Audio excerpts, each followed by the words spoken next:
Welcome to our Cobb County Board of Commissioners zoning hearing this October 15th. Before our meeting begins, I'll ask for you to please join me as we have a moment of silence, and that will be followed by the pledge. Again, please join me now in our moment of silence.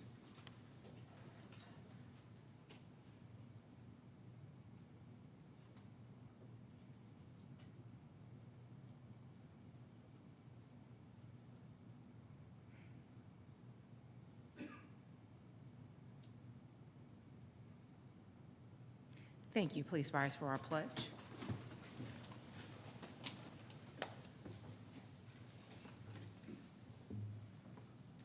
I pledge allegiance to the flag of the United States of America and to the republic for which it stands, one nation, under God, indivisible, with liberty and justice for all.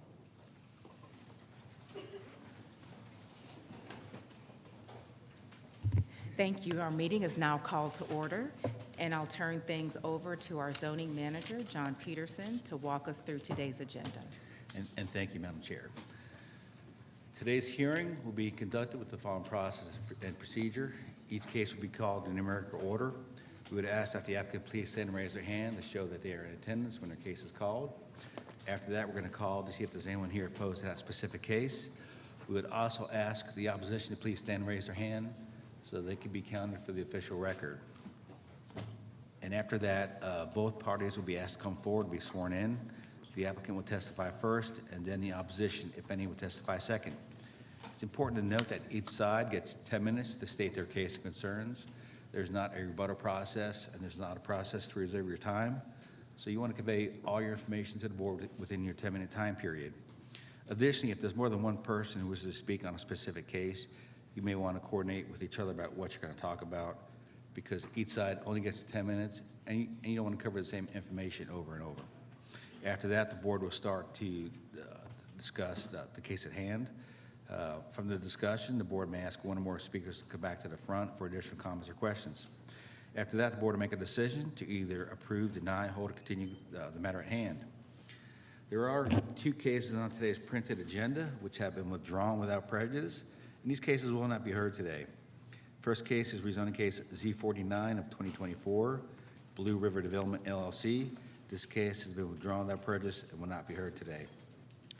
Next case is rezoning case Z54 of 2024, Brian Condo.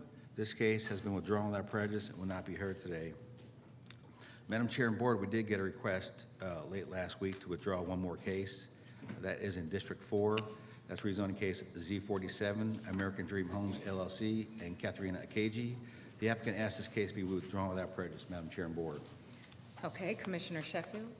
I make a motion to withdraw Z47 without prejudice. Second. Okay, is there any discussion? Call the question. The motion carries 5-0. Thank you. There are a number of cases on today's printed agenda which have been either held or continued, and these cases will not be heard today. First case is rezoning case Z2 of 2024, Flournoy Development Group LLC. This case was continued by the staff until the November 5th, 2024 Planning Commission zoning hearing. So Z2 of 2024 will not be heard today. Rezoning case Z9 of 2024, Thomas Orrick. This case was continued by the staff until the November 5th, 2024 Planning Commission zoning hearing. So Z9 of 2024 will not be heard today. Rezoning case Z37 of 2024, Bosco Ikea Kananen. This case was continued by the Planning Commission until the November 5th, 2024 Planning Commission zoning hearing. So Z37 of 2024 will not be heard today. Rezoning case Z40 of 2024, Elite Engineering. This case was continued by the staff until the November 5th, 2024 Planning Commission zoning hearing. So Z40 of 2024 will not be heard today. Rezoning case Z43 of 2024, Campus Realty Advisors LLC. This case was continued by the staff until the November 19th, 2024 Board of Commissioners zoning hearing. So Z43 of 2024 will not be heard today.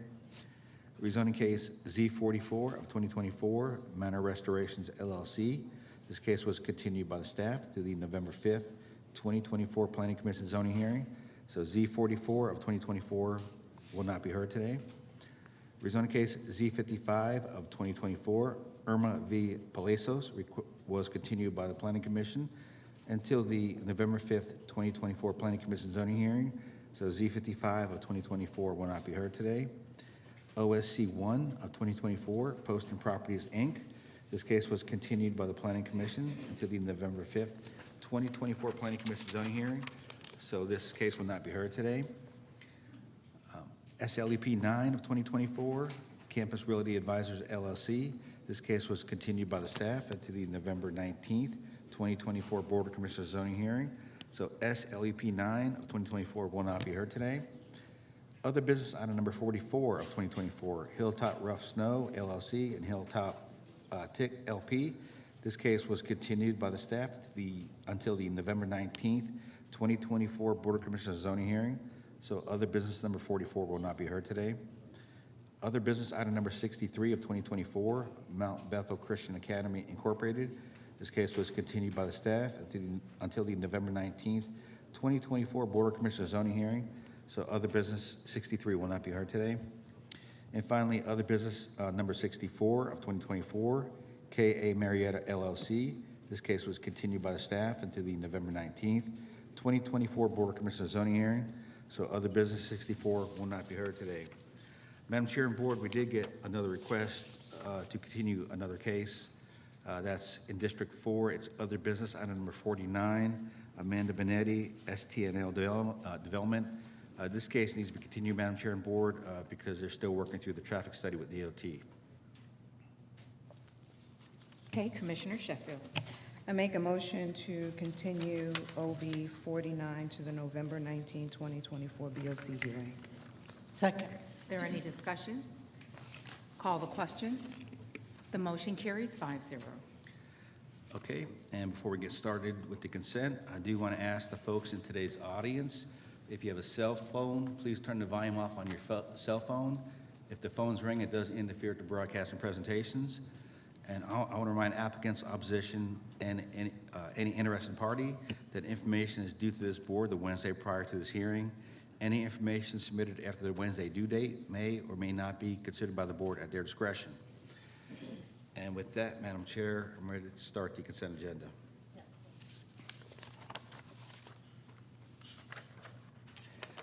And Madam Chair and Board, before I start the consent agenda, staff's going to pull LUP 29 of 2024, Rochelle Chaveria, off consent and just put it in its regular order. All right? So LUP 29 will not be on consent. All right, Cobb County Board of Commissioners, zoning hearing consent agenda for October 15th, 2024. First case on consent is rezoning case Z23 of 2024, O'Dwyer Properties LLC, request rezoning from NS and R20 to RM8 for a townhome community in land lots 1296 and 1297 of the 19th District. The property is located on the southeast side of Old Bankhead Highway, west of Brenda Drive, and north of Haggard Drive. Staff recommends deletion to the RA4 zoning district, subject to the following conditions.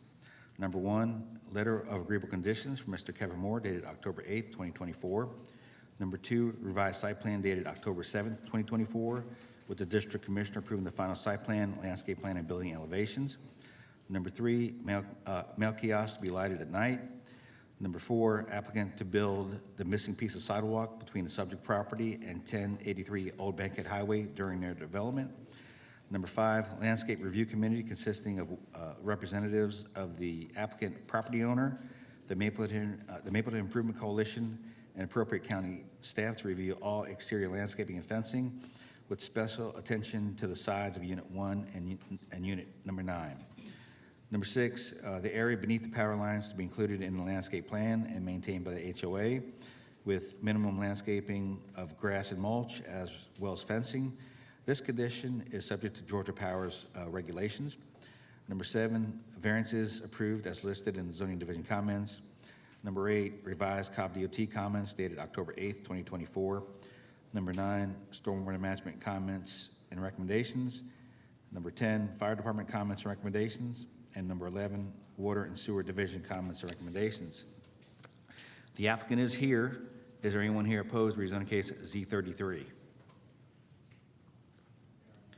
Let the record show there's no one opposed.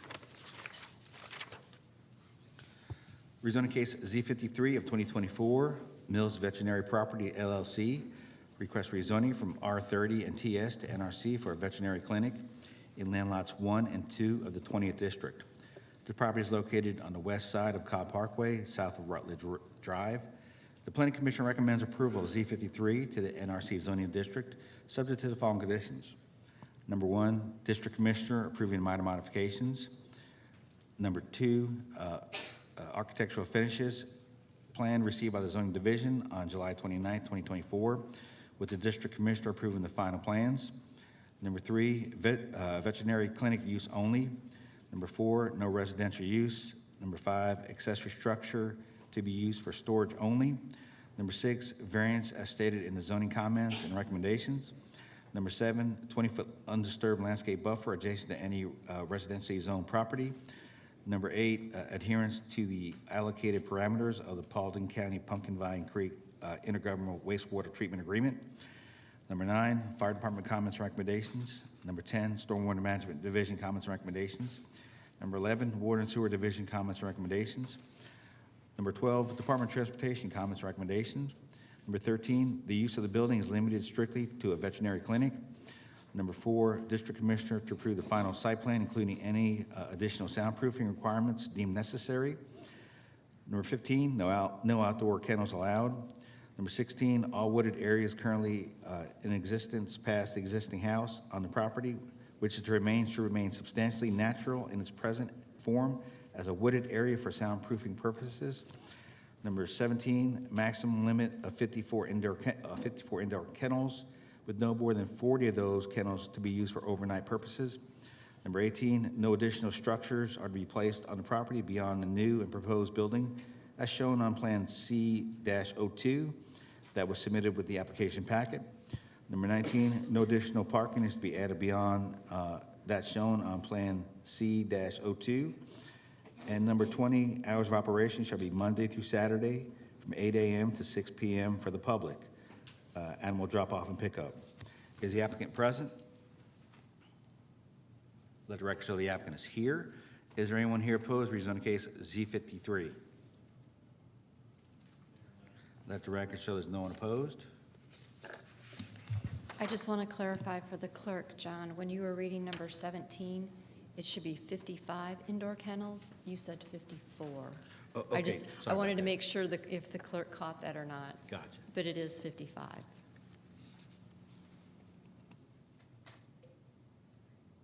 And John, on the first one, it should be site plan received by the zoning division on July 29th.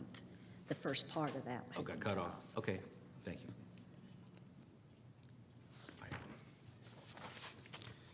All right, rezoning case number 56 of 2024, Artemis Hotel Group, request rezoning from O&I and the RRC for a multifamily residential in land lots 949, 978, and 979 of the 17th District. The property is located on the southwesterly side of Cobb Parkway, northwest of Riverview Parkway. The Planning Commission recommends approval of Z56 to the RRC zoning district, subject to the following conditions. Number 1, site plan received by the zoning division on August 1st, 2024, with the district commissioner approving minor modifications or if unavailable, the county chair. Number 2, the final elevations to be approved by the district commissioner or if unavailable, the county chair. Number 3, variance stated in the zoning division comments and recommendations. Number 4, all dumpsters shall be located on separate pads. Number 5, all signage shall be ground-based signage. Number 6, all units shall be fit out with a standard consistent with neighboring Class A multifamily properties. Number 7, Fire Department comments and recommendations. Number 8, Department of Transportation comments and recommendations. Number 9, Water and Sewer Division comments and recommendations. And number 10, Stormwater Management Division comments and recommendations. The applicant is present. Is there anyone here opposed to rezoning case Z56? Let the record show there's no one opposed. All right, next case is rezoning case Z57. Cameron LR Development LLC requests rezoning from CS and LI to LI for a warehouse in land lots 686, 687, 699, and 700 of the 18th District. The property is located on the northwest corner of Hartman Road and Lake Coreca Road. Staff recommends approval to the LI zoning district, subject to the following conditions. Number one, staff comments and recommendations in the zoning analysis. Number two, applicant to obtain a stream buffer variance from the Georgia Environmental Protection Division. Number three, applicant to submit for review and approval of a erosion control plan leading to the issuance of a letter of awareness prior to EPD approval. Number four, applicant to grant a storm sewer easement to carry off the water that would be received from the adjacent property to the north. And number five, applicant to submit the undeveloped western portion of the property for other business for a site plan approval prior to permitting. The applicant is present. Is there anyone here opposed to rezoning case Z57? Let the record shows no one opposed. And Chair, if I may add a stipulation to Z57, just to update that the parking stalls will be 19 feet and not 18 feet as requested by the variance, which we previously discussed, but it wasn't captured here. Okay. And is the applicant amenable to that? Yes. Okay, thank you. Thanks. All right, next case is rezoning case Z58 of 2024. DeAndre Gay requests rezoning from R20 to RA6 for townhome condominiums in land lot 189 of the 18th district. The property is located on the south side of Community Road, east of Mapleton Parkway. Staff recommends approval to the RA6 zoning district, subject to the following conditions. Number one, revised site plan dated July 26, 2024, with the district commissioner approving the final site plan. Number two, district commissioner to approve the final building elevations and landscape plan. Number three, variances approved as listed in the zoning division comments. Number four, Cobb DOT comments. Number five, stormwater management division comments and recommendations. Number six, fire department comments and recommendations. And number seven, water and sewer division comments and recommendations. Is the applicant present? The applicant is here. Is there anyone here opposed to rezoning case Z58? So we have two opposed, so we'll pull that one off and put it in its regular agenda.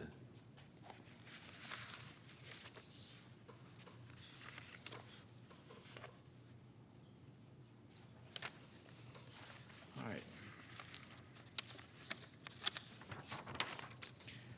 Next case is rezoning case LEP 32 of 2024. Dathan Johnson requests a temporary land use permit renewal for a pet dealer in land lots 769 and 770 of the 19th district. The property is located on the east side of Shady Side Road, north of Hurt Road. The Planning Commission recommends approval of LEP 32 for 24 months, subject to the following conditions. Number one, maximum of one customer per week on site. Number two, maximum of 15 dogs on the property.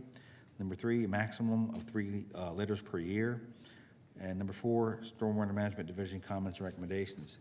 Is the applicant present? The applicant is present. Is there anyone here opposed to LEP 32? Let the record show there's no one opposed. LEP 33, Word of Faith Family Worship Center Incorporated requests a temporary land use permit renewal for a daycare facility in land lots 697 and 698 of the 18th district. The property is located on the west side of Riverside Parkway and on the north side of the bluffs. Staff recommends approval of LEP 33 for 24 months, subject to the following conditions. Number one, Department of Transportation approved traffic circulation plan. And number two, Department of Transportation comments and recommendations. Is the applicant present? Let the record show the applicant is here. Is there anyone here opposed to LEP 33? Let the record show there's no one opposed. Okay, next case is LEP 34 of 2024, Milky Way Manor LLC. Request a temporary land use permit renewal to allow a family farm, wildlife sanctuary, event center, and educational facility in land lot 710 of the 19th district. The property is located on the south side of Pear Road, east of Susquehanna Lane. Staff recommends approval of LEP 34 for 24 months, subject to the following conditions. Number one, a site plan dated July 25th, 2024. Number two, letter of agreeable conditions from Mr. Adam Rosen dated October 30th, 2023, not otherwise in conflict. Number three, a shared parking agreement dated November 19th, 2023 with the Trinity Baptist Church of Smyrna, Inc. and Milky Way Manor LLC, not otherwise in conflict. Number 4, no parking on the right-of-way. All parking must be on approved parking areas. Number 5, no exterior signs. And number 6, fire department comments and recommendations. The applicant is present. Is there anyone here opposed to LUP 34? Let the record show there's no one opposed. And moving into other business cases on the consent agenda. First case is other business item number 59 of 2024 is to consider amending the site plan and stipulations for Stephen N. Bennett regarding rezoning application 101 of 1982. The property is located at the west side of New South Drive, south of Piedmont Road, in land lot 564 of the 16th District. Staff recommends approval, subject to the following conditions. Number 1, site plan review comments. Number 2, water and sewer comments. Number 3, fire department comments. Number 4, Cobb DOT comments. And number 5, site plan received by the zoning division, August 22nd, 2024. Is the applicant present? The director show the applicant is present. Is there anyone here opposed to other business item number 59? Let the record show there's no one opposed. Other business item number 61 of 2024 is to consider a reduction of required minimum public road frontage from 75 feet to 0 feet and a reduction in minimum house size from 1,350 square feet to 928 square feet for Sharon and Reuben Murray. The property is located on the south side of Moon Road, east of Moon Cabin Drive, in land lot 603 of the 19th District. Staff recommends approval, subject to the following conditions. Number 1, water and sewer comments. Number 2, fire department comments. Number 3, Cobb DOT comments. And number 4, variances for lot size and house size are approved. Is the applicant present? Let the record show the applicant is here. Is there anyone here opposed to other business item number 61?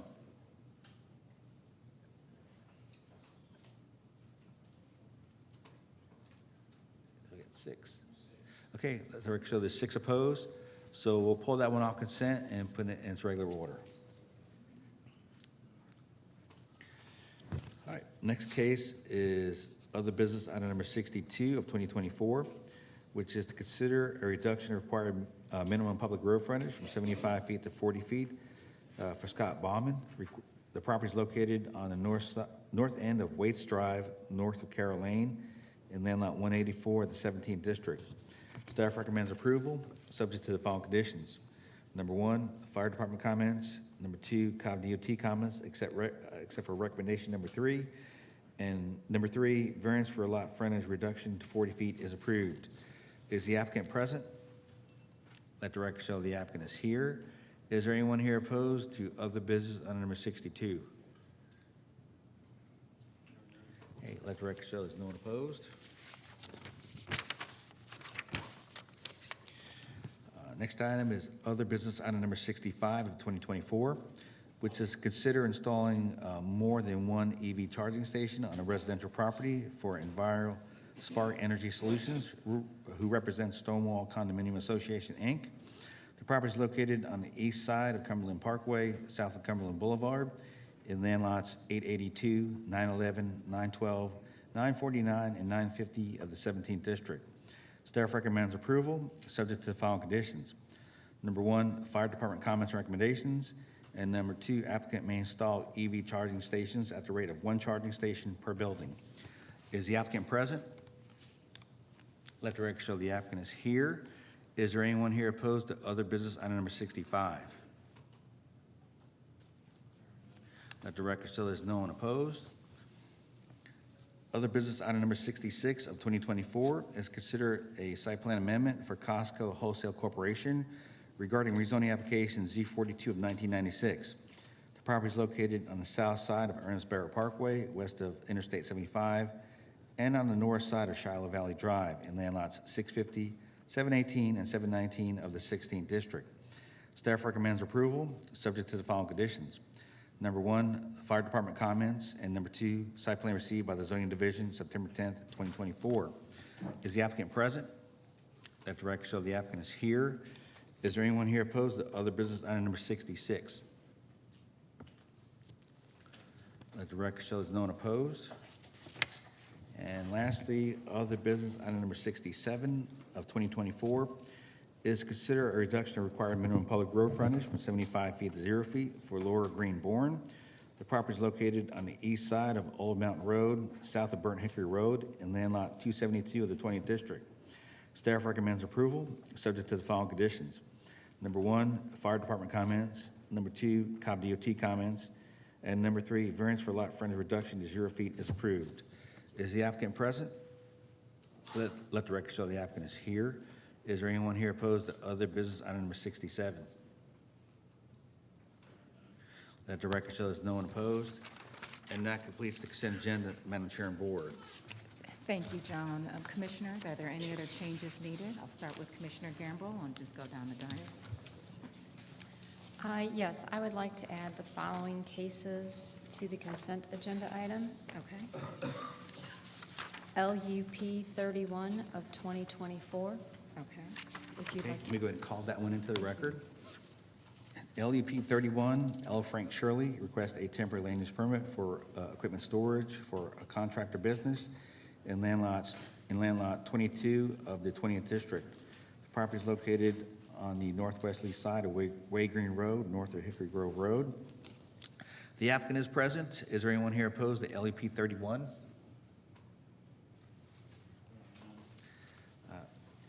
There is no one opposed, Madam Chair and Board. All right, Commissioner. We will approve this to the PC recommendations, except for item number 3, where we will change it from 10 vehicles to 15. Okay, is that a form of a motion? We have to move to add it to consent? Yes. Okay. So I'd like to make a motion to add LUP 31 of 2024 to consent with the amendment to number 3 from 10 to 15 vehicles. Second. All right, are there any comments or questions? Commissioner Burrow? I'd like to enter my statement. Okay. All right. And then if the clerk could also record my statement as is on file, as of last week. Thank you. Are there any other comments or questions? All right, call the question. The motion carries 5-0. Do you have any other matters? John, I'd also like to add OB 56 of 2024 to the consent agenda item. Okay. Item number 56 of 2024 is consider a reduction of required minimum lot size from 5 acres to 4.25 acres and variances for setbacks and landscape buffers for Mars Hill Community Church. The property is located on the west side of Mars Hill Road, north of Dallas Highway, in land lots 66 and 67 of the 19th District. The applicant is present. Is there anyone here opposed to other business item number 56? There is no one opposed, Madam Chair and Okay. Board. Commissioner? I'd like to add OB 56 of 2024 to the consent agenda item with all staff comments and recommendations. Okay, so moved as presented. Second. That is a form of a motion. Okay, are there any other comments or questions? You said I'd like to. We need to have that as a, do we not need to? I didn't hear the latter part. Thank you. Okay. I just heard you say I'd like to add it. Okay, are there any other comments or questions? All right, call the question. Okay, the vote carries 5-0. Are there any other matters to add, Commissioner? All right, Commissioner Richardson. All right, we're going to check in on Z39. All right. Okay.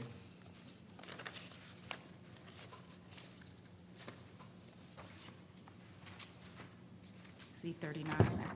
That looks as if, Okay, rezoning case Z39 of 2024, Asher Homes Incorporated, request a rezoning from R20 to RD for 2-family residence in land lots 219 and 286 of the 17th District. The property is located on the north side of Hill Street, northwest of Garrison Road. The applicant is present. Is there anyone here opposed to rezoning case Z39? Let the record show there's no one opposed. Commissioner? Okay, thank you.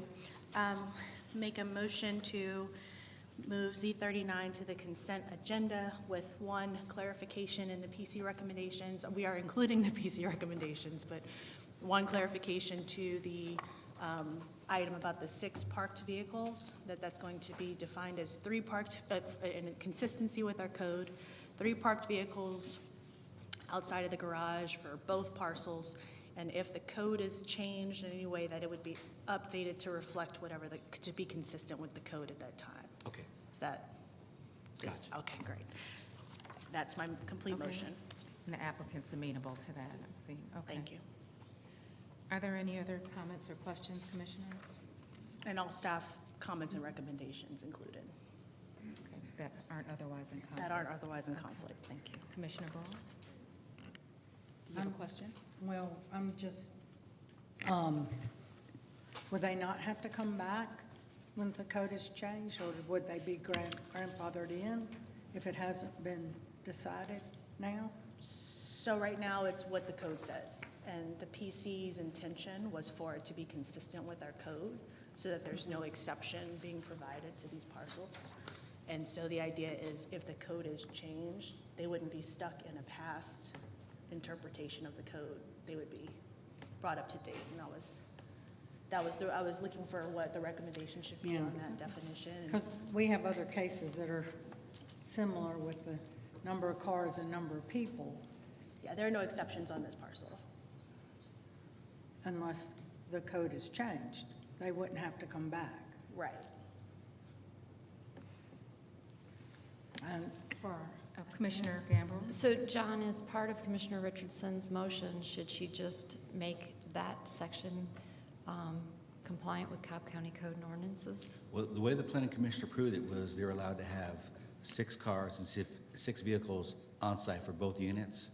The way Commissioner Richardson amended it was to allow that, but if the code changes in the future to allow more, then they will abide by what the code says in the future. The result of that is we wouldn't be more restrictive. That's right. In the code, okay. Right. Basically, their neighbors wouldn't, they would all be the same. Okay, are there any other comments or questions? Okay, we had a motion, a second. We'll call the question. Did we not have a second? Okay, I will second that. Thank you. Do we have any other comments or questions? All right, call the question, and I see it passes 5-0. Thank you. Commissioner, do you have any other changes? That'll be all. Okay. Commissioner Burrow, do you have any changes? Commissioner Sheffield, any changes? Okay, so, John, I just want to clarify before we go on this consent agenda. We have Z58 and LUP 29, which has been pulled to the regular agenda in addition to OB 61. Correct. We have added LUP 31 to the consent agenda. Correct. And we have just added this case on Austell Road. I didn't get the case number. We had, it was Z39 and also other business 56 were added to I have consent. other business, yes, Z59. Okay. All right, Commissioners, I move that we approve the consent agenda as it has been revised. Second. All right, are there any other comments or questions? All right, call the question. The motion carries 5-0. All right, that does help our meeting move along a little bit quicker. For anyone who was here as part of the consent agenda and your cases have not been moved to the regular agenda, you are free to leave at this time. If you have any cases that were on the regular agenda that were moved to the consent agenda, you are also free to leave at this time, unless you just want to view the rest of the zoning hearing. With that, we'll wait about a minute for the room to transition.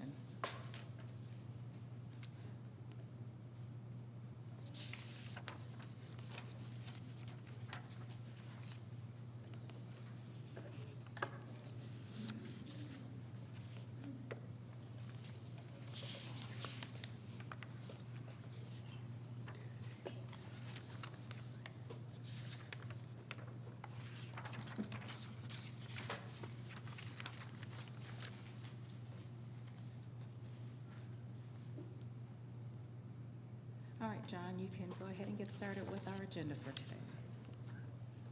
Okay, and the first case, Madam Chair, also has a companion special land use permit with it. Would it be the board's desire to hear both cases together and just make separate motions on both? I'll defer to the commissioner. I'm sorry, I couldn't hear what you. Yeah, the first case we're going to hear, LCD Acquisitions has a special lands permit with it. Would it be the board's desire to hear both cases together? Okay. Rezoning case Z25 of 2024, LCD Acquisitions LLC, Town Park Renaissance LLC, request a rezoning from OMR to RRC for purpose-built student housing, and land lots 358 and 363 of the 16th district. The property is located on the east side of Town Park Drive, north of Town Park Lane, together with the special land use permit SLEP 6 of 2024, LCD Acquisitions LLC, Town Park Renaissance LLC, requests a special land use permit for purpose-built student housing in land lot 358 and 363 of the 16th district. The property is located on the east side of Town Park Drive, north of Town Park Lane. The applicant is present. Is there anyone here opposed to SLUP 6 or Z25? Please stand up and raise your hands.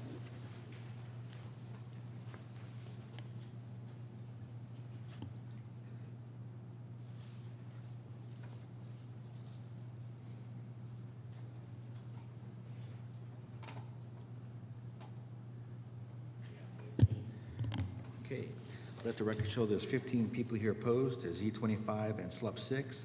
Can I also get a show of people here who are in support of rezoning case Z25 and SLUP 6? Please stand and raise your hands.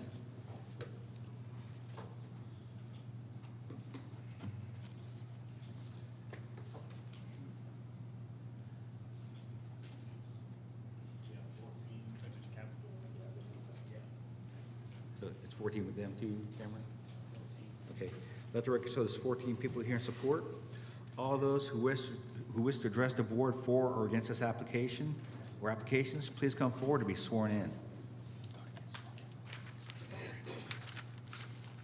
And John, while they're doing that, there was a request to have the time by both the community and the applicant to be extended to 15 minutes. I'd like to take a moment to ask the other board members if they're supportive.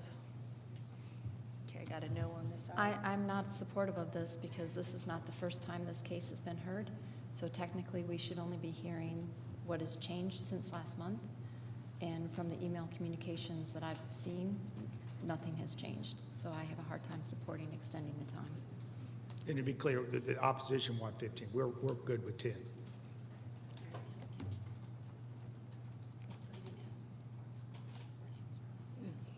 Yes. Just going down the line, I got Commissioner Gambrell's opinion is on it. Oh, John, hold on 1 second for me, Commissioner Burke. Can I just add one thing to this discussion about these cases? This is 2 cases, so they really should get 10 minutes per case, so it should be 20 minutes altogether. Yeah, that was the thought. Okay. And we'll do separate motions for the SLUP and the, Yeah, we're hearing it together, but separate motions. and I guess that's your answer. John, when we have both cases in this matter, we're hearing them simultaneously, so we can add those times together for the same hearing. Okay. I know sometimes we separate the motion for each one. We'll still do that, but we'll have the hearing just encompass the time for both of them. Gotcha. Okay? All right. All right, so we will allow 20 minutes for, The 15 was sufficient 15? for, yeah. they're given 10. They're given, he said technically they have 10 per each one. That's what they have technically, so. Yeah, I think 15 was the request by, Yeah. that was sufficient by the community for both of these cases. They can use 15, but if they're given 20, I'm not going to limit that time that they do have. Okay, thank you. Let's go at 15, and just for the record, I am anticipating quite a few updates and changes, so that is for the And just for record. clarity, it's for both sides, so For one both side sides, is they not. have the amount of time that they are typically given for the case, which is 10 minutes for each one. Okay. All right, we're going to move forward with 15 per the Commissioner request. Richardson, you know, you and I are disagreeing. If they are given per the standard of 20. each one, 10 per each one, they should be allowed that time. I think it'd be preferable if we do a vote on this. There seems to be some disagreement with what's being allowed. So typically when we combine cases, we just let them all be heard in that same amount of time. So if there would be a motion and a second and then a decision, so. Okay, I'm hearing from our zoning manager that technically 10 minutes should be allowed for each one.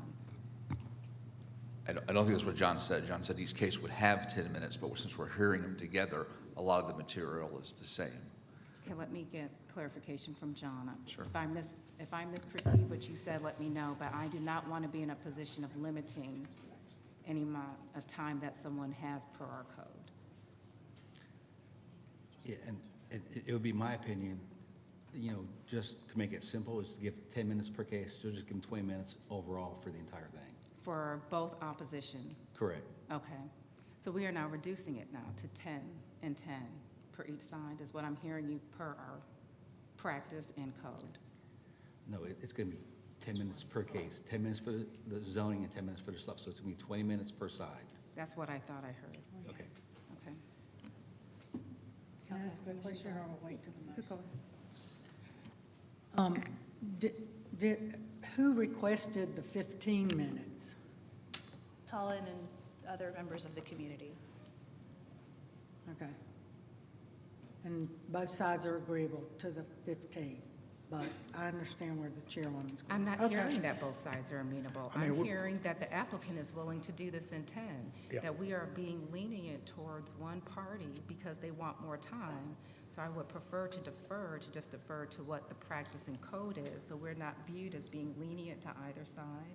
We're sticking to what our practice is and what our code is per law. But as to what our practice is, we've never combined cases in extended time before.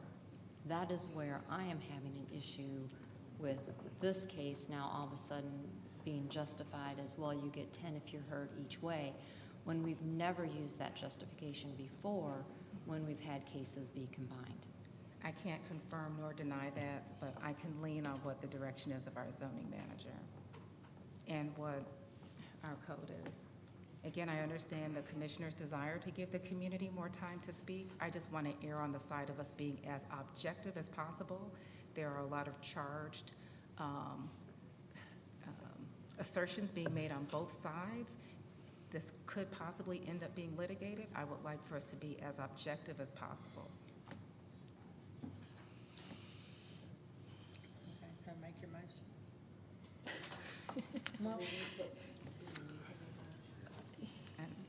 Usually there's no motion for the extended time, but The county attorney is recommending that we do a motion. because there's apparent disagreement, I'm assuming. Right. Last time this was heard, it was under 10 minutes. And so there needs to be a motion, there's a disagreement, so there's going to be a motion, decision by the board. So. It's up to you, Commissioner. Right now, we're taking time to deliberate Yeah. about hearing the matter. Is it, the only reason why I went with 15 is because that request had been communicated with different parties, and so there was an anticipation of 10 minutes or 15, depending on, because of whether the request would be approved. I can understand the equalness to it, but also understand we don't necessarily do that in practice all the time. So I will motion that we allot 20 minutes for each of the speakers. Yeah, that's the motion. I'll second it. Are there any other comments or questions? All right, call the question. Just Okay. clarification, you said each speaker, each side. Each opposition and It could go thank on you. a Yes, long we'll be time. here all day. Mention. No. Thank you for that Thank you. clarification. All right, the motion carries 3-2 to allow both sides 20 minutes to provide their side of the matter. All right, we'll go ahead and begin whenever you're ready, Parks. Good morning. For the record, my name is Park Sof, the law firm Sam's and Huff, and I represent Landmark in relation to this rezoning and special land use permit application before you this morning. We had a long hearing last time, so I know you're familiar with the property. Just want to touch on a couple of high points before I turn it over to Landmark team to make a presentation on updated information requested by the commissioners. This is a piece of property that is north of Chastain Road between two interstates. It sits directly behind a recently approved apartment complex in a mixed-use environment that has retail, commercial, offices, and residential, including the recently approved multifamily between us and Chastain Road. This is aligns with the county's goal of putting people closer to campus. County spent $15 million building skip span bridge that is supposed to relieve traffic off Chastain Road.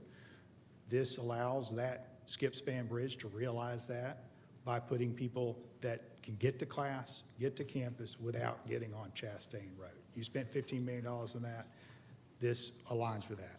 Your staff has reviewed this application at a higher density than what is before you today and recommended approval because it's consistent with your land use plan. Now, I know you're going to hear some townhome residents who are concerned about this in being close to them, which is just quite frankly a NIMBY response. Do want you to realize that their use is actually inconsistent with the land use plan. That should be a consideration, that is not consistent at all with the land use plan.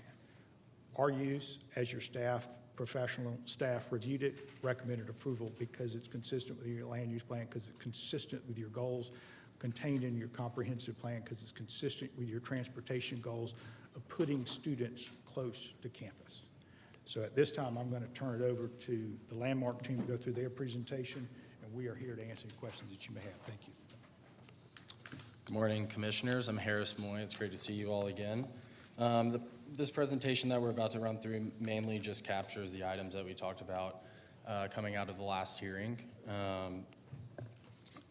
For those, we have kind of the same project renderings, but mostly talking about traffic, overall density, how the property values to the surrounding area would be affected, if any, an update from our meeting with the Town Center CID, and then just talking about the rooftop amenity deck, part of the design. This is just the same rendering on the project, looking along Town Park Drive. Next is just the overall site plan, which I know you all are familiar with. Next slide, we get to the traffic point of the conversation. Previously, we had discussed how we were taking a bunch of measures to reduce the overall traffic impact from our project. One of those was our inclusion of a private shuttle on property. Coming out of the last meeting, we worked with our traffic engineer as well as DOT to discuss the specifics of our plan, answer any questions they had, and an updated memo was produced which resulted in a 25% reduction due to our private shuttle being incorporated in the project. I believe that memo was also submitted to you all, but as you can see on the second chart here, that just details the information from that updated traffic memo. There's been no other changes to our plan in terms of the private shuttle, but obviously the updated memo clearly shows a further reduction when you include the private shuttle, which our property will be utilizing to serve our residents. Next, we get into the density comparison. For this one, we've obviously highlighted our current project as designed, the multifamily project directly to the south, as well as another in not too far distance from our subject site here. We also included some other comparable infill properties in the market. And as you can see, our SLUP per acre and SLUP calc is in line with the comparable infill properties in the market. The multifamily project to the south and the other multifamily project in the close proximity didn't have the bed counts available for that project, so it was a little hard for us to run those calculations.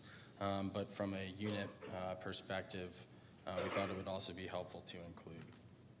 Lastly, on this side, it is important to note that the standard is smaller on a gross square footage calculation compared to the project directly to our south, which we think is very important when looking at it on a per acre basis, as well as a comparison basis being directly to the south of us.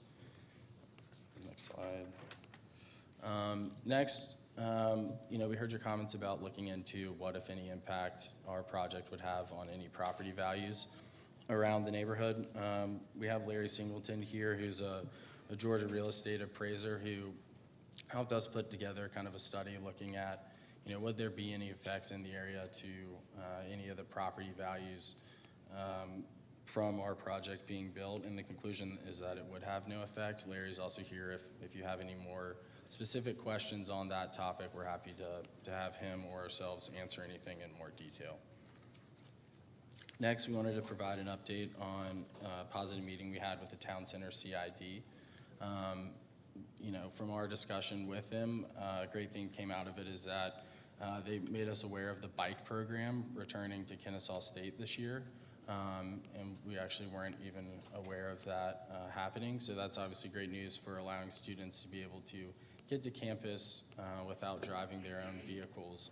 One thing we discussed in the meeting was looking at maybe there's a way for us to partner with them and include one of these bike stops on our property to even allow for another means of transportation for students getting to campus.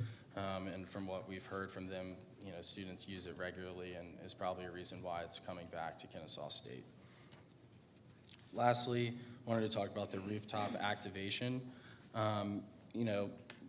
I think there was some dialogue previously at the meeting about how, our design is contemplating handling people using this space. Is there going to be any noise impacts? What about security?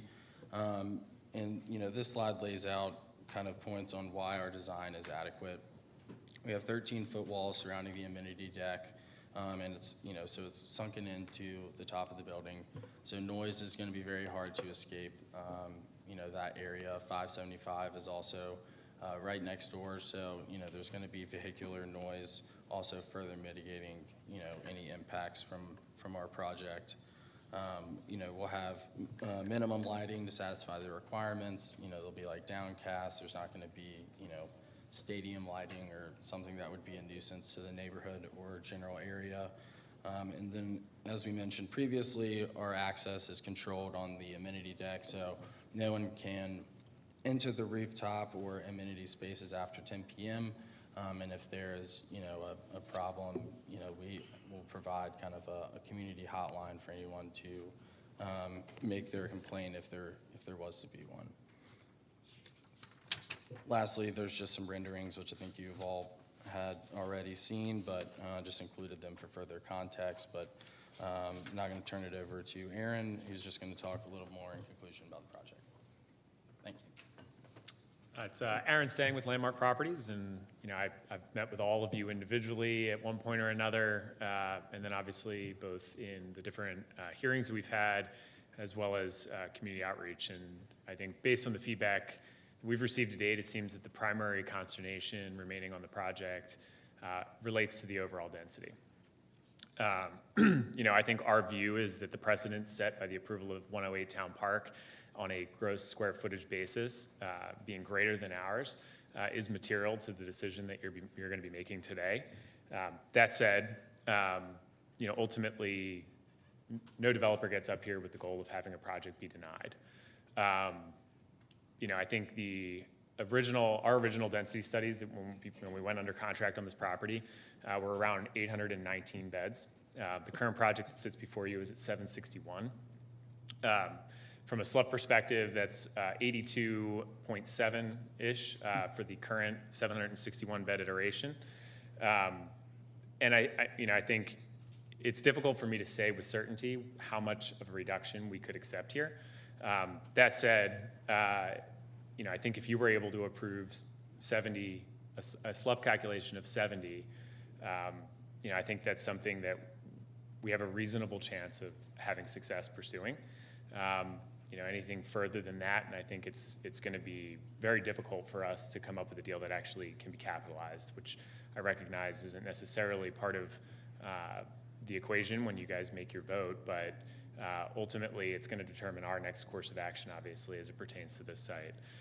With that said, I appreciate all the time that you guys have spent, both with us and with the community at large. This has been a very challenging entitlement process, obviously, both for the community, I'm sure, as well as us as the developer. but it doesn't preclude the fact that this housing is desperately needed. You know, we deal with parents all the time. Obviously, it's a core part of our business, including in this market at the retreat. And the current situation is untenable, and the significant density provided by this project is desperately needed. And so I'm here today to ask you to approve this project based on need. Thank you very much.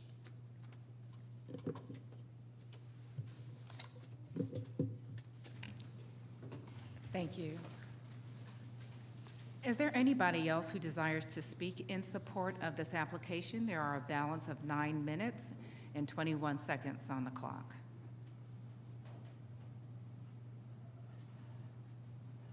Okay, not seeing anyone who desires to speak in support, we'll turn things over to opposition, and you'll have 20 minutes. Just be mindful, I believe there are multiple people that stood up to speak, and just want to make sure that people are being fairly given time to address the commissioners. I'm going to time myself here. Okay. There is a timer on the podium. You're able to watch your time. Great, thank you. All right, hi, my name is Taylor Hawk, and I'm one of the property owners at 108 Town Park Drive, which is the direct neighbor sharing a property line with the applicant. Just want to say thank you guys for letting me speak today. I've met in person with a few of you and on the phone with a few of you as well, so great to see everyone today. As we've spoken about, and I just want to state here today, we went through this process 2 years ago with you guys, the same board, same neighbors here opposing. And we started out with a density of 82 units per acre, which was 285 units. We were told, since there was opposition and from the start, that that would not get approved with the opposition of the neighbors and would not get approved at that density. Our bedroom, we ended up dropping that density down to 250 units, which is 71 units per acre. We were told again by the board that that would not get approved and it needed to go lower. So we ended up with 229 units, which is about 65 units per acre. And the gentleman prior to me mentioned he could not find our bedroom count, but just to compare that, we have 326 beds compared to the proposed 761 beds. So if you want to, if you look at the SLUP calculation, which their chart left off our piece of that, we are closer to 46.7 to their 83 per the SLUP calculation, which is in place for the equivalencies of the bedroom counts from a typical multifamily to the student housing. We reduced our density as part of what we were told we had to do to get the project approved. In addition to that, we were told by the board that we needed to come to an agreement with the neighborhood. We met with the neighborhood. We actually got a letter of support from the neighborhood at the end of our project when we came before the board for the final time for our approval. That agreement was part of our process in talking with the board, our attorney, and the neighbors in our meeting, and that included a stipulation that said that we could not allow guarantors. Which, as you can imagine, would limit most, if not all, probably all students, in addition to other renters that cannot qualify on their own. That was part of our agreement with the neighbors and the board to get our project approved and what we were told needed to be done to get our project approved. We are asking for this project, the applicant, this to be denied for a larger comprehensive study to be done, or at a minimum, an agreement with the neighborhood, that there is an agreement with the neighborhood as we were required to do, in addition to the lower density as we were required to do. That is the current precedent that's in place. That is our project, the last zoning in this wonderful, beautiful area. And we just want to reserve our rights if this does get approved, that we would appeal. And we also, as part of the agreements, we were required to put in place landscape buffers and things of that nature. There's been no discussion of this. We share a property line with this applicant, so that would be something very important to us. There's a natural border in place currently.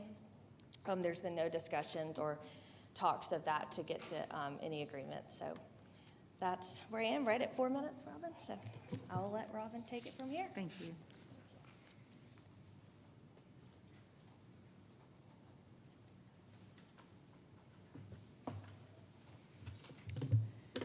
Good morning, Board of Commissioners. My name is Tammy Rubel. Thank you for this opportunity to speak. I am a resident of Chastain Lakes and oppose Z25 and SLEP 6. During a meeting, a commissioner mentioned there are many people in favor of this rezoning case. They have not been so far present at the hearings, nor have they submitted letters via the county's website for public comment portal. Seems fair to know who and how many are allegedly in favor. Can we have this information, please? We agree it's critical a long-term comprehensive plan to establish best use practices now and going forward should be in place. Cobb is out of land.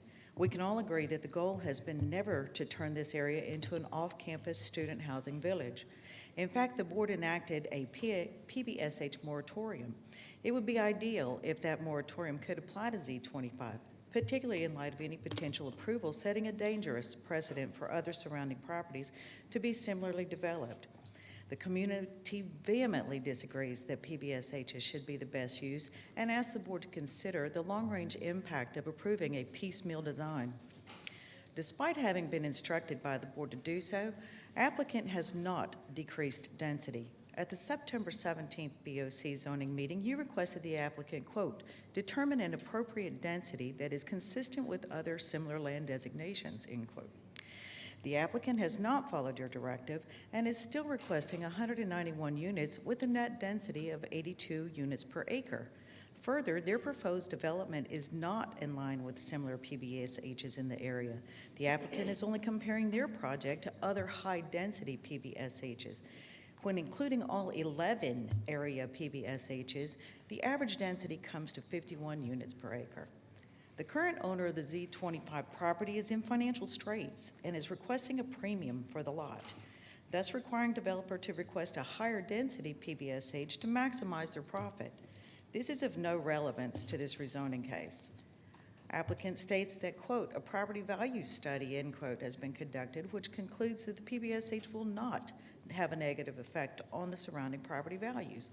The community has not had the opportunity to review this and verify the alleged findings and would like to see the results of this study before any determination is made about Z25.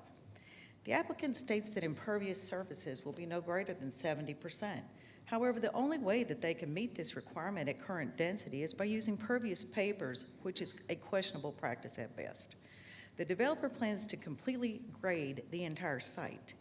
This project will create runoff, silt, and have other negative environmental impacts directly on Chastain Lakes.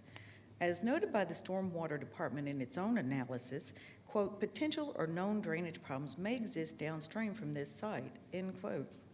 How will stormwater be managed during grading and development to prevent runoff ending up in our lakes? Applicant indicated there will be a better stormwater management if their system is maintained. Who will be responsible for monitoring that system's maintenance, and what will be the penalty for failure to maintain same? The applicant was prepared to donate hundreds of thousands of dollars to Chastain Lakes in exchange for the support of the Chastain Lakes HOA. When the HOA failed to lend their support, the applicant withdrew their offer. The applicant should not be able to avoid contributing funds simply because the community would not agree to their extortionary type tactics to buy our support.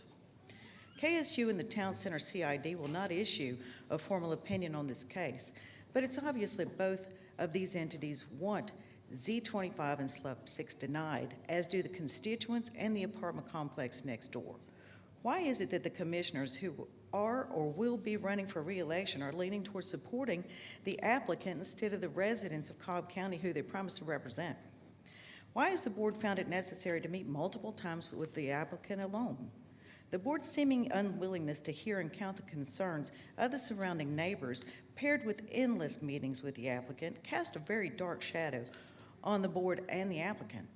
This case should be heard with transparency and fairness, and it doesn't seem it has been. In that regard, during a virtual meeting last week, Commissioner Richardson disclosed that her appointed planning commissioner, David Anderson, has a close working relationship with the applicant. We appreciate her honesty regarding this alliance. However, in the interest of transparency and avoidance of any impropriety, both perceived and actual, Mr. Anderson should have recused himself from any involvement in the Z25 matter. It is a valid consideration as to whether a fair decision about Z25 can be made, as Mr. Anderson is a sounding board and advisor to Commissioner Richardson regarding the zoning-related matters. The ethics and integrity of this project are now in question. In the spirit of transparency and to avoid any potential litigation regarding conflict of interest or other legal issues which could further delay this matter, we respectfully request that Commissioner Richardson and David Anderson immediately recuse themselves from any vote regarding Z25 and SLUP 6. At a minimum, Commissioner Richardson should defer the matter back to Joanne Burrell, who has heard this case since March 24 and is well-versed in the matter. Thank you in advance for your consideration. Thank you. There's a balance of 10 minutes on the clock.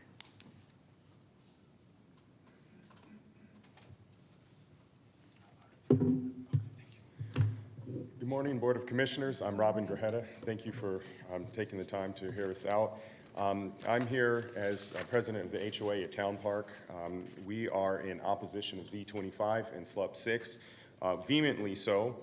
We hope that the county considers several dozen letters from residents opposing the case and residents who have come here for months over months to show their opposition to this case. We've seen people in this audience that we've never seen before until the last few weeks or couple of months. Our community is within 1,000 feet of this development. This gives us standing to sue and appeal if approved. This rezoning will harm our home values, our quality of life, our health, and we will fight to protect our homes at any cost.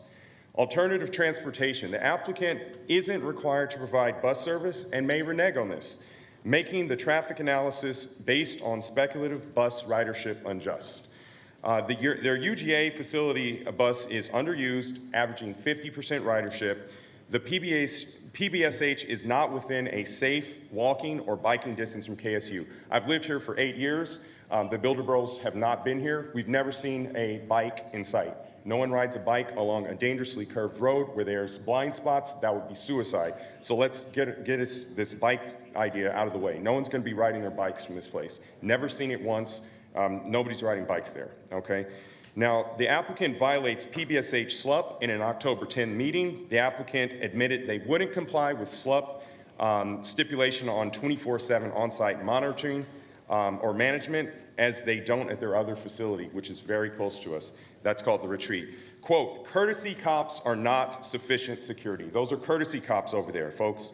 The developer violates county code at their current PBSH, which is just a few more thousand feet from us, and they have made empty promises. We had to initiate a meeting as requested by Commissioner Richardson. The other developer who was in opposition met with us several times, and they did so on their own accord. We did not have to chase them down. They have left trees standing that we thought would beautify our neighborhood as an act of good faith, and those big trees still stand as they currently develop that site. There is no need for more off-campus housing, folks. You search apartments.com, respectfully, or KSU off-campus housing. There are almost 3,000 available beds in this area, and PBSH is not affordable. It costs more than on-campus housing or the nearby apartments. If approved, this would be the 12th PBSH. This would bring us to nearly 8,000 available beds. And I want to show you some of the PBSHs. These are comparable, starting with the Blake. This is within, it's 1/3 of a mile from campus, and it has 4-lane access roads. There is no choke point that has less than four lanes. And we can see here how close it is to the Convocation Center. We have the morning rush hour and evening rush hour on Mondays. That's the Blake. Then we have the Retreat. So the applicant, this is their property. Again, there are no choke points. All of the roads accessing or providing access to campus are 4 lanes. And we have the average commute times at 9 a.m. and 5 p.m. This is 0.6 miles. Then we have the Bixby. This is right there on Big Shanty, including the middle line, or I guess the turn lane as they did in our community meeting, which doesn't make sense. No one uses the turn lane, that's illegal. But that's 5 lanes by their definition of how many lanes. And that provides us a commute time of 4 minutes, 4 to 10 minutes, but nevertheless, it's adjacent to 4 and 5 lane roads leading all the way into the campus. Okay, so that's the Bixby. Then we move on to U Club on Frey.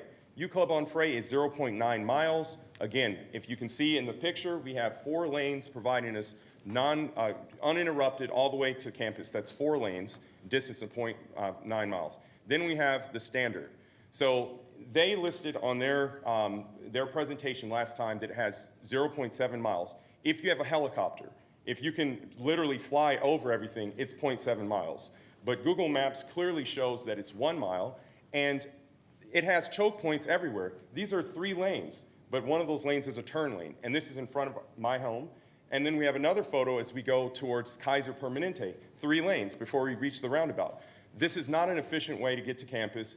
It is literally going to clog the roads all the way to campus, blocking in folks who work at the office parks, townhome residents, hotel patrons, and all of the multitude of fast food and convenient chains that are along this route here. And that route is 1 mile, not 0.7 miles. Again, that's a helicopter dream. That is not the distance that it takes. So these are just 4 comparables within 1.5 miles. And this one does not look like it's a closer choice. In fact, it's in the back end of that circular path there, which means it's just choke points. And to understand, there was a study done by Jacobs on behalf of Pine Tree Civic Association that shows in this heat map the amount of traffic incidents per year. In some years, there's a traffic incident per day, and we live here. We are residents of this community. And this may not include the area that we live in, but it's adjacent to that area. So if we continue to allow billion-dollar PBSH builders, this is what's going to happen. This is going to become an increasing problem for us, and it affects our quality of life. And again, we have standing to sue because this violates our civil rights. You know, this traffic study, it just mentioned that people are speeding. So it's not a pipe dream. It's not something that we're paranoid or NIMBY, as we were called. There are people speeding beyond the posted speed limits, and that is in the Pine Tree area. Now, this is what happens in front of our homes, okay? This is literally the same spot. So you see this traffic here at 5 p.m. rush hour. That car is in the fire hydrant that is to the right and kind of on the right side of the picture on the right side, okay? So this is what we deal with every single day. Their development would be to the left of where you see that traffic. We already have a development that we worked and acted in good faith to approve, and now we have another one. So in summary, you know, we urge you to deny this Z25 and SLUP 6. It harms our community, it increases traffic, it violates PBSH SLUP, it contradicts adjacent developer agreements that we made. And we spent a lot of time working with this developer. It took us a lot of time. We met with them many times. It opens the door for more unwanted student housing. Please support Cobb residents. Please support us, not this multi-billion-dollar corporation here with no ties to the area. We've only seen them when they built the retreat. We did not oppose the retreat because it was close to George Busby Parkway. It made sense. It was on a 4-lane road, so we were not NIMBYs. This is less than a mile from where I live, and I didn't say a thing. I kept my mouth zipped because I said, well, they're going to cut down all these beautiful trees. It's going to look very generic, but you know what? It's on the other side. It's near a major road. And now they're greedy. They want to do this right in front of our home. 1,000 feet from our home. It is an insult. It is an insult to our intelligence. It is an insult to call us NIMBY. We've been said that we're anti-student. I'm a former educator. You know, it's just ridiculous. These people do not care about us. They have not solicited our opinion. 360 did so without us even asking them to.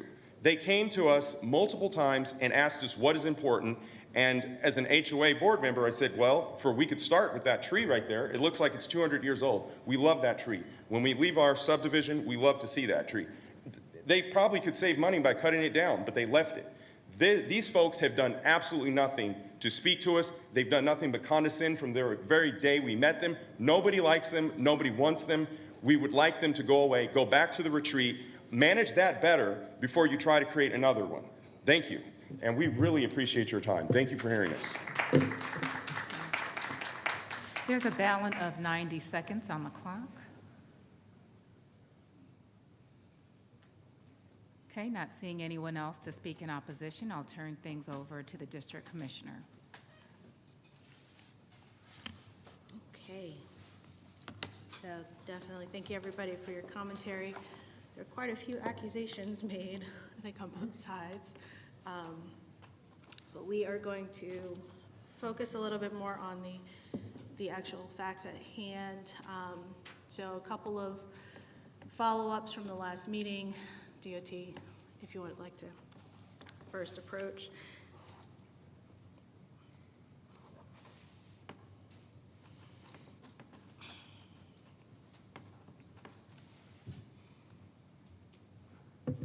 Good morning, Ligia Florim, DOT. Thank you. So as you heard, there are lots of considerations around traffic. I'll ask a little bit about that as well. But one of the requirements for this meeting was that there was a review of the shuttle analysis and what DOT's perspective was based upon the numbers provided. And if you could just also help make sure that we understand what assumptions were made as a part of that analysis, because there were assumptions that were made as well. So if you can enlighten on the results. Thank you. Yes, so we did receive a memorandum as you directed, and the document explains the trip reductions that may occur due to the private shuttle service the development is proposing. The shuttle will have a capacity according to their assumptions and according to their experience with similar developments and the previous experience with private shuttles in their student housing portfolios. They expect that the shuttle will accommodate 30 to 40 seats and will run 10 to 15 minutes round trip from KSU campus between 7:30 and 5 p.m. And also they experienced that they expect the shuttle to operate with 90% capacity. So based on this, the calculation the conservative calculation or estimate is that it will reduce the traffic generated by the development by 25%. If all of those assumptions are true, which we have no way to corroborate them other than anecdotal data from other campuses. So based on that, we do agree with their conclusion of the 25%. That still leaves with 1632 daily trips in and out of the area, as opposed to the 2176 that we originally had. Okay. Thank you. And then, because I will ask questions about how the applicant came to a 90% capacity assumption as well, but with regards to the area and some of the studies, I know in the last hearing, I had wondered if there had been any kind of approach to do a comprehensive study to analyze this area, knowing, regardless of what happens with this zoning, it seems that there are growing issues, and the Jacob study as well. I know that was something DOT headed up. So if you can just share a little bit about what were some of the outcomes related to that Jacob study, and are we going to look at future improvements in the area? Yes, so one of the original recommendations that we made was that there was need for a comprehensive study of the area unrelated to with the developer, right? So it's beyond the developer's purview to perform, but they should help us to cooperate towards that study in the future. Then the county will lead that study to look at the overall area as opposed to just the development. Okay. Do we have, and you may or may not know the answer to this, maybe a question I need to ask someone else, but do we have funding or a timeline related to a study in this area? I'm not aware of it at this point. We'll have to come up with it. Okay. Thank you. Let's see. Those were my main questions as follow-up from the last hearing related to DOT. Other questions from the board? Go ahead. Hi, Legia. So help me clarify. I know they submitted a study showing that the bus ridership would be used 90%, and it would reduce it from the 2,100 to the 1,600. Is that what you said? That's correct. So the staff did look at if there was no bus service, the amount of traffic that would be generated by this development. Correct, so it will be 2176 daily trips. But at that level, with all of the, assuming that everybody's taking a trip, the overall study was performing appropriately. You might be that the intersections go from a B to a C, but it's still acceptable.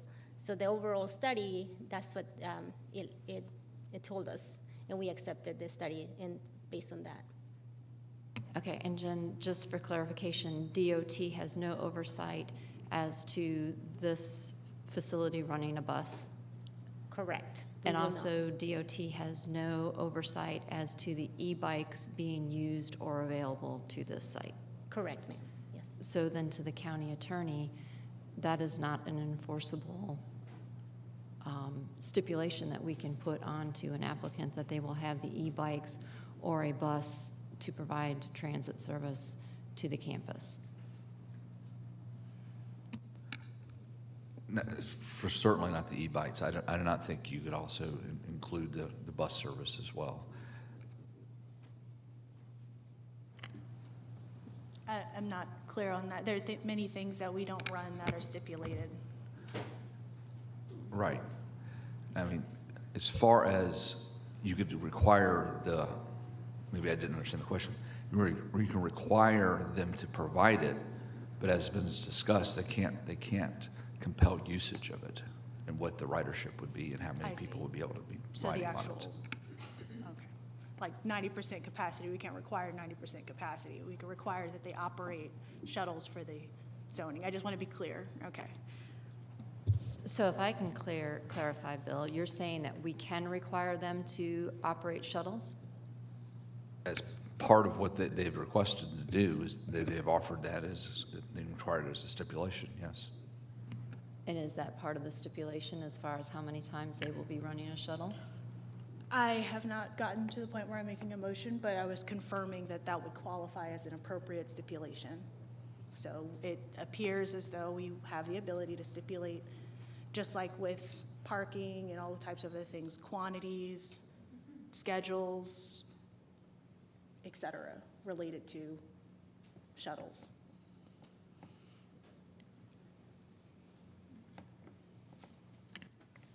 So it could be a step that says they have to provide a shuttle, because the Big Al bus doesn't, they can contract with KSU to pay them for the Big Al bus to come there, but we can't regulate that or we stipulate that. That would be an agreement between the two parties.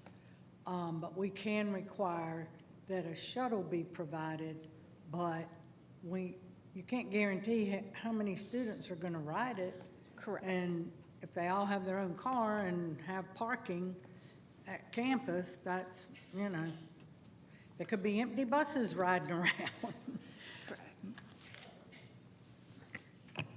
That was my understanding. We can't stipulate usage, we can stipulate Right. provision. Right, okay. Just a quick question regarding the traffic study that was presented by opposition. Commissioner, did you receive that from opposition and had an opportunity to discuss with DOT some of the points or issues that were shared with opposition, by opposition? Yeah, it hasn't, I've only discussed it in concept, not Okay. in detail. I know conceptually we had some discussion, I was able to speak to DOT a little bit, and then some with the community on traffic concerns altogether, and then relayed some of that same information, both from the community and from myself on a virtual call with the applicant. Okay, thank you. Other questions? Yes, I believe in the opposition's presentation, there was a slide with respect to accidents. And I saw a market decrease after 2018 and 2019. Perhaps it could be due to the pandemic now that I'm talking about it out loud. And then the accident rate, I perceive, did increase, but not to that same level prior to the pandemic. And I didn't know if there was an additional road project or something done to help address the safety of that area. I'm not aware of one recently Okay. that will have helped. It probably was because of the pandemic. And all in all is to say that if traffic accidents are a concern, that that's something we should be addressing irrespective of what happens here today. Of course. With the volume, and that's something that can be a takeaway from that presentation. Yeah, I've certainly expressed that opinion. Like I said, separate of the zoning, it seems to be a problem that needs to be addressed and funded. And apparently, there's not necessarily a timeline that we're aware of for that. Let's see. Okay. Anything else, DOT side? You're free to go. Thank you. Thank you.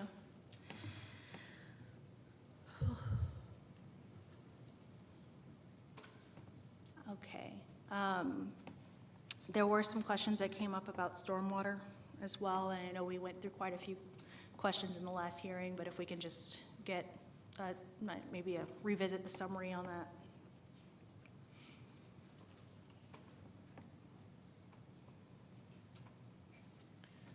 Good morning, Andrew Heath, Cobb Stormwater Management.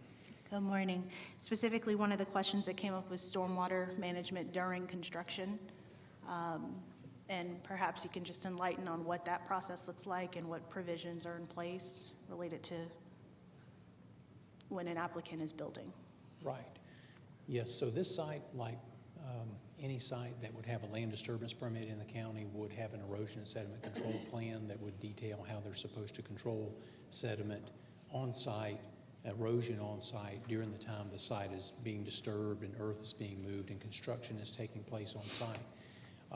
If there were to be some failure of that, if that plan wasn't sufficient or it wasn't carried out properly by the contractor and there were sediment to be lost, it has to pass through a storm drainage system as the water flow from this site is kind of proceeding off to the north across the adjacent property to the north.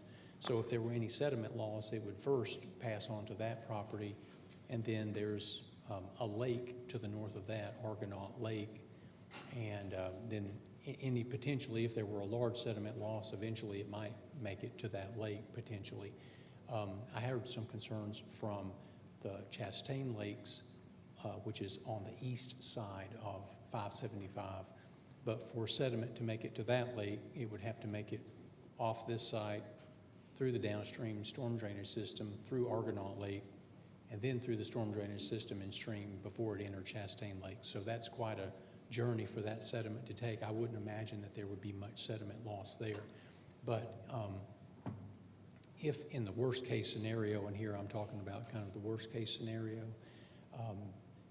the place that I would be most concerned about would be that site immediately to the north of this site, or perhaps Argonaut Lake. And so to address those concerns, in my comments, we've required them to do a pre and post sediment study for Argonaut Lake, and that will have to be something that's done and undertaken during plan review when the site, before the site's permitted, that is, before the pre-development study would be done before the site is permitted. And then, of course, they would have their erosion control plan that they would maintain and the erosion controls that they would maintain on site. So that's how we're proposing to address erosion control, from the site while the site's disturbed. Once the site's fully stabilized and there isn't really any exposed soil anymore, then the on-site system that they're constructing on site to manage their stormwater runoff should make an improvement downstream, because the existing site was constructed if my memory's correct, I think it was constructed in 1986, and that was before there was a lot of thought given to really managing stormwater runoff. And so although the new site will definitely be a fully developed site, it will also have a much more fully developed stormwater management system to control that runoff as well. So hopefully in the post-developed condition, that will be an improvement to the downstream neighbors as well. So. Okay, thank you. And if maintenance of that stormwater system fails after construction, what recourse do surrounding properties have? Yes, so sites now, current sites, are required to provide the county a maintenance agreement for the stormwater management system. So the maintenance of the system actually is the private property owners. It's a private site. They own the stormwater management system, and they would be responsible for doing the maintenance, repairs, any cleaning, anything like that that's required. However, if, again, in a worst-case scenario, if they were for some reason unable to do that, for whatever reason, the maintenance agreement that they would provide to us gives us the authority to be able to access the site, to inspect it, and potentially make some remedial repairs to the system if that were necessary. Hopefully that wouldn't be necessary, but that does give the county the ability in the future to be able to go back and to, you know, access the site, inspect it, and then decide, you know, what measures need to be taken if that were necessary. So. Okay, thank you. And open up to the other commissioners if there are questions related to stormwater. Yeah, just one clarifying question. You said that you anticipated that a greater stormwater impact would be to the properties north versus south?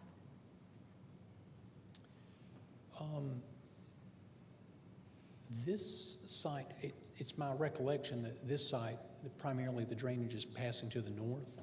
And Okay. so since that's the way generally it's headed that way, there wouldn't be much impact to the south because that's not really the way the water's going. So. Okay, thank you.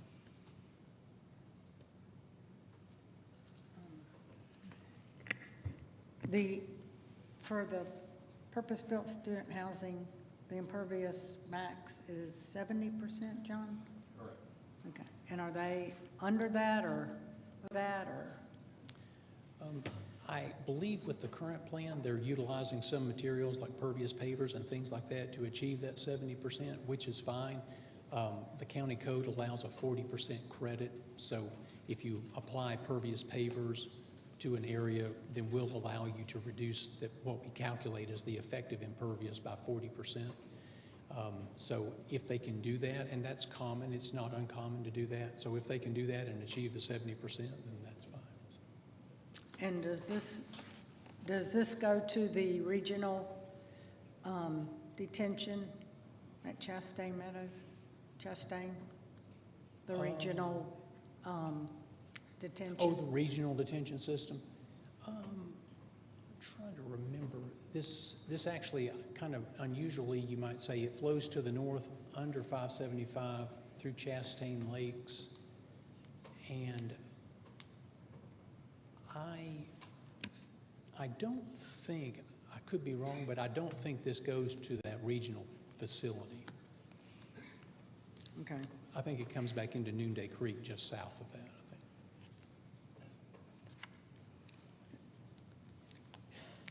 If I remember correctly, I think it does go to Chastain Lakes.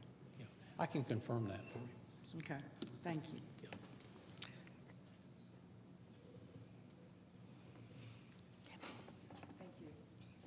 Thanks. And certainly, if you do find that information just signal. Okay. I think the bulk of the questions are going to come back to the applicant.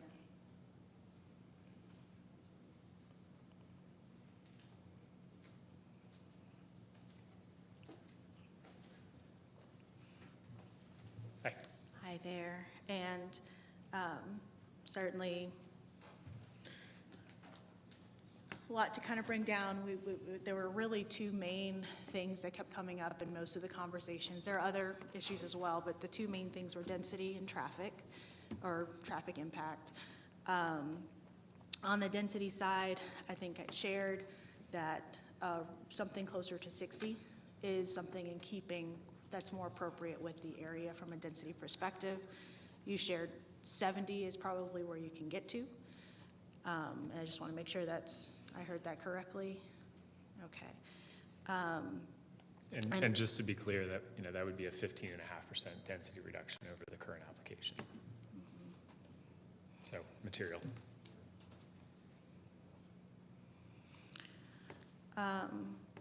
And we can certainly come back to the density, but I did want to make sure I collected that properly.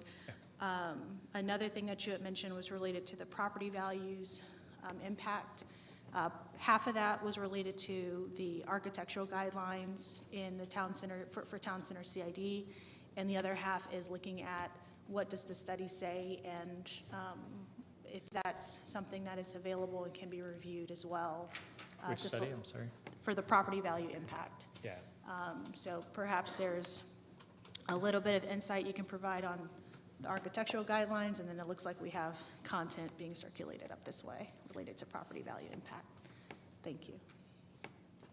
Yeah, and I believe that was submitted as part of this application. We do have our expert here, as far as a property appraisal expert. So, he's the one who published the report, and he can come up here and answer any specific questions that you may have on that. As it pertains to the overall CID architectural guidelines, it's our intent to comply. Okay.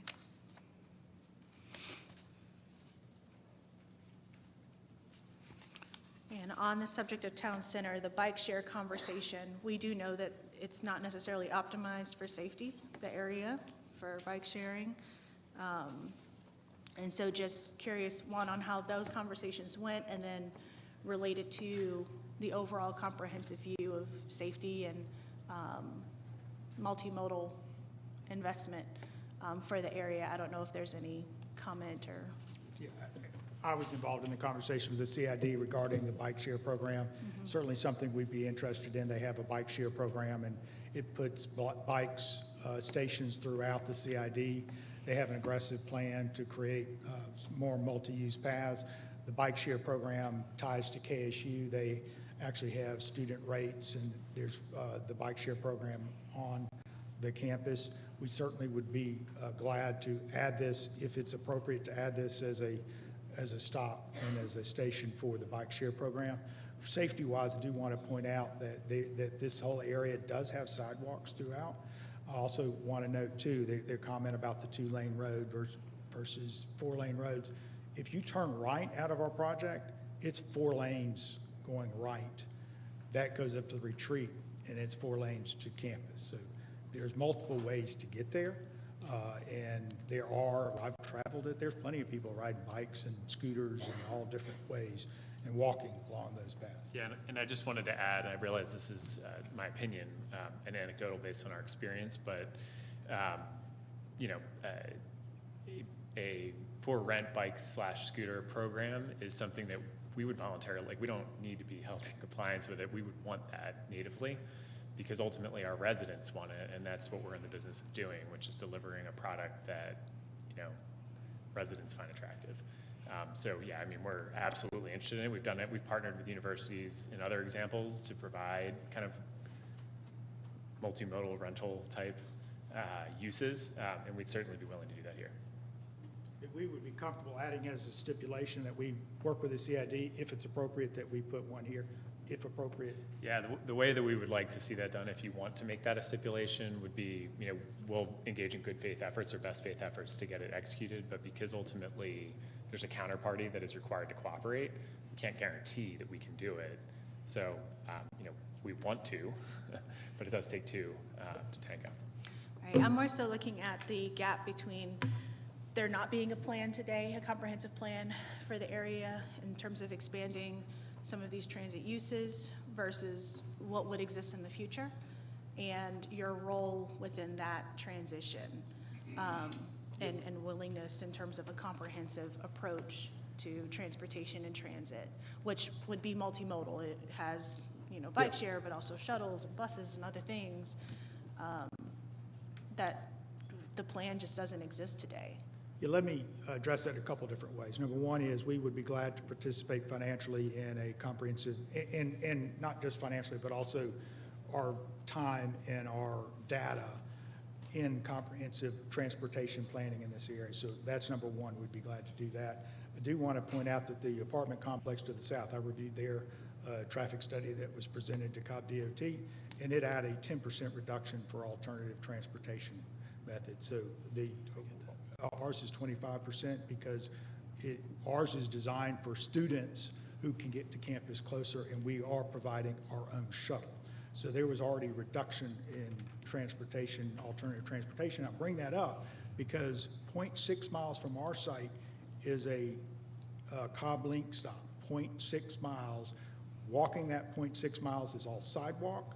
You're passing restaurants and other activities, so, you know, great retail and restaurants. It's a path that you would normally walk if you're going to Chick-fil-A for breakfast.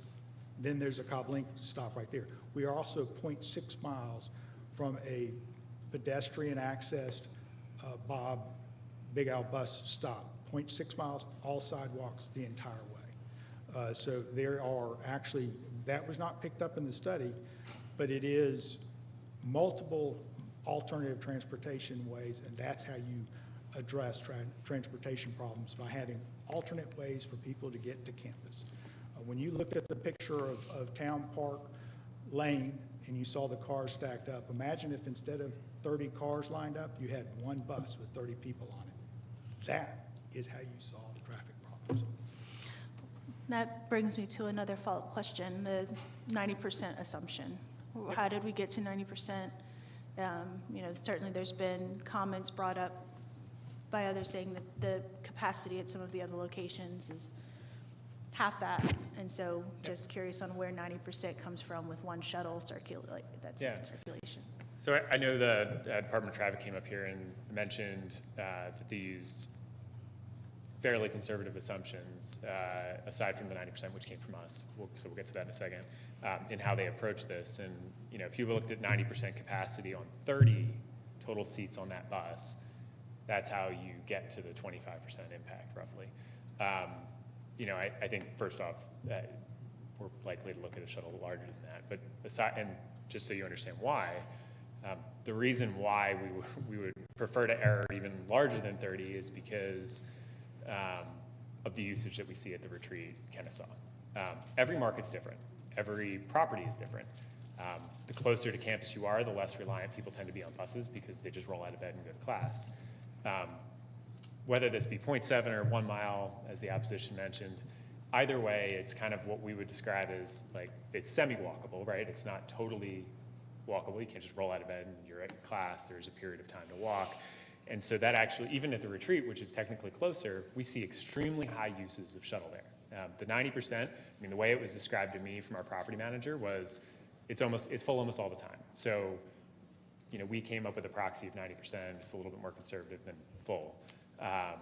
You know, but even if we provide a 35-seat shuttle and we're at 80%, that's still in excess of the numbers that we're taking into account in the traffic survey. So, you know, I think our view is we have a demonstrated example in this market in a better location of extremely high usage. We feel as though this property, being slightly further from campus, if anything, would see enhanced usage relative to the retreat, which is not accounted for, to be clear, in the assumptions that we provided. And keep in mind that study is based upon 25% reduction, but we've just reduced the density, proposed reducing the density by 15%. So you've got a 15% reduction off the top if that density amount is, and then 25% off of that. So if it's 20, we're still less than what we were talking about before. Okay. There were two other things that came up from the community as well that I wanted to inquire. The landscape buffer conversation, is that something that? Yeah, I talked to Mr. Warsaw last week, and I said, is there anything that we can do, you know, if during your development, if you need to use our property for lay down, is there any discussions we need to have on between two properties? And he said no. So, yeah, I mean, and the buffer they're talking about is the buffer on our land. when they said there's a natural buffer, they were using our buffer. So I think that's a little disingenuous. And to be clear, if they wanted our property, they could have bought it. So, Okay. And then the last question that I have was related to the 24/7 security. I do recall on the call, it was a little bit less structured in terms of what is imagined when you think of 24/7 security, that there is hired staff that's available at all times on the property. That's kind of the thought, and it doesn't seem to be exactly what the intent was in terms of the security plan. And so can you help me understand the discrepancy there and whether or not there is intention to have hired staff? yeah, so we do have hired staff living at our properties, first off. That's true in just about every project we do nationally. I can't think of one that doesn't have that, and certainly would expect that to be the case here as well. And just to be clear, I'm referring to the 24/7. Yeah, no, I understand. Sorry, go ahead. Yeah, I was just going to say, to really address this, your code has standards. We have not asked for a variance from those standards. We will have to meet those standards. Yeah. So that's the short answer is, your code requires it. We haven't asked for a variance from that. We've not asked for a variance on height. We've not asked for a variance on impervious, thank you, impervious surface. We will comply 100% with the purpose-built student housing ordinance, which requires 24/7 security. We will have that. Okay. So those were the questions that came up specifically during the presentation and some of the other conversations that have occurred. Let's see.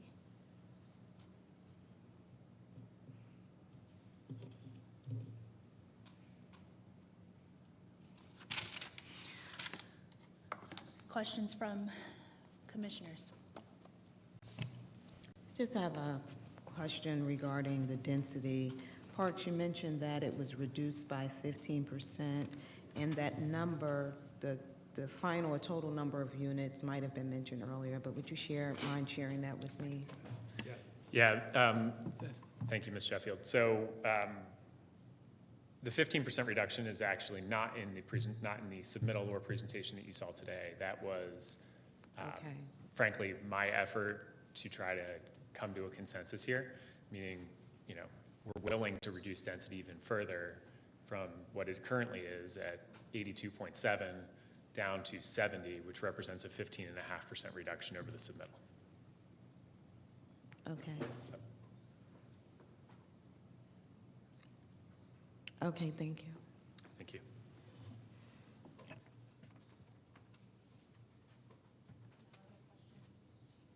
No other questions from Well, would that 761 beds, if it was reduced down to 70% units per acre, how many units would it be? One second, we will answer that in a moment. I'm sorry, I don't know off the top of my head.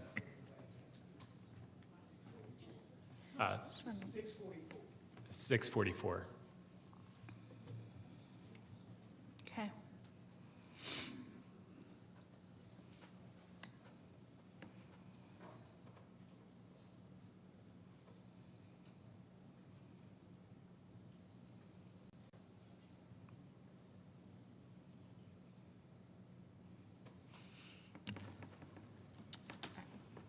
Go ahead, Commissioner.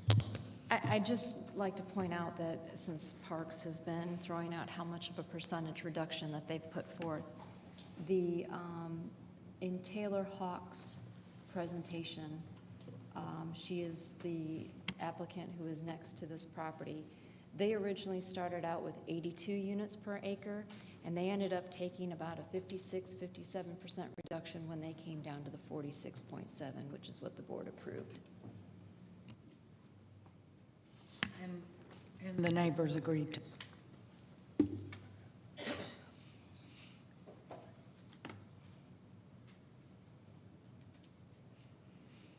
Correct.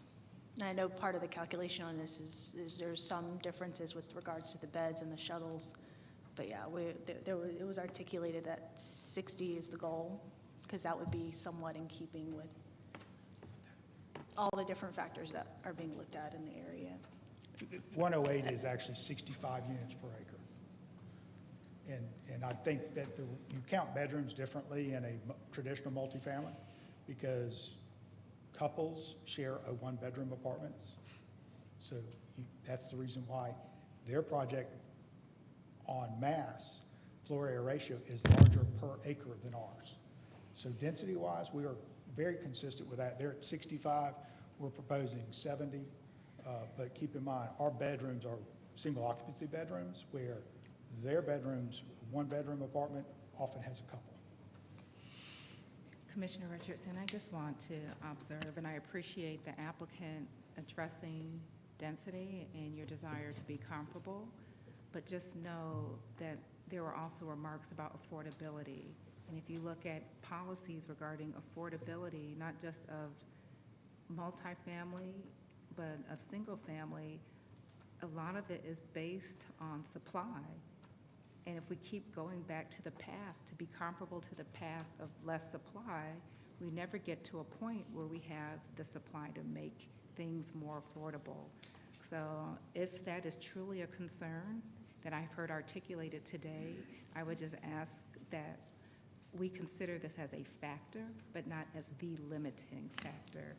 I think moving towards something comparable is fair to, again, the surrounding area, but it's not necessarily fair with the policies or considerations that we have around affordable housing.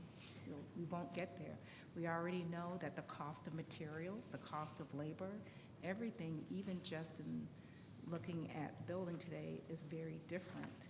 And this is a very difficult conversation when people expect to move into communities that are the same. Again, I appreciate the communication, but I also know that with every zoning, there is negotiation that takes place with the applicant and the commissioner because you want the commissioner's support. It may not necessarily be required, but because the prior applicant has negotiated in such a way to get that support, is that now the bar for everyone to do what that applicant did to curry support? Again, I'm just asking for you to weigh all of these things in mind, knowing that, again, I appreciate your willingness to listen to concerns of the community. I think it would have been helpful. I don't know, I'm hearing that the community would have liked to have met with you sooner or earlier, and you may know more about the timing of that. I wasn't approached by the community for that prior application or for this one until very late last week. I don't know. I appreciate all commissioners. We always appreciate working with the community to get to a shared agreement, but I just know that we weigh that context in the midst of this greater public policy context of how we get affordable housing. So a couple things and certainly in general, I would agree with the weighting of that. What I'm also weighting into this discussion is one, and as far as the timeline on the meetings and stuff, we were able to make it happen, so I definitely appreciate the community's effort in making that happen. It's just with all the transitions going on, all of those delays kind of happened alongside that. But we were able to at least transcribe all of the different pieces, get some of that turned over. I know the applicant is working through some of that information as well. With regards to affordability and where this particular zoning fits in the overall timeline is, as it exists today, KSU is working on a comp plan. Town Center is working on a comp plan. The county's trying to understand the comp plan. And so there is no comprehensive combined view of what the long-term perspective needs to be for growth in this area, housing availability, et cetera. And so you can't necessarily hold a case hostage, but we have to be mindful of all of those changing pieces so that we're flexible enough for the future as these things are happening and as these meetings are happening and task forces are being formed. We want to make sure that we're leaving enough space for those considerations in both this zoning so that it doesn't become a spot zoning and future situations as well. And as far as affordability, certain things that obviously we can't necessarily consider the economies of scale for these types of projects in terms of cost of construction, et cetera. But with regards to the impact to affordability, we know that this is on the higher end of affordability in terms of what's being offered. And so this is more of a conversation of displacement in supply versus direct supply for affordability. Because whether it's 82 or 60, these price points are still more targeted for a certain financial demographic. And so, again, affordability matters, but that's not necessarily the outcome that would be derived from this, minus a displaced group of people that may be occupying more affordable areas that can actually afford higher, higher price point units. And so we increase supply that way. But different theories out on those things. I just want to share that that's what's going into those different considerations. And so in this light, there are certainly precedent around setting a density mark that makes sense versus a density mark for the sake of what's being proposed or what's being requested. And so trying to find that balance is what the goal has been in terms of the discussions around density. I appreciate the conversation around balance. It's just, those costs will be for, if you reduce density, I've worked in multifamily, you're looking at your performer, you're looking at the number of units, and those costs get passed on. And again, it's just, we either, if maybe that's not a consideration, I get where you're going, but I can't perceive how when we reduce density, how we don't anticipate that the cost of building is going to be passed on in a greater proportion to those that eventually occupy those units. Whether it's already, maybe it's already unaffordable and it becomes more unaffordable, but I don't think we can, I don't think it's unreasonable to consider that the cost per each unit or occupant could go up because of that. I'm sorry, Commissioner. I didn't see Gamble. I mean, Burl, I'm sorry. We don't get into or control price points on residential. And this is not affordable housing, Madam Chair. This is purpose-built student housing. And Landmark has done a great job with the retreat. They were the first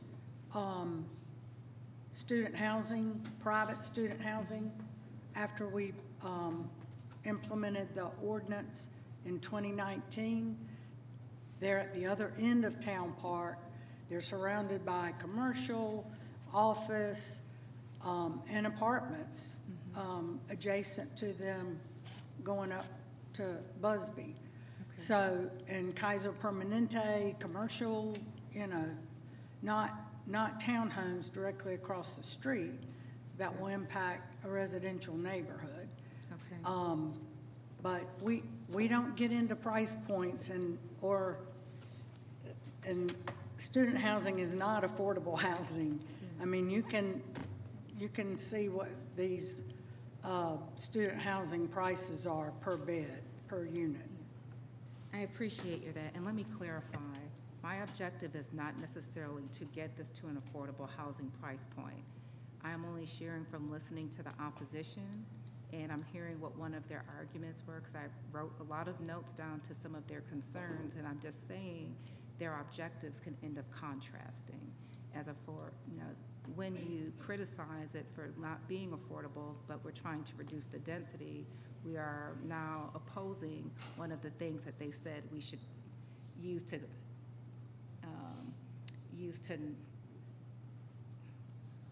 consider some of the challenges of the applicant. That's all. I received that, Commissioner. We don't necessarily look at price points when we do zoning. I'm just looking at contrasting policy concerns. Commissioner Gamble. So in weighing in on this discussion and knowing that we can't enforce price points, we also know that the density is needed to support the amenities. These amenities that are being offered are more of a resort type of amenity instead of this is a place for you to live, work, or live, study, and go to school. We've got rooftop amenities, we've got all these nice things. Maybe they could reduce the density, be in alignment with what has also been approved, potentially offer affordable housing if they take away the amenities that is going to be the biggest cost for them to maintain over the long run. So if this really is about addressing student needs, let's address housing that meets student needs that doesn't have a resort feel to it. I think that's a challenge with lots of universities, right? People go to universities. I'm surprised what I get in my recreational and university package, and you think you're sending your kids just to get an education, but you're paying for all of these other attributes because there's a desire for students to have an amazing quality of life when they are students. So, I mean, I hear what's being said, but that gets to a larger argument about cutting down the cost of college education, where a lot of our universities are trying to appeal to many aspects of our children beyond just what's in the classroom. And I'd just share one comment, and then Commissioner Sheffield, when it comes to amenities, I mean, what you're speaking to or alluding to there are different levers that can be pulled with regards to the density. And I mean, certainly amenities are one of them, and we, again, are not necessarily in that business, but that is why the request was articulated, knowing that it would be on the applicant side to try to figure out how to accommodate kind of that happy medium while we're in this space. Again, And while I understand that, that's what surprised me the most at the last hearing when you seemed to be more focused on the rooftop amenities and wanted more information about that. So that's where I was very surprised at that comment because, again, if it is about affordable housing and getting a development that is in the area that is, you know, in keeping with others, that the rooftop was the primary instead of the housing. It was the last thing I listed, and it was rooftop activation plan because of noise and proximity. So that was a concern that came up out of about 10 or so. And so the list was pretty lengthy. I wouldn't say that was the focus of the conversation, but I was interested in seeing a phased approach for that, knowing that the priority is on the housing space, not necessarily on the rooftop. So hopefully that clarifies. It clarifies, but again, in the presentation, it was more about the rooftop amenities than the housing. Okay. Sheffield. Just want to add a couple of things, and first I'll start with the amenities. If the amenities are reduced or removed from the plan, you know, I'm not sure how much of a cost savings that would be. I would leave that to the developer to calculate. The building will have a roof, so it will already exist. It's just a question of perhaps building it a little taller to fit a pool, adding poolside furniture. I believe also this might have a fitness room. I'm not 100% certain. And for the cost, and I'm very cautious not to discuss costs or even to pretend to know how much these things cost, but just in listening to the conversation, even with the fitness center, I'm just not sure that if those amenities were removed, it would save the students on the back end. In fact, I think the opposite is true. I think that anytime you have amenities, that would make a property more attractive, and that can possibly help with the occupancy rate. Just going back to density, when we met last month, Commissioner, I know that one of your desires or instructions was for the applicant to go back and recalculate density. It was reduced from 82 to 70%. I'm not sure if you've had conversations. I'm assuming you had conversations with with the applicant before today. I'm not sure if the community has had those discussions with the applicant at all. I've met with both the applicant and opposition. Actually, last week, I believe it was Taylor and another gentleman I met in my office for a discussion regarding this application. So I have met with both sides, but with respect to density, I don't know if, for the most part, for the community, the townhome community, is it the number of units? Is it just not a good fit? I'm hearing a little bit of both. I'm also concerned about the traffic and the crash, well, the traffic information that was shared earlier today, but I am confident in DOT's assessment and reviewing any traffic analysis that we received. The reduction by percentage is about 10% or a little less than that, but by the number of units is 117 unit reduction, it sounds like. And I don't know if that's something that you are okay with the community, if the community had an opportunity to weigh in on the reduction of units. Okay, so it was discussed what was a range that made sense. There were some calculations kind of done on my part, but I wanted to hear where the community sat. And so that's what was articulated to the applicant, and I understand the applicant's been working on that. You've heard today what has been the result of some of those conversations. I would say directionally it's consistent. We're going from 82 to 70. It's just that wasn't exactly what was requested at this point. And it does kind of go into what I'm thinking of doing for this particular zoning hearing in terms of this zoning case. But hopefully that answers your question about, you know, like we're all kind of hearing what that number is in real time because it's a fluid conversation with what is desired. And again, when I had the conversation with the community, it was kind of broken down into these are the different sections. These are the different areas that we want to look at and what are relevant outcomes for each one of those areas. Some of those I can't really put into consideration. I would say that they don't necessarily have the same legal basis, but when it comes to density, when it comes to traffic, certainly some of the stipulations, things like landscaping buffers as well, all of that stuff it is consistent with the list of requests. Comprehensive plan, that came up a lot too, so hopefully that. And just also, with the reduction of 117 units, would that have any impact on traffic or relieve any type of perceived traffic issues? It was, I'm sure it will, just because you have a smaller number, but it was not necessarily conflated with the traffic conversation, and that obviously has not been relayed to DOT for any kind of further analysis at this point. Okay. All right, thank you. Other questions, thoughts? I'll say bond for discussion after the motion. Okay. All right. Then if that's the case, I will go into a motion. What I am grateful for is, like I said, a very active community. You guys are working to accommodate all of these different transitions.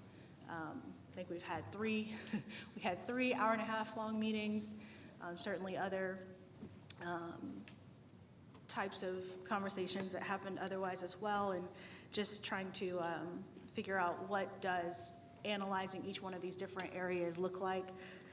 And I will say I am also appreciative to see that there were modifications made in this presentation, and one of my things is if there are these meetings happening, there should be evidence that there is some type of change, some type of reflection based upon those conversations. I would say this zoning, while it as proposed is consistent with the future land use plan, has all of these different pieces that, you know, no variances being requested, does meet a market need, different things that we do look for in zoning cases. There are still outstanding issues because there are some things that have to be looked at, and considering that there is no true comp plan in place, we have to take those things very seriously and really dig into it and see what we can do in the meantime. So I appreciate everyone's patience as we go through this process. That being said, I don't think we have met what's needed yet. I think we're getting there. There are 3 things that I am interested in making sure would come back in a follow-up presentation. And I will take opinions as well from the board before actually turning it into a motion. But the 3 things I'm looking at is a true landscaping buffer conversation and plan to exist with regards to adjacent properties. I would like to see that come forward. I would like to see if the density can get down to 70 or below. I want to see how that is being accommodated. What is the how to get there? I know that there are several ways that we're looking at, but knowing what that looks like versus articulating it, I think is really helpful for both the community and for the commission, the board here. And then an improved estimation on the circulator concept, the shuttle concept. So this would incorporate a little bit more. I would like to actually see an overestimation, something that would start off with I think I articulated it, people are late to class all the time. And so one circulator, I want to see improved. I want to see an overestimation on what that investment could look like from a transportation plan perspective. So those are really the 3 things that I am focused on that I think is still left from discussion, but I am open to any other considerations from the commissioners on this board.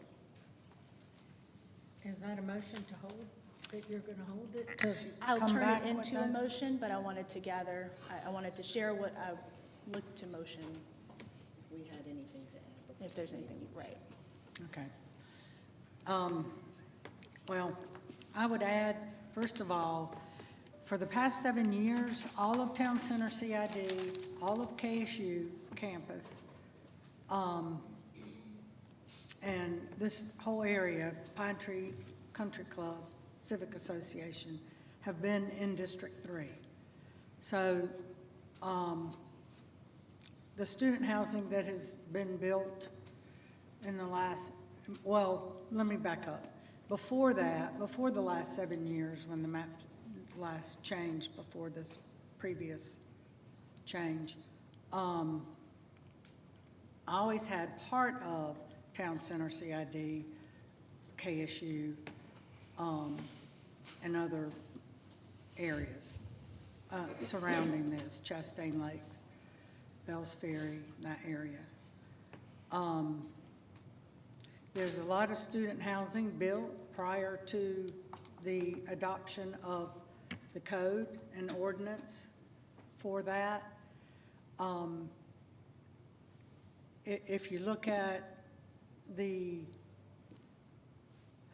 apartments that were built at Hidden Forest and Big Shanty, directly across the street from campus, from the stadium, the U Point, the first student housing that was built in the Hidden Forest Town Village complex, that was, had a restriction on there that the adjacent property could not be student housing.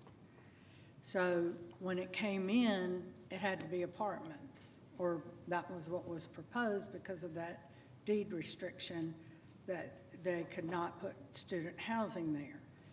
The rest of Hidden Forest is all student housing and apartments. So, and it borders campus, the stadium, and athletics field. And on the other side, it borders Busby Parkway, which is commercial, hotel, retail.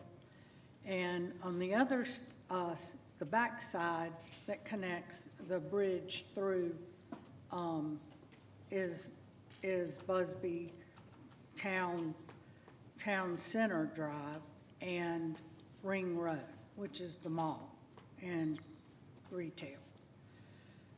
So this project, I don't think it is density, it is too dense, but the main opposition here is the impact to residential townhomes with student housing right across the street. And to me, it's not only going to impact the townhomes and the residential, but it's also going to put a strain on county resources with police and code enforcement. The other neighborhoods meet with code enforcement on a regular basis, like Pine Tree, because of the traffic and the cut-throughs and the code enforcement violations in their area.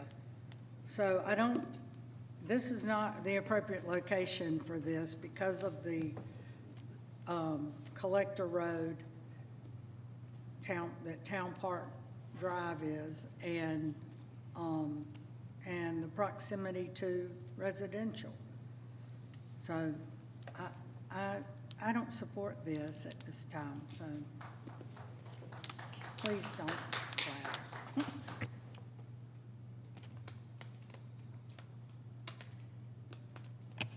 And we have had several meetings, combined and separate.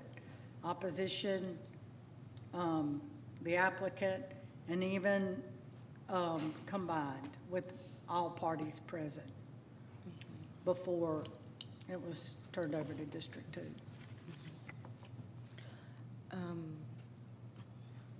You know, oftentimes when we have these zoning applications, it's always a balancing act.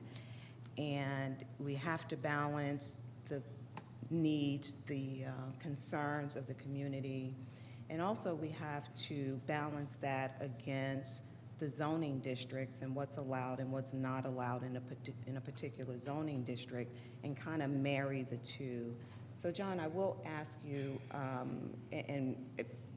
just for the benefit of those that may be watching or here in the audience, talk to us a little bit about the zoning category for this parcel and what's allowed, what's not allowed, et cetera.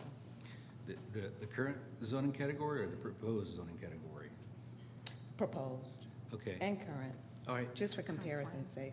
All right, well, the property is currently zoned OMR, which allows for mid-rise office buildings, which are 4 to 8 stories. I think the current one on the building is about 4 stories. So that's what's permitted on the property right now. The applicant's asking to be rezoned RRC with a special land use permit for the student housing proposal. That building would be 5 stories in height and would have a density of around 84, 85 units per acre based on the original plan. It sounds like the applicant has agreed to reduce it down to 70 units per acre, around 75 maybe. So it's getting more in line with the market rate apartments the board approved directly south last year, which is around 65 units per acre. But student housing is unique in that the board only allows it in regional activity centers. And this is a regional activity center. So there's only 2 regional activity centers in the county. One's down at Cumberland Galleria, and the other one's up here at Town Center. It's highly doubtful to me that someone would build student housing down in the Cumberland one because there are no universities down there that would support that. So student housing is most likely going to be built, in this part of the regional activity center in the Town Center area. So, that's why staff did recommend this be approved, because we thought it met the intent of the code and the certain parts of the student housing code. And you mentioned the apartment to the south. Would you happen to know off the top of your head what the distance is between the 2 properties? They're right next door to each other. Okay.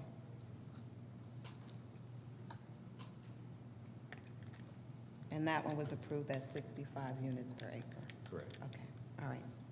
Thank you. John, just to follow up the conversation based on Commissioner Sheffield's question.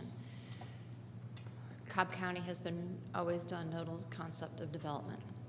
So we know we have the Regional Activity Center. But within the Regional Activity Center, do we have step-down zoning in place to help protect the existing neighborhoods that are adjacent to these racks so that we don't have high-intensity development come directly on them, or has that step-down nodal concept been taken away in this area?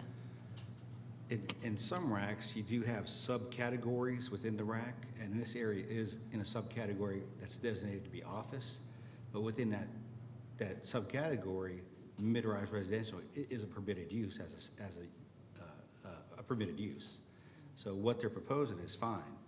As far as the step down zoning, Commissioner Gambrill, this one's kind of unique in that Interstate I-575 is directly to the east, so there is no single-family houses that are directly adjacent to this property.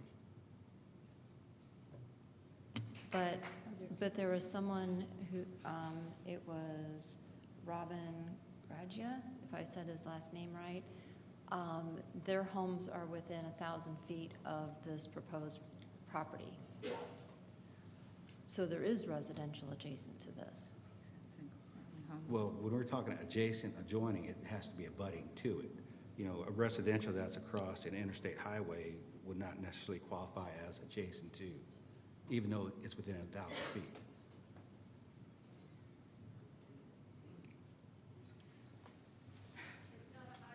Sorry, that's not appropriate.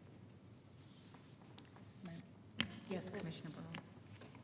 John, the townhomes, which are for sale, not rental, like they're not single-family homes, they're townhomes, but they're single-family dwelling units. But they're across Town Park Drive, not Chastain or 575. That's correct. Those townhomes were developed as single-family houses as part of a mixed-use development zone UVC. But they are kind of, If they're within 1,000 feet, they got the letter. yeah, but they're not directly abutting or adjacent to the property. They're not connect This property is surrounded by side a by park. side or behind, or I understand that. You got 575 behind them, Correct. but they're right across the street, which is a collector road, not a highway or arterial. That's correct. It's a collector. Right, I think there's a question for clarity around step-down zoning around between the townhomes and this parcel. Okay, well, as far as that goes, when the townhomes were developed, they were developed as part of a mixed-use development zone UVC probably 20 years ago. That includes the six-story hotel and all the commercial that fronts Chastain Road that goes to Busby. So, at that point in time, it's considered, a zoning that's permitted in a rack. It's not necessarily a single-family zoning like we think of, like R20 or R15. Right. It's part of a mixed-use It's all development in a contained mixed-use within the area. rack. Just one last, or there could be other remarks, but an observation. I think Commissioner Burrow distilled this down to what this is really about. And should student housing be adjacent to housing that's not purposed for students? She said this is about the residential. And I know PBSH is looking at how we build student housing in a certain way that complements KSU.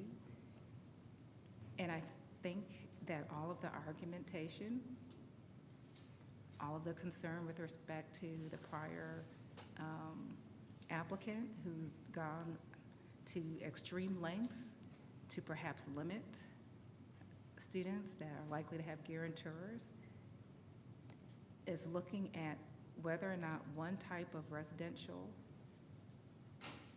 should be adjacent to another type of residential.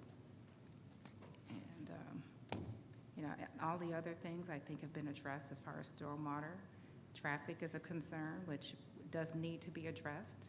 But I feel like a lot of this is to dance around an issue of whether or not people that have purpose to not live near students should be adjacent to students. And that's where I will be focusing my attention. I know you want to look at other things, but density, traffic, stormwater, amenities, all of this is just dancing around the issue of whether or not people who purchase their property under a perception that they would not be near students, should they be living near them?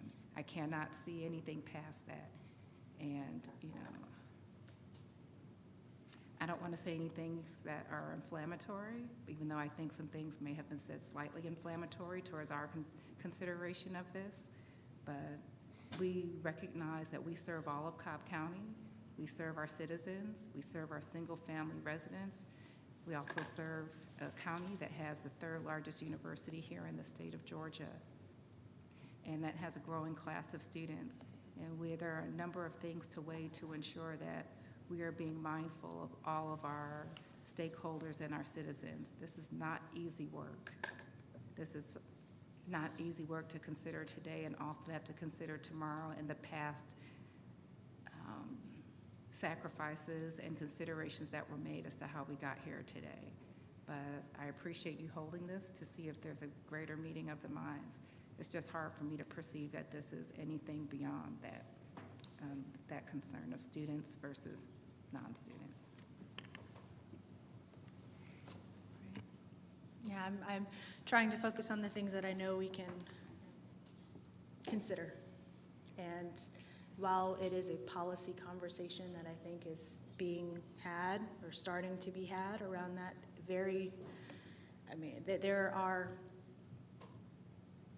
there are assumptions that are laden within the conversation itself that I don't think are appropriate for us to honestly discuss in generalities. So my intent has been to focus on the more technical issues for this case while those policy discussions are underway. And I think that provides protection for all parties involved, because I will share that certainly on some of these conversations, there are comments made that are intriguing at best. But that aside, in cases, I try to separate out what we know we can absolutely discuss and what we know needs to be saved for a different venue outside of a zoning hearing. So that is why I'm recommending these three things specifically, technically, to look at, review, while we're in this intermediate space. It is certainly a compromise in terms of what considerations we're bringing to the table. But that is the rationale behind my list of three. And certainly looking for the good faith effort to continue with all parties in this request for a continuance that I have not yet motioned, but am appreciating the input by the commissioners on what I'm putting forward.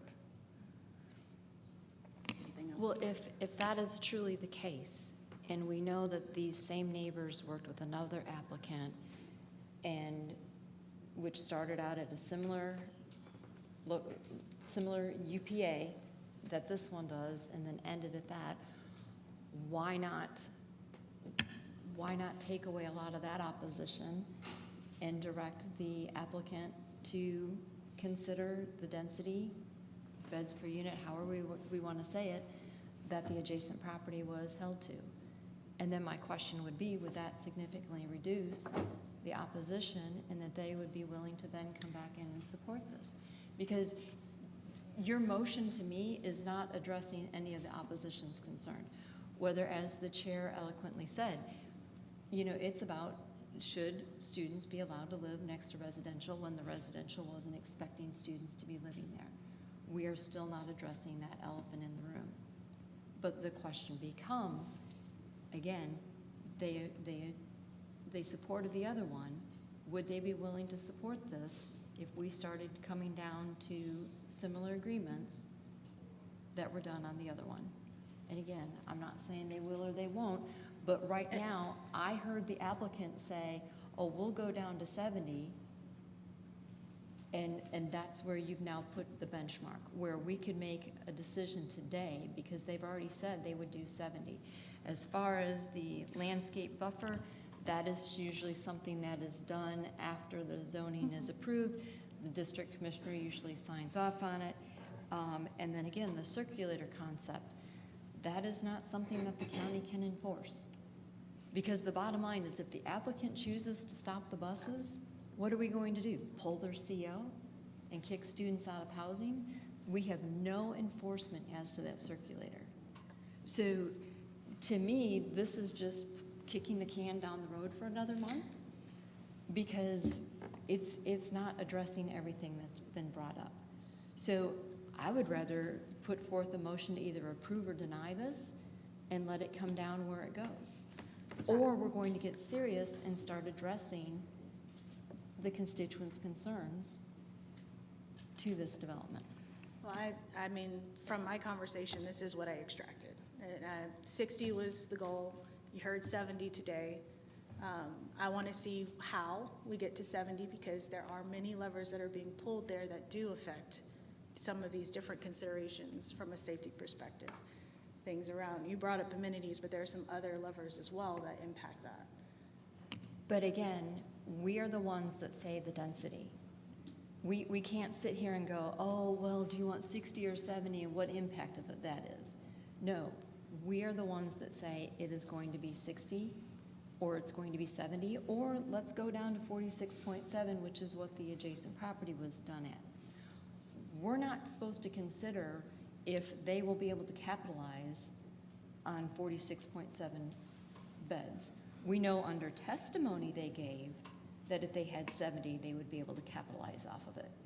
That is something we are not supposed to consider in our, but we are, because you are now going to where they said they could capitalize. No. Not to where No. the neighbors are willing to No, potentially I didn't say go. I said I wanted to accept see it. how. I want to see a plan on how, because there are other considerations around 6 6s, which are 6 bedrooms, 6 bath, 5 5s, and the impact to the safety concern on that. It's directly tied to who's occupying that particular area, and it speaks to the safety concerns that are being brought up. But again, we shouldn't be dictating to an applicant if they do 5-bedroom rooms, 6 bedrooms, 4 bedrooms. We shouldn't be dictating how they do set up and run the inside of the building. The bottom line is we are approving them to have X number of beds on the property. That is kind of where our oversight should go, is we allow them to have this. As far as if they set it up 4, 6, 8, whatever, that is up to them, not for us to determine. I have a quick question for Commissioner Richardson. One of the items that you would like to table for a meeting or discussion is the density and how it will be accommodated.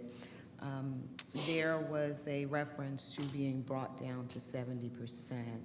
And just help me, I don't know if that was your intent to leave it at 70%, or at the very least just start the conversation on their proposal and possibly even go lower than that based on your conversation and meeting with the So applicant. the request was 60.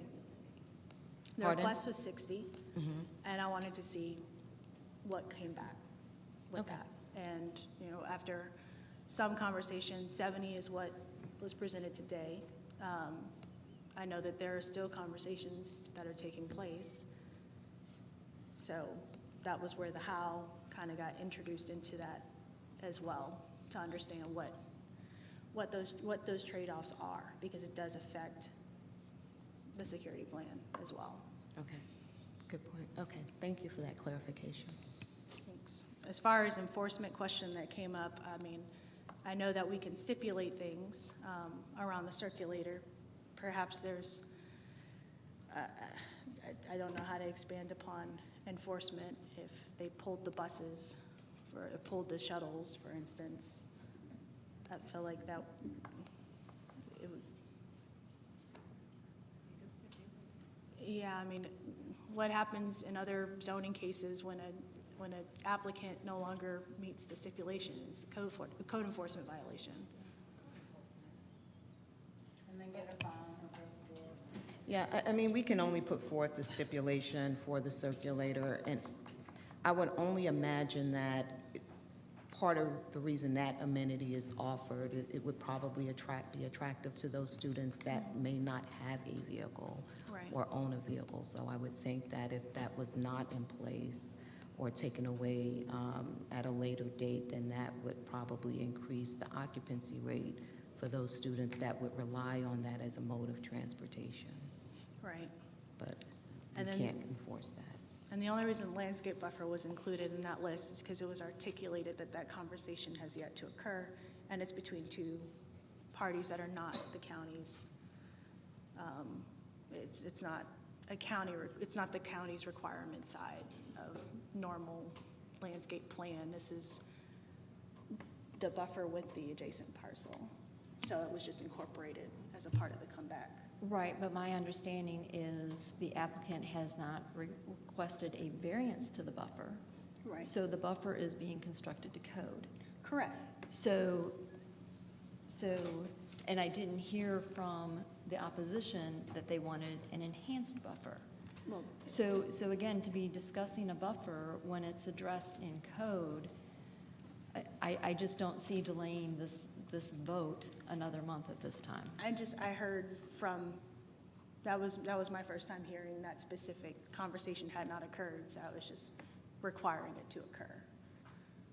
John, a follow-up question, and I understand if you might not know this, but the Warsaw property, did they have to do an enhanced buffer in their rezoning application? Is that the one directly to the south? I don't believe so. The adjacent property. The apartments, right. And I don't believe so, because I was looking at their site plan, and their site plan is very similar to this one, wherein the building's in the center, and it's totally wrapped by a driveway going all the way around it.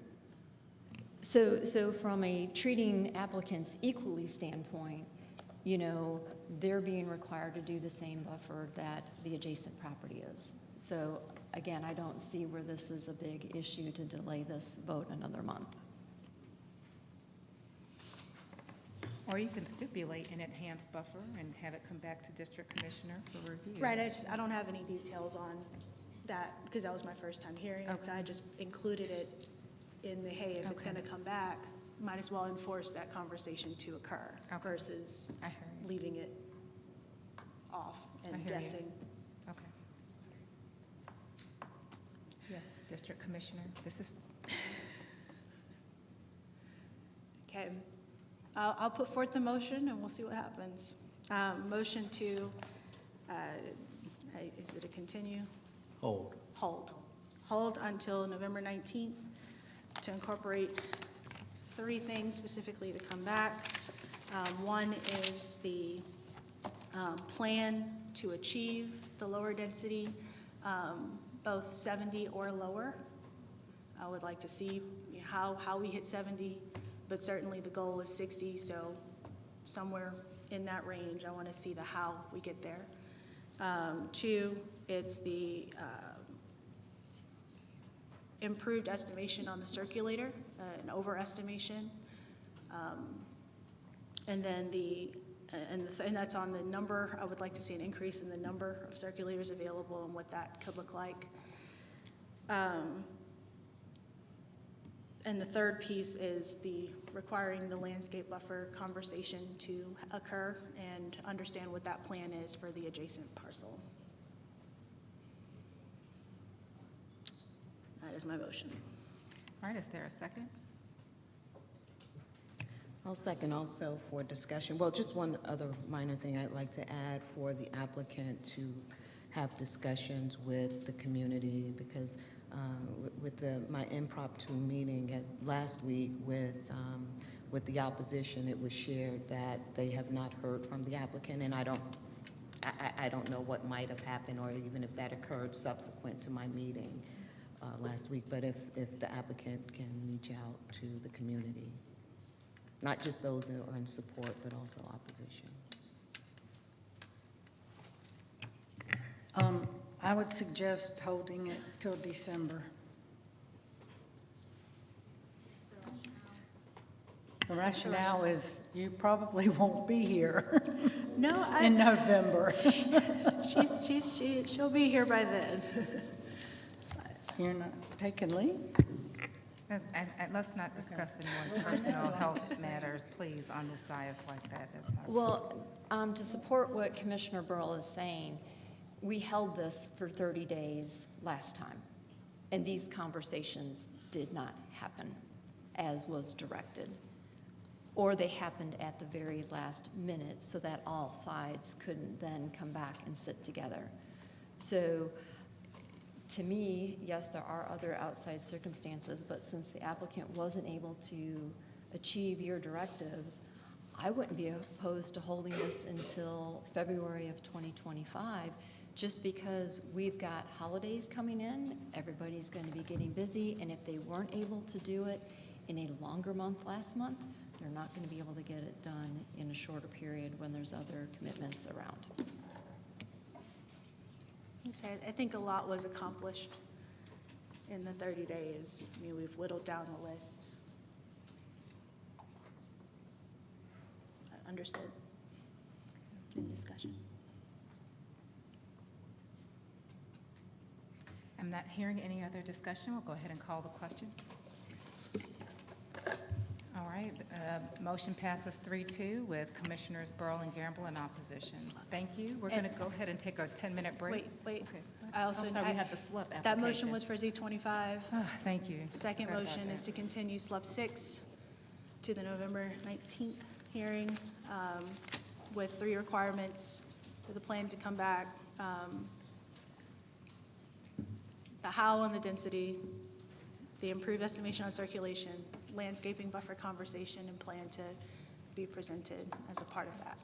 All right, I'll second. And Commissioner And Sheffield's. the community meetings to occur as continued. Okay, I'll second that. Is there any further discussion? Call the question. Motion carries 3-2 with Commissioners Burl and Gamble in opposition. Let's come back in 10. Matter of fact, Commissioners, it is close to lunchtime. I just want to pose a question. We have a heavy agenda moving forward. At some point, we will have to break. I'm proposing that we do have a 10-minute break and that we come back and that we have a later lunch, unless somebody wants to break now for lunch, or anybody needs a longer break than 10 minutes. All right, we'll go ahead, come back at 11. Go ahead. How about a break for lunch and come back at 12:30? That's 45 minutes, That's possible. is that You usually need an hour. good?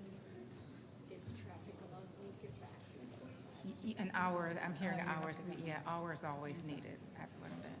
All right, whatever. Do you want to break for 10 and come back and continue to hear it, or do you want to break for lunch now? I'm fine to continue. Okay. I will break, okay, we'll go to 11:52 now. We'll come back and continue, and we'll see where we end up breaking for lunch after that. Thank you.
Thank you, and welcome back to our Board of Commissioners zoning hearing this October 15th.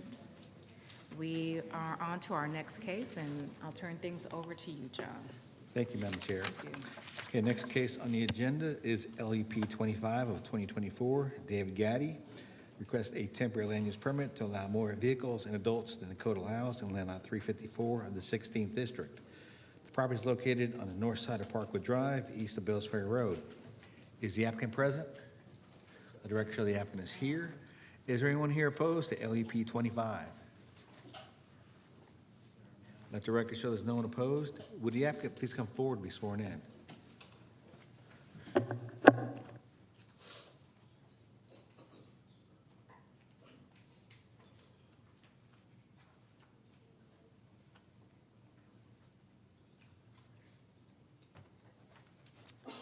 Good afternoon.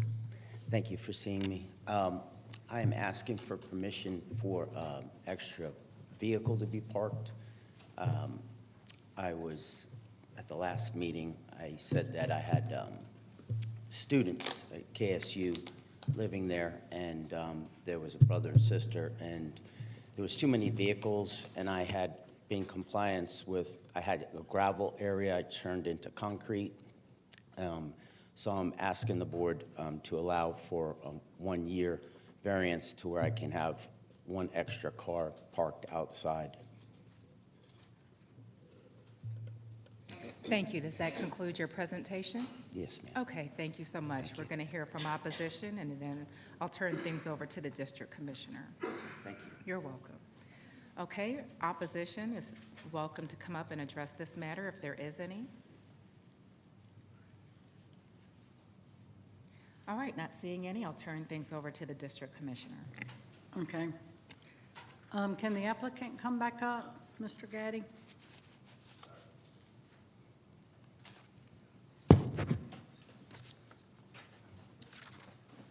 How are you, sir? Very good. Originally, I think you had asked for 3 unrelated adults and 5 cars? Yes, ma'am. Okay, so can you tell me the adults that lived there? So what happened was I had the adults, well, I had to evict 2 of them because I was not going to get approval, and I had to, it was hard because they were getting married, and I don't want to go into personal detail about it, but so now. I just need to know the relation. There was brother and sisters, and then it was a boyfriend that was engaged to get married to the one. He was the one that was not allowed to stay. Okay, so who is in the house now? There are two brothers and a friend. Okay, so the Bill or John, the 2 brothers would count as a family? Correct. And one outside, which is our code currently? Correct. So you would be in compliance, correct? But I'm, With 2 brothers and 1 outside person, he's in compliance with the family and 1 outside, which is our code currently. Correct. Okay. And how many cars would be outside the garage, outside? to get one more person. There's 3 cars now. I'm asking for 1 more person with 1 car. Oh, so you're asking for 4? Yes, ma'am. Because our code is you would be allowed to have the 2 brothers and 1 friend, but you're asking for 2 unrelated in addition to the 2 brothers. Yes, ma'am. Okay, I thought you were asking for 1 outside with the 2 brothers. So There was 1. I'm asking for a second person outside of the family, yes, for 1 year.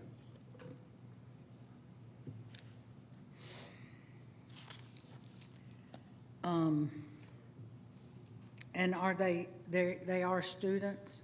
Yes.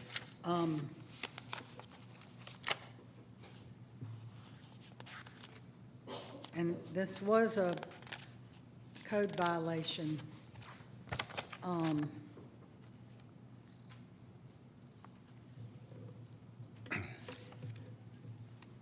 Okay, let me call you, Alyssa, up for code enforcement. Because was this just for the vehicles, the number of vehicles, or was it for unrelated as well? The code enforcement violation. The owner was issued citations twice for the amount of vehicles. We did early morning inspections on multiple occasions, and on both times he failed with 5 and 6 vehicles at the property. And then there was also a parking standards violation at the property as well. Okay, but that has been corrected with 4 cars. Yes. But we still have the number of adults. Yes, he's allowed to have 4 vehicles. Right.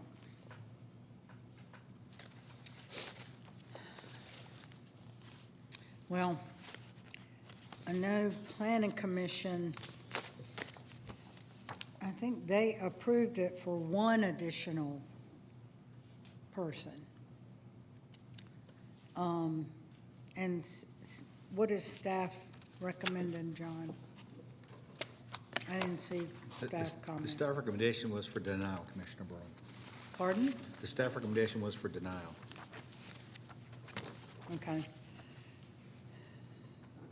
Well, I would be fine with the 2 brothers and 1 outside person. You would be in compliance, and no more than 4 cars outside. You would be in compliance that way. So that's what I would approve. Do I need to make that a motion or just deny his motion, which would be, his proposal, which would put it back to the code? If that's what your outcome is, to put it back to the code, yes. You don't have to, just deny what the request Okay. is, which is an exception to the code. Just for clarification, because if you look in the applicant's proposal, it says 3 unrelated adult residents in addition to 2 related adults.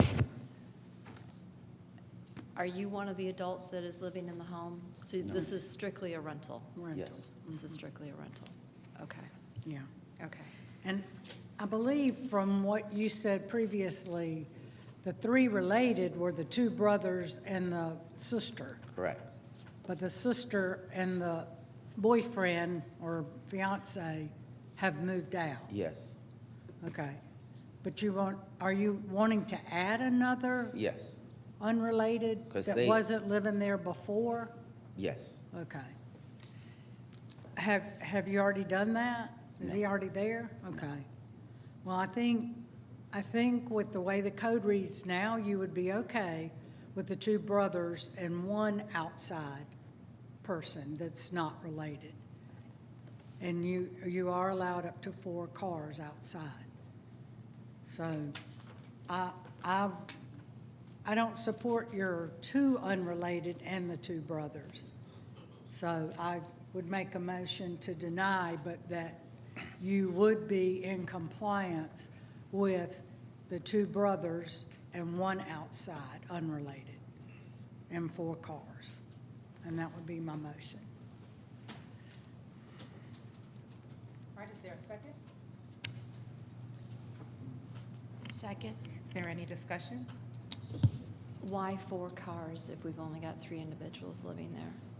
Well, he's allowed up to code, he's allowed 4 cars. So- He probably won't need it, but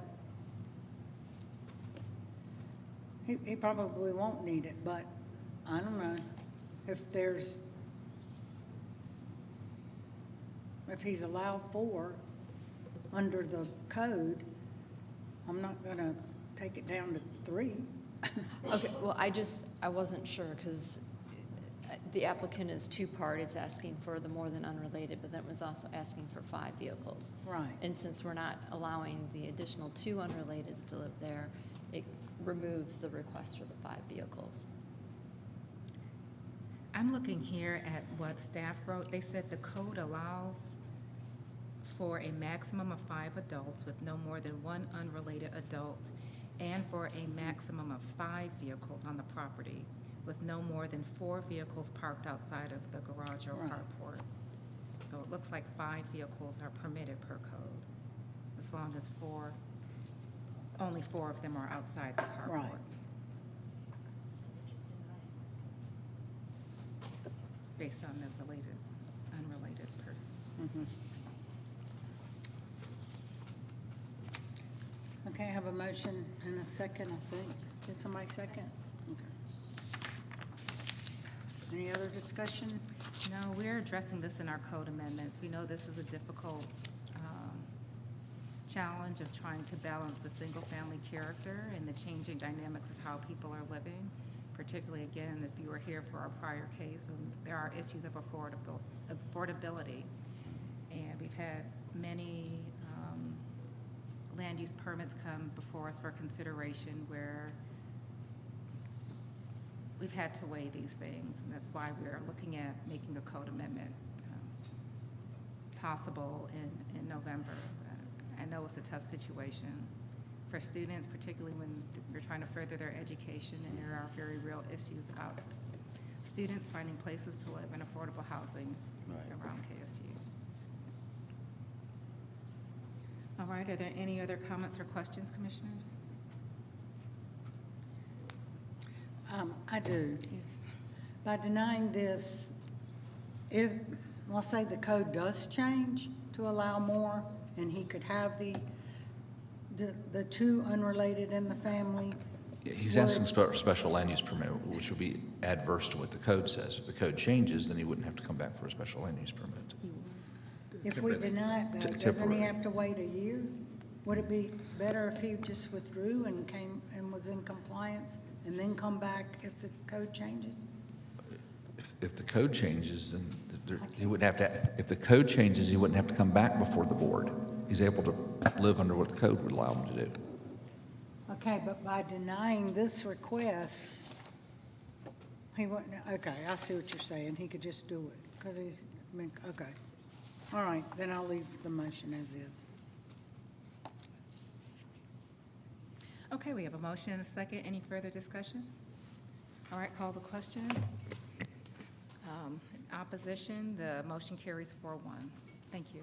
Thank you. Okay, next case is LUP 26 of 2024. Lucas Rubio Lovaton requests a temporary land use permit to allow more vehicles and adults than the code allows in land lot 705 of the 19th district. The property is located at the southwest intersection of Amelia Drive and Lyle Lane. Is the applicant present? The record show the applicant is here. Is there anyone here opposed to LUP 26? None? Okay. Let the record show there's no one opposed. Would the applicant please come forward and be sworn in?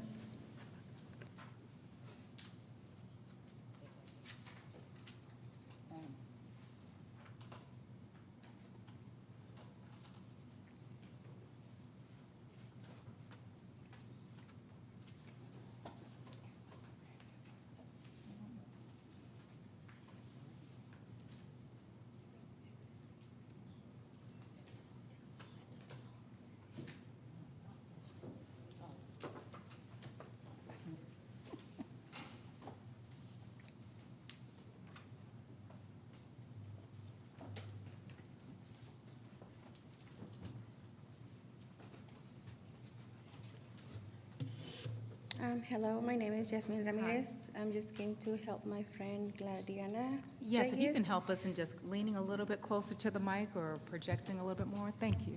There. You're going to have to come closer. Okay. There you go, yes. Yes, can you repeat your name again? Okay, my name is Jasmine Ramirez, and I came to help my friend Gladiana Reyes and her husband Lucas, because she got a complaint about from a neighbor and she already told me what she want y'all to know. If I can go ahead and read it. Okay.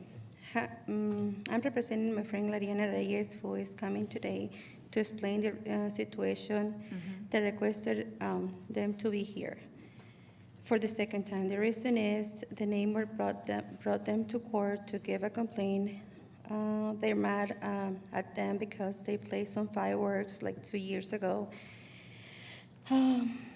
And the next day, the neighbors sent him a text saying that why will he do such a thing, that they will damage his roofing and damage her pool. And they have to stop doing that.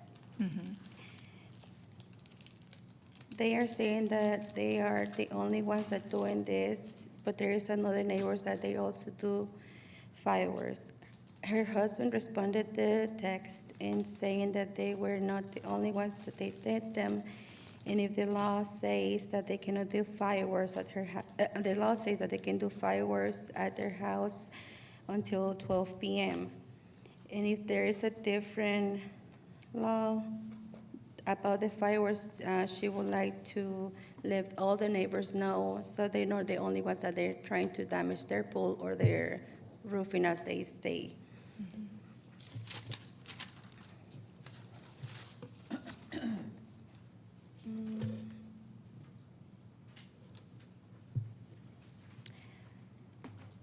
Her neighbor Claudia is saying that they are really good neighbors.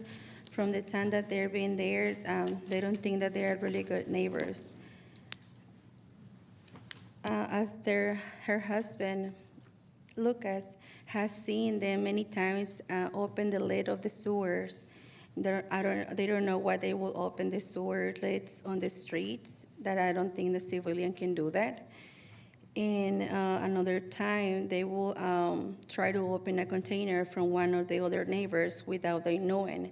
When Lucas saw the neighbor trying to open the other neighbor's container from movement, he just make like a sign with his finger, with his hand, saying that he didn't saw anything. So, and he didn't went and tell the other neighbor that they were trying to open the container without their permission.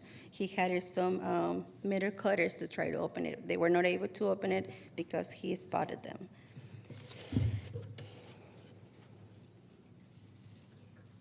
And another, they feeling some harassment now from them because they cannot do anything on their house without them coming to ask if they have a permission. Either painting their house, trying to put a new garage door, planting a tree, anything, they will have the same question again and again and just come outside and ask if they have the permission of the city.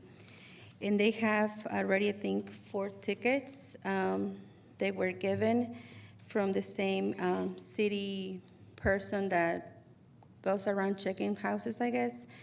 And it's every time that they go, like it's either for a wheel that is on the grass or the part is parking on the grass, but the things that they are actually doing.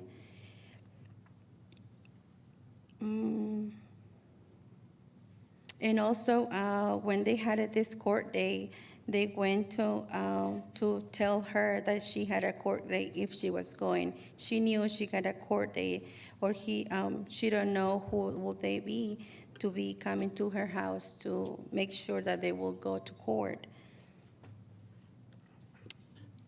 And they would like to see if they can ask for a restriction order from them, from their harassment, because it's affecting their son's life and health. He has been asking her, her mom, Gladys, to see if he can ride his bike because he's not sure if the neighbors will agree on that or not. And he is only 10 years old. And she don't think that's fair for him to be having that type of harassment on him at his age. Because we are not a problematic neighbors, we don't go around other neighbors wondering about their lives or what they're doing or harassing them or trying to tell them how they're supposed to live. We do our best for our family and try to provide the ways that we can.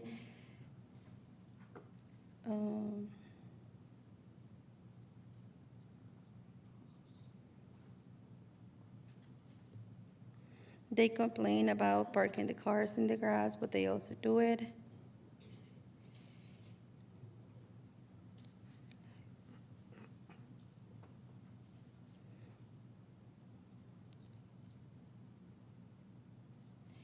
Oh, and she also complained about some chickens that, chicken house, I think she had it towards the fence that was bothering her. They already got rid of that and all the chickens and changed all the things that they asked to be changed in her house. And she also has a problem about the tickets because she say, she don't know if the person that's giving the tickets, it's a friend of them or theirs, because every ticket is almost $200, and the person that comes and gives the tickets, it's asked for an ID for whoever is there. And the last 2 tickets that they got, it was for his son. He was there, and then he was like, Rudy asked for the ID and make sure that he lives there. And then he gave the tickets, but it was for 2 wheels that were on the grass, and the other one was for some wood. I think he had it behind like for years, and it was spotted, and he don't know how the guy was able to see it. And when the guy from the city comes and gives the ticket, the neighbor is on the window making sure he got the ticket. So they don't know if they are a friend of theirs or what's the reason. And also for the parking of the cars, he was just telling me that I think he was approved for 6 cars to be parked. And then on their house, on Claudia, he also went to a place to request to build a garage on the back of his house because he thought he had a space. Because the neighbor, Claudia, he has a garage also that is as big and it's really close to the line of the other neighbor's house.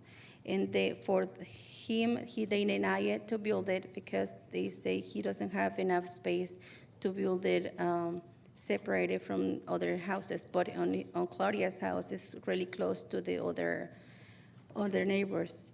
And also to build some concrete space for more houses, he was also denied because it says it has to be 35% of concrete on a property. And he thinks Claudia's place is more than 35% of concrete on his property.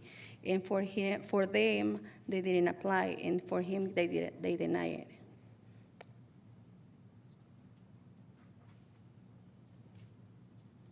Thank you. Thank you. Appreciate you sharing that. If there's opposition here, we'll hear from them for 10 minutes. Then the district commissioner will deliberate your matter, and she may call you back up if she has any questions. Okay. Thank you. Thank you. Okay, was there any opposition here? I don't believe I saw any. Okay, not seeing any, I'll turn things over to the district commissioner. Yasmina, you guys may come back, please.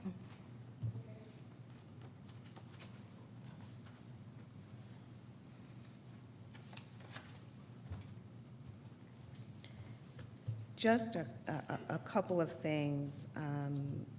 Luke is the gentleman that's standing there with you. Is he the applicant?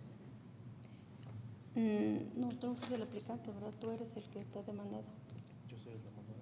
No, he's not the applicant. Okay, The applicant, I think, is Claudia. Okay, because on the application, it has that the applicant is Lucas Rubio Lovaton. Is that not the gentleman standing next to you? No, eres tú el applicant. Yes, he is. Okay, so he is the applicant, and the statement that you read earlier was from his wife? Mm-hmm. Gladys, she's with my baby outside. Okay, and she is here? Yes. Okay.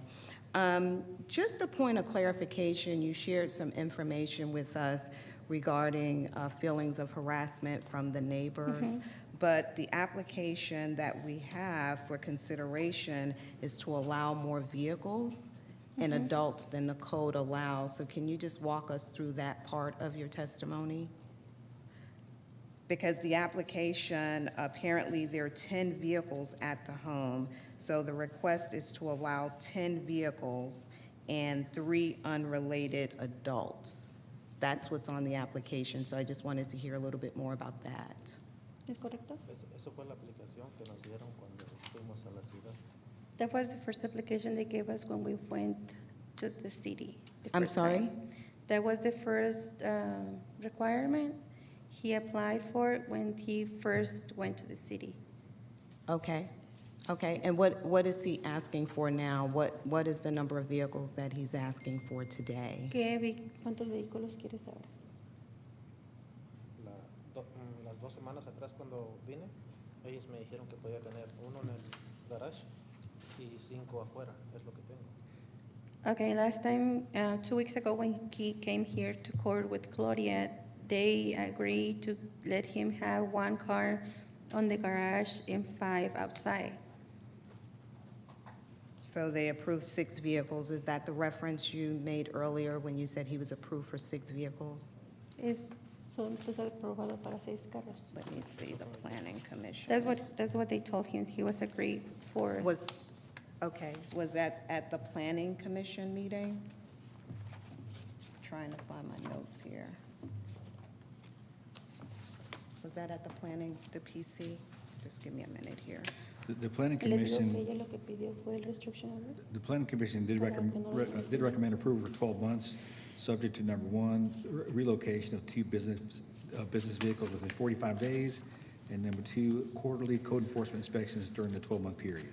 Right, but the planning commission did not recommend a number of vehicles based on the minutes. That's right.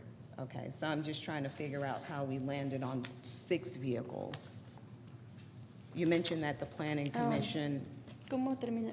¿Para qué necesitas 6 autos? ¿Quiénes en tu casa? Son los carros particulares, mi esposa, mi hijo, mi hija y mi trabajo.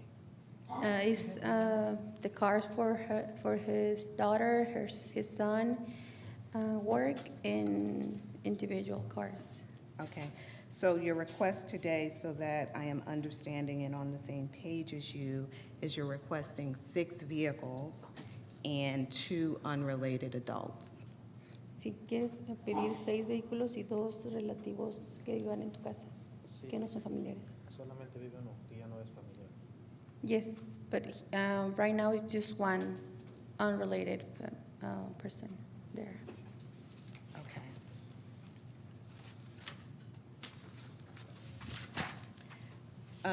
For the 6 vehicles, can you describe or share with me the owners of those vehicles? Describe what? The owners of the vehicles, who owns the vehicles? ¿De quién son los carros con usted? ¿Todos son tuyos? Todos son míos, solamente uno que no es de la persona que está relativa con nosotros. The 5 cars are his, and there's just 1 that is from the person that is not a relative. Okay, so he owns five cars. Who are the drivers of those vehicles? ¿Quién son los que manejan esos carros? Mi esposa, His wife, mi hijo his son, y yo. him. Okay, all right, so that's 3. So for the other 2 vehicles, and did you mention that there was a work truck there as the number 6? So Yes. there is a work truck, okay. And based on the planning commission's recommendation, there was an ask to relocate that work vehicle within 45 days, correct? Do you recall that from the hearing? ¿Recuerdas eso? Si tienes una troca de trabajo ahí. Sí, solo Sí. ellos me dieron permiso. O sea, ellos aquí me dieron permiso para tener una troca de trabajo. Sí, pero eso si recuerdas que te dijeron que tenías 45 días para removerla porque no podías tenerla ahí. Para las otras. Oh, okay. Yeah, here, I think he remembers that they allow him to have 1 there, but remove the others. Okay. So of the 5 vehicles, 3 are being driven currently by family members and 2 are not. So the 2 are just parked at the property? 1 is from one unrelated. Pardon? 1 is One car is from a person that is living there, that is not a relative. I'm sorry, can you repeat that? One car is from a person that is living there, that it is not a relative. He drives a car too. Just a couple of other questions to go over. Well, while we're speaking about the vehicle, in the code enforcement complaint, there were several references to a white GMC Yukon and Sierra parked at the property, I believe on the grass. Are those two vehicles still at the property? Yes, Okay. And who are the drivers of the Yukon and the Sierra? his wife drives both the Sierra and the Yukon. Okay, but you mentioned that the wife has one vehicle. So which one of the two does she drive? ¿Cuál de los dos maneja ella? The Sierra. His wife drives the Sierra? Okay. And who drives the Yukon? ¿Quién maneja la Yukon? Yukon, mi hijo. His son. His son, okay. The sign that you received to post today's hearing, was that posted at the property advertising today's meeting? ¿Qué un sign que pusieron ahí, lo pusieron antes de este meeting o? Sí, antes. Yes, before this meeting. Okay. When did you post the sign? Because code enforcement in their inspection observed that the sign was laying on the side of the building. So when did you post that sign? Do you ¿Cuándo pusiste recall? ese sign?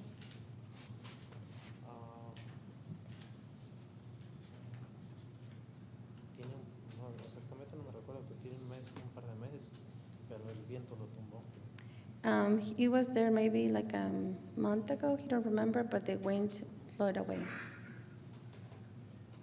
Okay. And my final question is, there are two driveways on the property. Are vehicles parked in both driveways?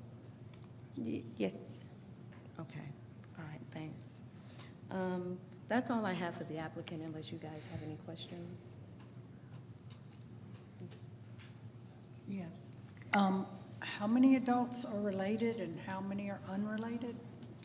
One unrelated, and the other ones are him, his wife, and their kids, three And the kids. son? Mhm. And then one unrelated? One unrelated. Okay, well, that's in compliance. It is, but, I know, but, okay, one is related, but your request was for two unrelated adults. ¿Tú pediste un request para tener dos personas que no fueran relativas? Sí, pero ellos mismos la vez pasada me dijeron que no podía, que solamente podía tener uno, que no era. Yes, he requested that, but on the last meeting, they say he only can have one unrelated person. Okay, all right. So there are four related, which is the family unit, and then just one unrelated, so that currently meets code. Okay, También quiero decir. He wants to say something else. yeah, sure. Ya, ok. ¿Por qué la misma ley que aplican para mí no aplican para los vecinos que me están acusando? Como ellos sí pueden tener los carros estacionados en el pasto. Okay, why, if the law should be fair for everyone, why the law doesn't apply the same way to his neighbor as for him? If the neighbor complain about his cars being in the grass, and they do the same thing, and they don't say anything to them. Well, the law does apply to everyone, but this is the application that has been brought before us. But if his neighbor is not in compliance and there is a code enforcement complaint against his neighbor, then we will pursue that, much like we have with this application. Dice que sí, la ley aplica para todos igual, pero como esto fue lo que trajeron a la corte, entonces se aplica ahorita como para ti. Entonces, si tu vecino no está haciendo lo mismo, aplica para ellos también. Sí, pero yo he ido a poner queja de ellos y para ellos dicen que no, que ellos están bien. He already went to say something about, like I said, being more than 35% of concrete on their property, and having a huge garage for 3 or 4 cars on their property. And he said that he will pursue that, much like we have with this application. Dice que sí, la ley aplica para todos igual, pero como esto fue lo que trajeron a la corte, entonces and he wanted to do the same thing, and they say that they're fine and the law doesn't apply to them. Well, I'm not familiar with that because I don't know all of the details, but what I can do is connect with our code enforcement division. But I just want to make clear that there is no preferential treatment over one application over the other. Our goal is to ensure that the county ordinances are adhered to. So it doesn't matter where the complaint is coming from. Once it rises to the level of the county, then we will address it appropriately. Okay. Dice que no importa de qué lado venga la queja se aplica para todos igual. Y ellos se aseguran de que todas las personas que estén en Cobb sigan las reglas. And I would just ask, we do have code enforcement here. I will just directly ask if you can look at that other neighbor's property that is calling and ensure that they're complying with code. Because there are a lot more questions I could ask. I don't want to take away from this hearing, but if they're looking and perhaps basing their standard of how they're living based off of what they observe, then they may feel like they're being targeted. I don't know what's going on next door, but just would ask that we ensure that they're complying. Está alguien que te pueda ayudar porque están pidiendo que puede ser que te están atacando en vez de ayudarte. Okay, thank you. I don't know which neighbor, yes, true, I don't know which neighbor. But we could look at the code enforcement complaint and get the address. I don't necessarily need to put them out there right now. Right. I'm sure we have the information of who's making the complaints. And about the restriction. That's on file, I presume, no? Yeah. Yeah. Perfect. Thank you. Yes, ma'am. Is that like, how do I say? The restriction order is something that she can request from them? I'm sorry, The which restriction? Order from them, so they stopped asking them like if they have a permit or if they're allowed to do this, or if they, like every time they're doing something, they go outside and ask them, do you have the permit, do you have this? And their son is the one that is also feeling the harassment now. Right, and that reference to harassment earlier, and I'll take the direction from the county attorney.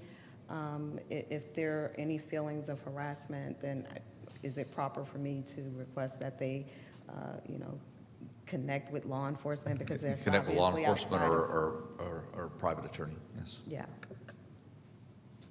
If you are feeling harassed, then you would likely want to connect with law enforcement, because that's something outside of what we have the powers to correct on your behalf.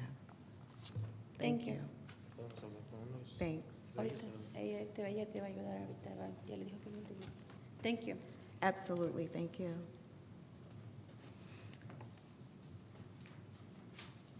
Yulisa? Oh, did you have a question for them? No, you'll listen. Oh, okay. Would you approach?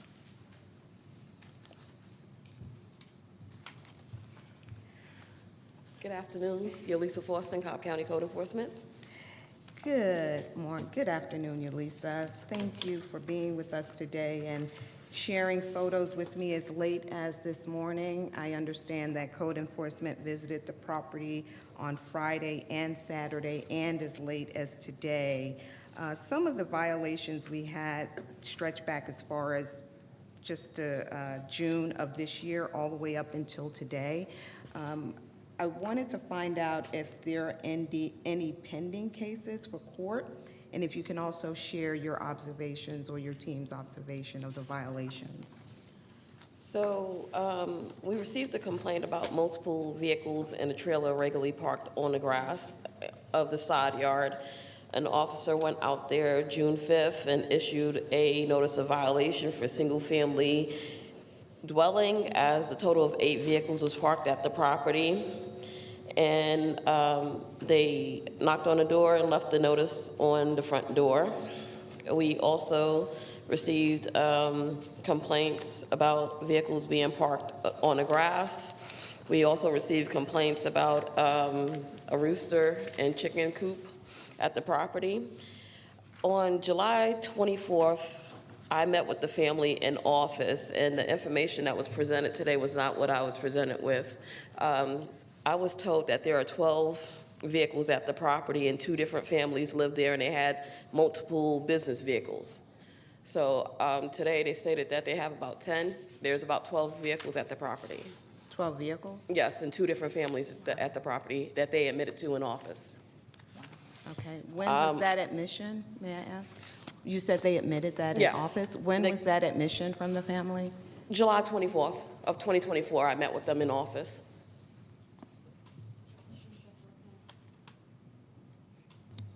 Did they have a translator with them when they answer these questions? They have kids that speak English.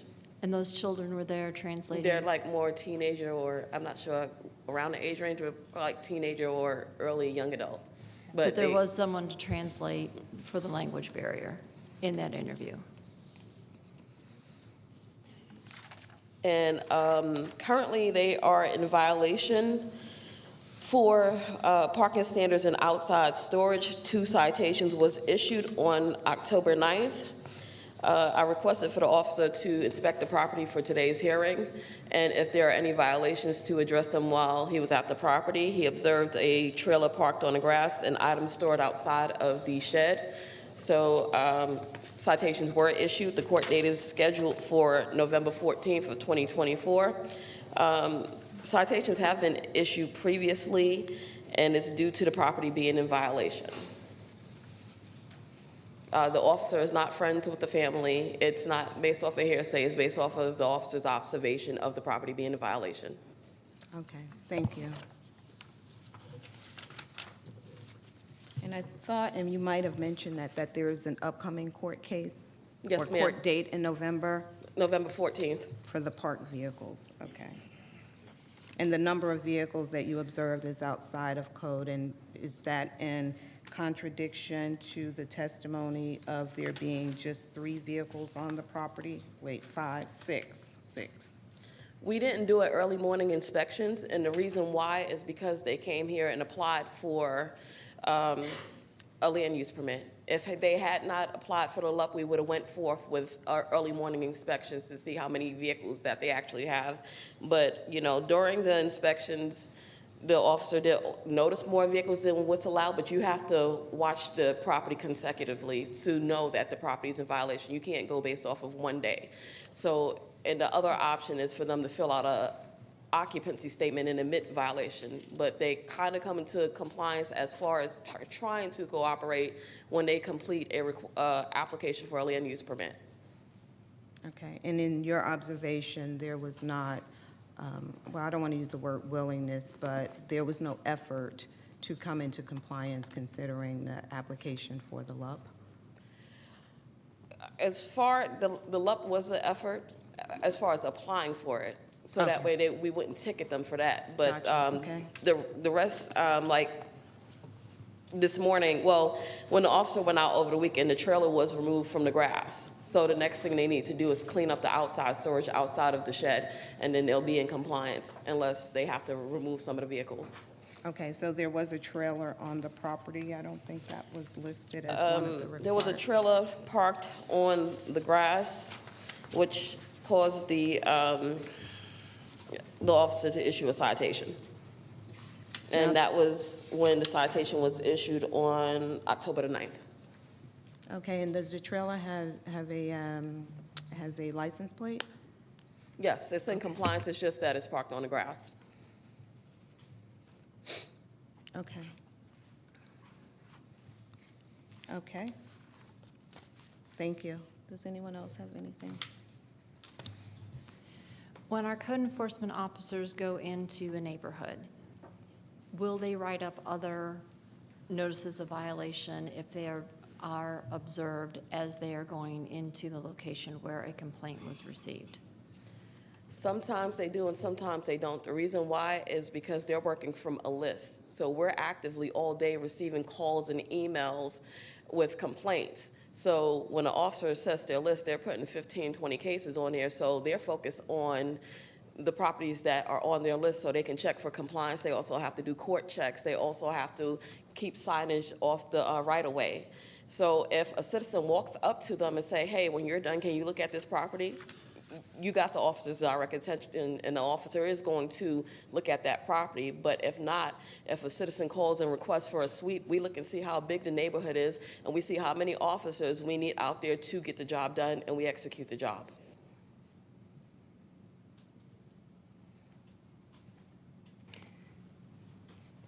I'm sorry, Commissioner Sheffield, just want to ask for clarification.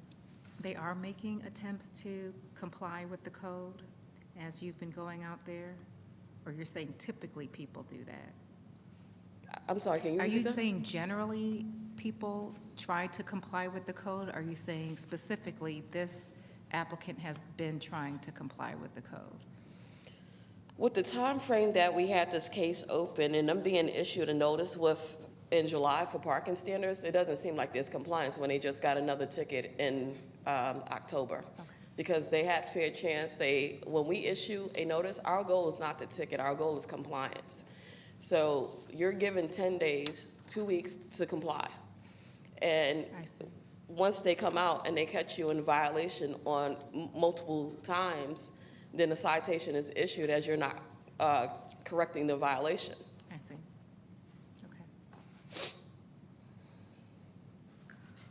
Okay. Okay, thank you. Did you have a question? In that October ticket, was there any improvement from the June?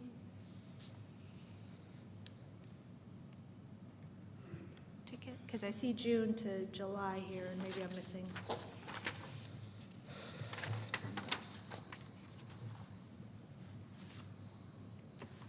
Because I get that they're not compliant, but are they? What 10% happened more from compliant? June to July is that a notice of violation was issued. When a notice is issued and the officer updates the case, the system prompts the officer to follow up inspections. So in July, when the officer went back out, he noticed that the property was in violation and issued another notice. When we do an inspection, you're not supposed to just inspect what was complained about. You have to do a thorough inspection and issue notice for everything that you see during each visit. So if, like, I sent him out there to get pictures, I said, if the property's in violation, ticket for everything outside of what was applied for here. So unfortunately, they had a parking standards issue and an outside storage issue. That's a citation. Got it. I was just curious if there had been any, like, they started with 12 vehicles, now they're down to 8 or something like that. Or are they still at 12? I honestly don't know because we did not conduct EMI based off of the application that came here, but that's something that we definitely can do. Thank you. Thank you. Thank you. But just one other question, again, for the vehicles, because the applicant testified that they were 6 at the property, and there was also reference to there being 12 at one point. I've also received emails in opposition from the neighbors that also cite about 12 vehicles, 10 to 12 vehicles, but with your last inspection, did you see any, double-digit number of vehicles at the property?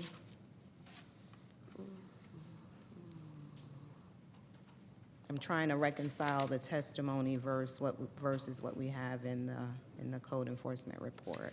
I cannot answer that question because the officer did not document how many vehicles was present at the property during the inspection. Okay, thanks. Thanks. Thank you. Thank you. I do have one question for the applicant, if they can approach regarding the trailer.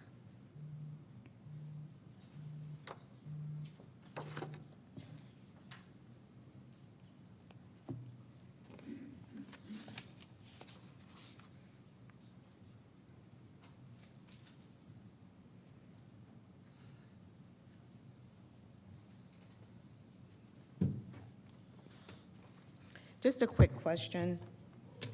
Is the trailer considered your work vehicle? ¿La trailer es considerada tu vehículo de trabajo? Se podría decir que sí. Okay. Yes. Okay, so based on your understanding, is that the vehicle that the Planning Commission requested be removed within 45 days? Was it the trailer or was it another vehicle? Según ellos, te dieron 45 días para que removieras un vehículo de trabajo. ¿Era la trailer o era otro automóvil? No, era otro automóvil. It was another one. It was Okay. not the trailer.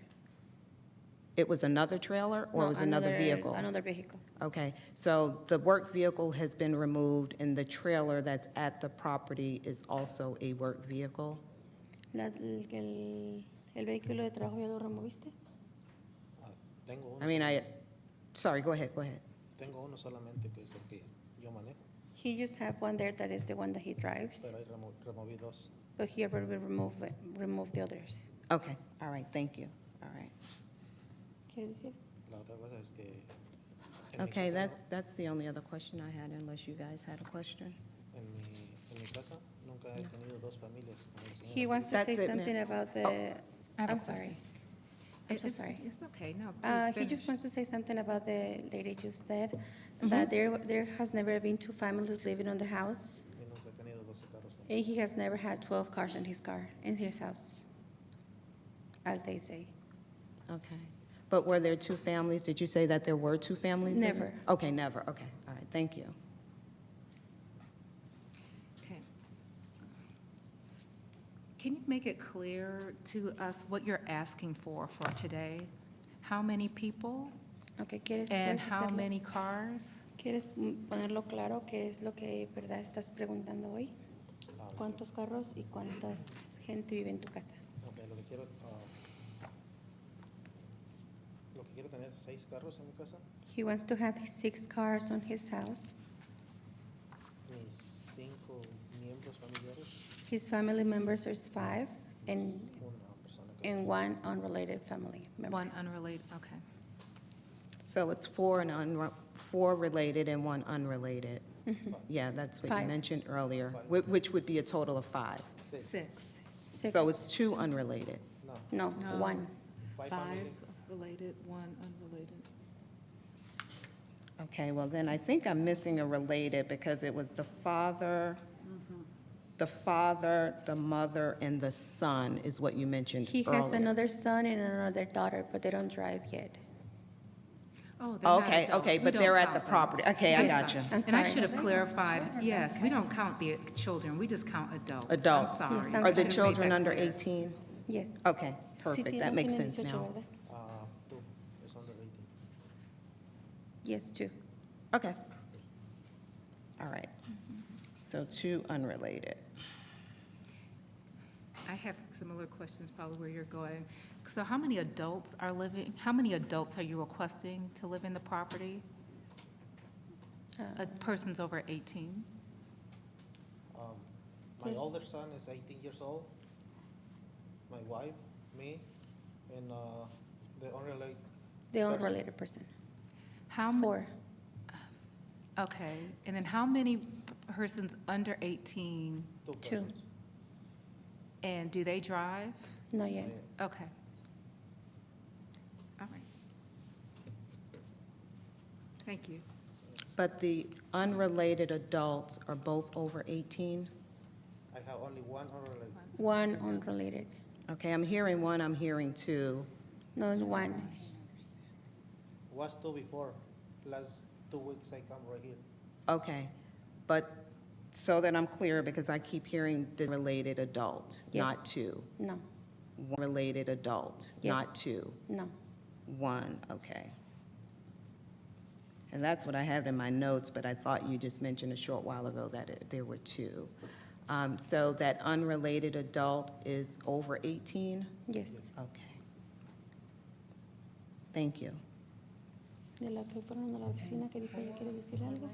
5 related. Yo nunca he ido a la oficina a decir nada. 5 related, 1 unrelated.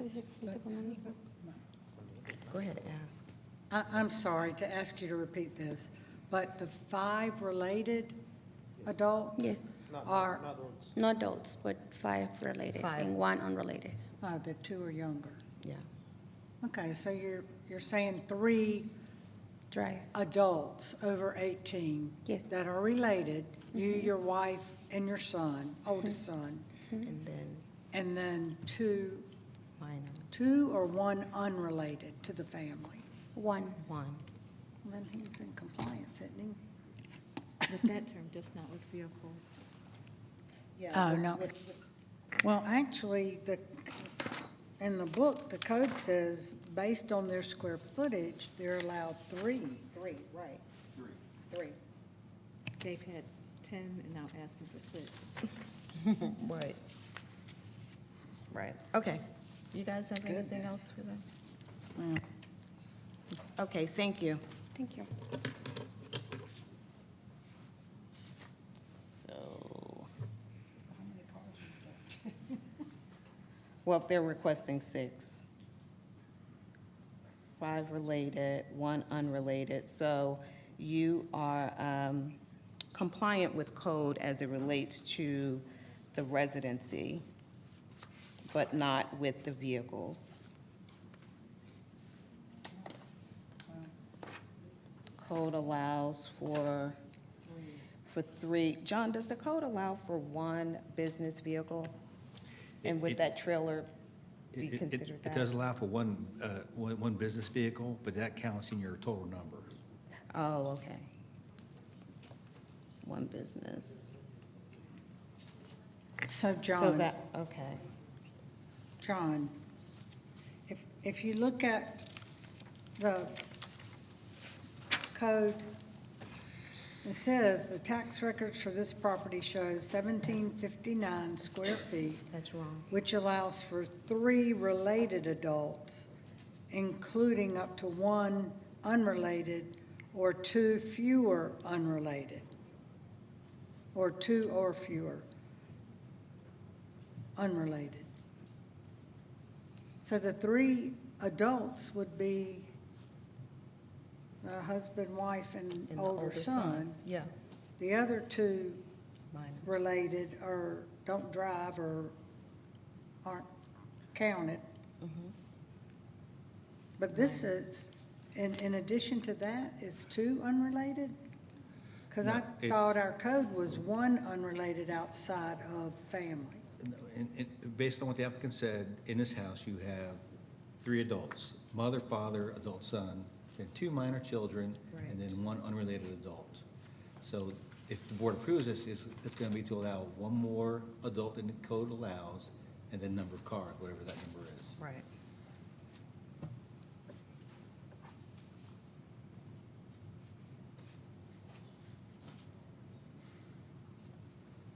Oh, I say up to 1 unrelated with the family. I got you. Okay.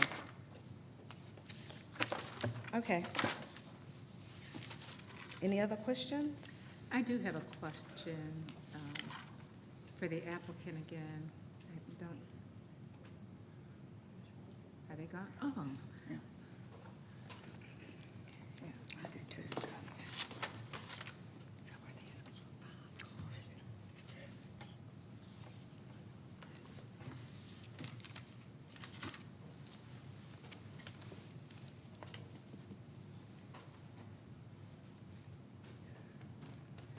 Yes.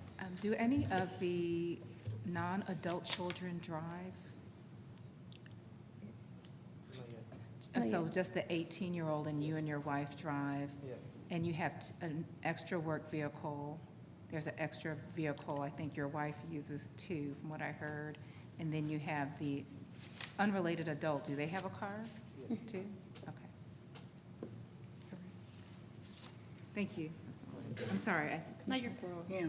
So you're asking for 6 cars? Yes. Yes. And I think Planning Commission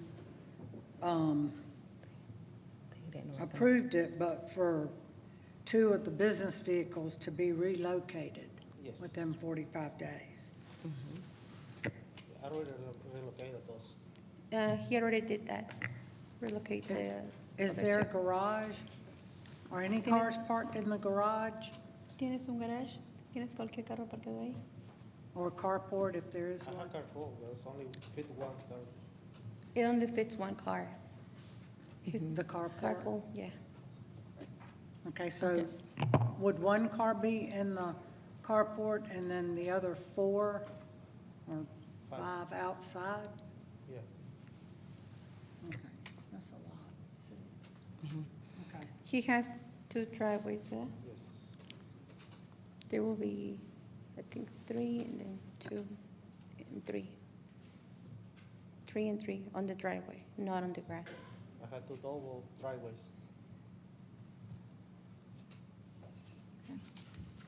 Okay, thank you. Do you guys have anything else? Okay, thank you.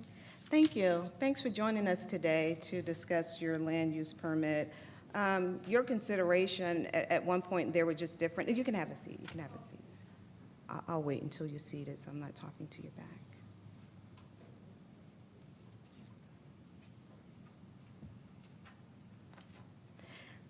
The original request was for 10 vehicles, and I know that you scaled it down quite a bit since then.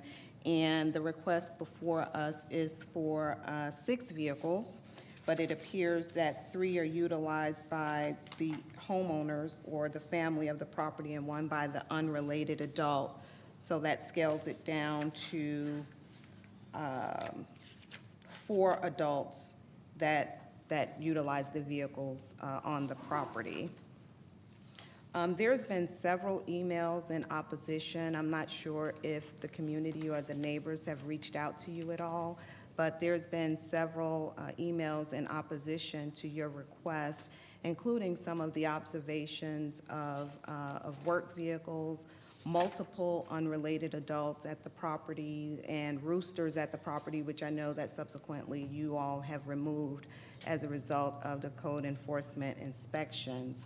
But there has been several citations and re-inspections and visits from code enforcement between June 5th and October 25th, ranging from multiple parking violations to outside storage of lumber, as well as other items. And generally, when we have our land use applications or these type of requests, there is an effort on the part of the applicant to come somewhat into compliance, to show good faith with their request. But apparently that has not been the case here. Based on the factors, including repeated code enforcement, I'm struggling to approve your request because I don't find that there is a, again, I don't want to use the word willingness, but I guess I will. There isn't much encouragement that I see from your end to bring the property into compliance. As late as Saturday, I received photos of work vehicles parked on the grass, and in some parts of it is in the county's right-of-way. So even after the repeated citations and visits from code enforcement, I'm not finding where there's a willingness to comply with the county ordinances.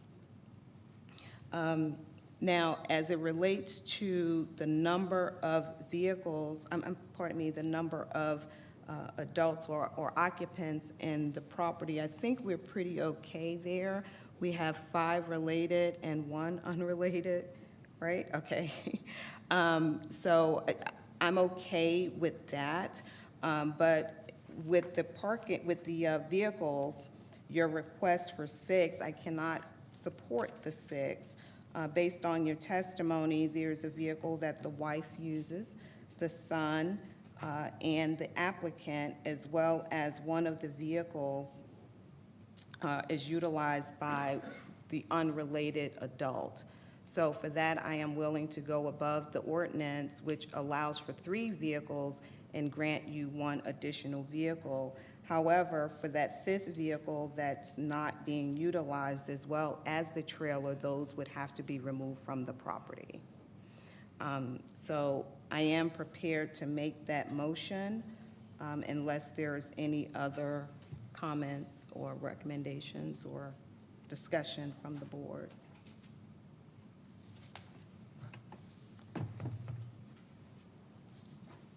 None? Okay. Okay.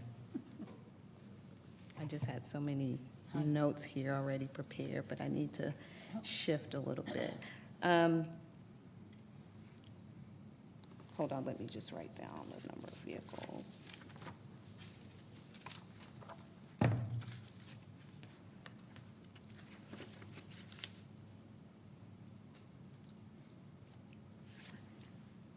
And aligning code with unrelated, so I don't need to mention that.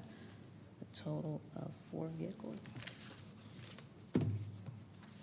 Just bear with me one moment, please. Okay.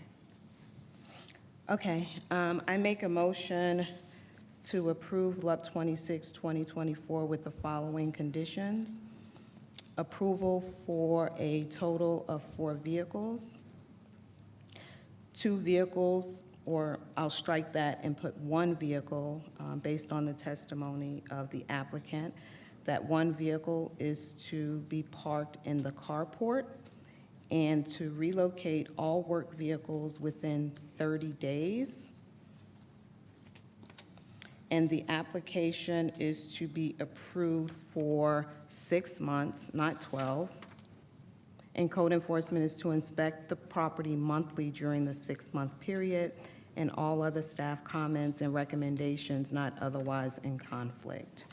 And I would also like to note with the applicant, the approval is for a 6-month period, but if you decide to renew, you have to return and submit an application for renewal before the end of the 6-month period.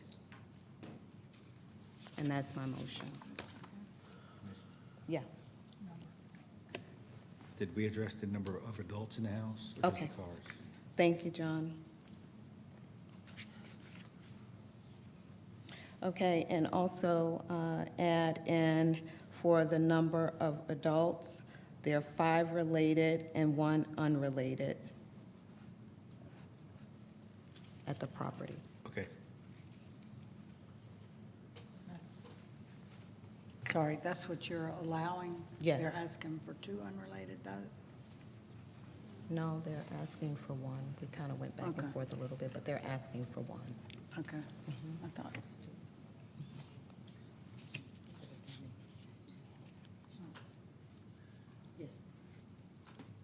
Yes, second, but I need a clarity, I need some Yes. clarification on something. Yeah. If it's consistent with code for the unrelated, related adults, help me understand the articulation of that in the motion. Because of the square footage. It's based on the square footage of the house, so right now, with the size of the house, they're only allowed to have 3 adults and 3 Got it. cars. Got it, okay. So this is actually, it's not, okay, got it, thank you. Is it possible to waive that fee, or they're going to have to apply for another LUP if they come back in 6 months? I would be willing to waive the fee if that is an option, but part of the reason that I approved it for 6 months versus what we customarily see at 12 or even 24 months, which I believe was your request, is for you to show that you're willing to keep your property into compliance. Because as I mentioned earlier, with there being issuance of citations time and time again without a willingness to bring the property into compliance is very concerning for me. So I would be willing to waive the 6 months if that's allowable, just to ensure that you all are complying with the code. Commissioner Sheffield, I would maybe wait and hold that off as something that we could consider once they show good faith at doing so and coming into compliance, is essentially refund them once they make the application and we see that they're doing the right job, instead of waiving the fee, not knowing if they're going to come into compliance or not. I just hate to set a precedence here for applicants in the future to waive their renewals. Because again, we have a lot of people that bring in LUPs that need to be renewed, that are in compliance, they're following the codes, they don't have violations. So if we start this, it's going to be a snowball effect. I understand your reason for wanting to waive it because we're only approving it for 5 months, or I'm sorry, 6 months. But that might be an incentive if they show that in the 6 months they can come into compliance with their codes now that they maybe have a better understanding of the expectations, but I would wait until that hearing.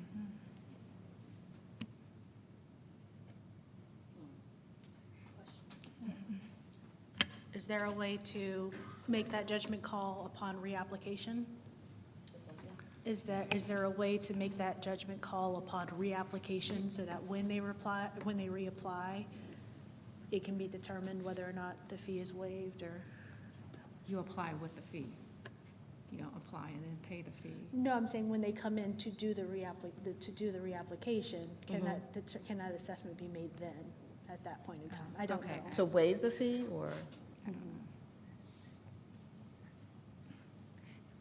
Because we don't know if they're going to be We could compliant. appeal, I guess, I'll let Commissioner Burrow respond.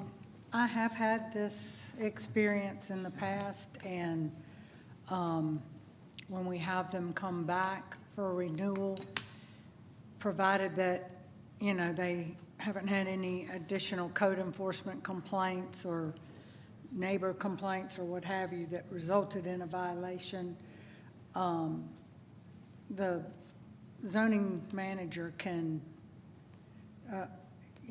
based on your request, waive the fee for this renewal. So, I mean, it could be just flagged that if they come in to renew, you can, you know, confer and say you don't have any other violations and waive the fee. Yeah. But that, Okay. that could be an administrative call. Yeah, couldn't it? and I'm fine with that. But John, in terms of the cost, and I should probably know this, it would be the same application fee regardless of the length of time that's granted? Yes, and the application fee is $150. Okay. Okay.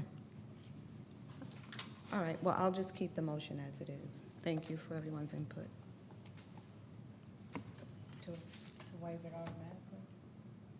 To waive I'm it here, at she's not- renewal. To waive it at renewal. Okay.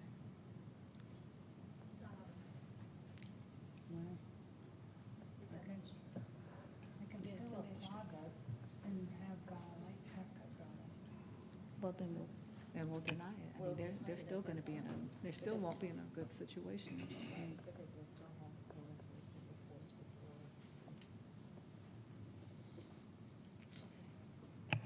Well, that's my motion. Okay, Yeah, is there a and second? I'm sorry. Second, I just want to be clear that the motion itself, everybody up here, the motion itself does not include the automatic waive. It's at renewal, it'll be an administrative call. Right. Okay. Okay. Okay. All right, motion is second. Any further discussion? We'll call the question. The motion carries 4-1 with Commissioner Burrow in opposition. We will take an hour for lunch. We'll be back at 2:07 to resume the rest of the hearing. Or, Madam, I'll just make it 2:10. Thank you, Commissioners.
Well, let's make sure this is not a District 4 case.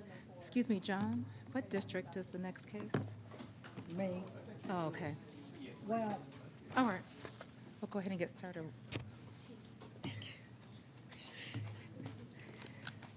Yep.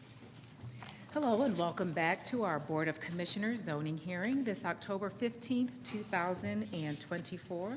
John, can you please help queue up our next case? Sure. Thank you. Next zoning case is zoning case Z52, Fortinella International Company, request rezoning from NS to NRC for a daycare center in land lot 470 of the 16th District. The property is located on the northwesterly side of Johnson Ferry Road, south of Waterfront Drive. The applicant is present. Is there anyone here opposed to rezoning case Z52? So we have two. Let the record show there's two people here opposed. All those who wish to address the board, either for or against, please come forward to be sworn in.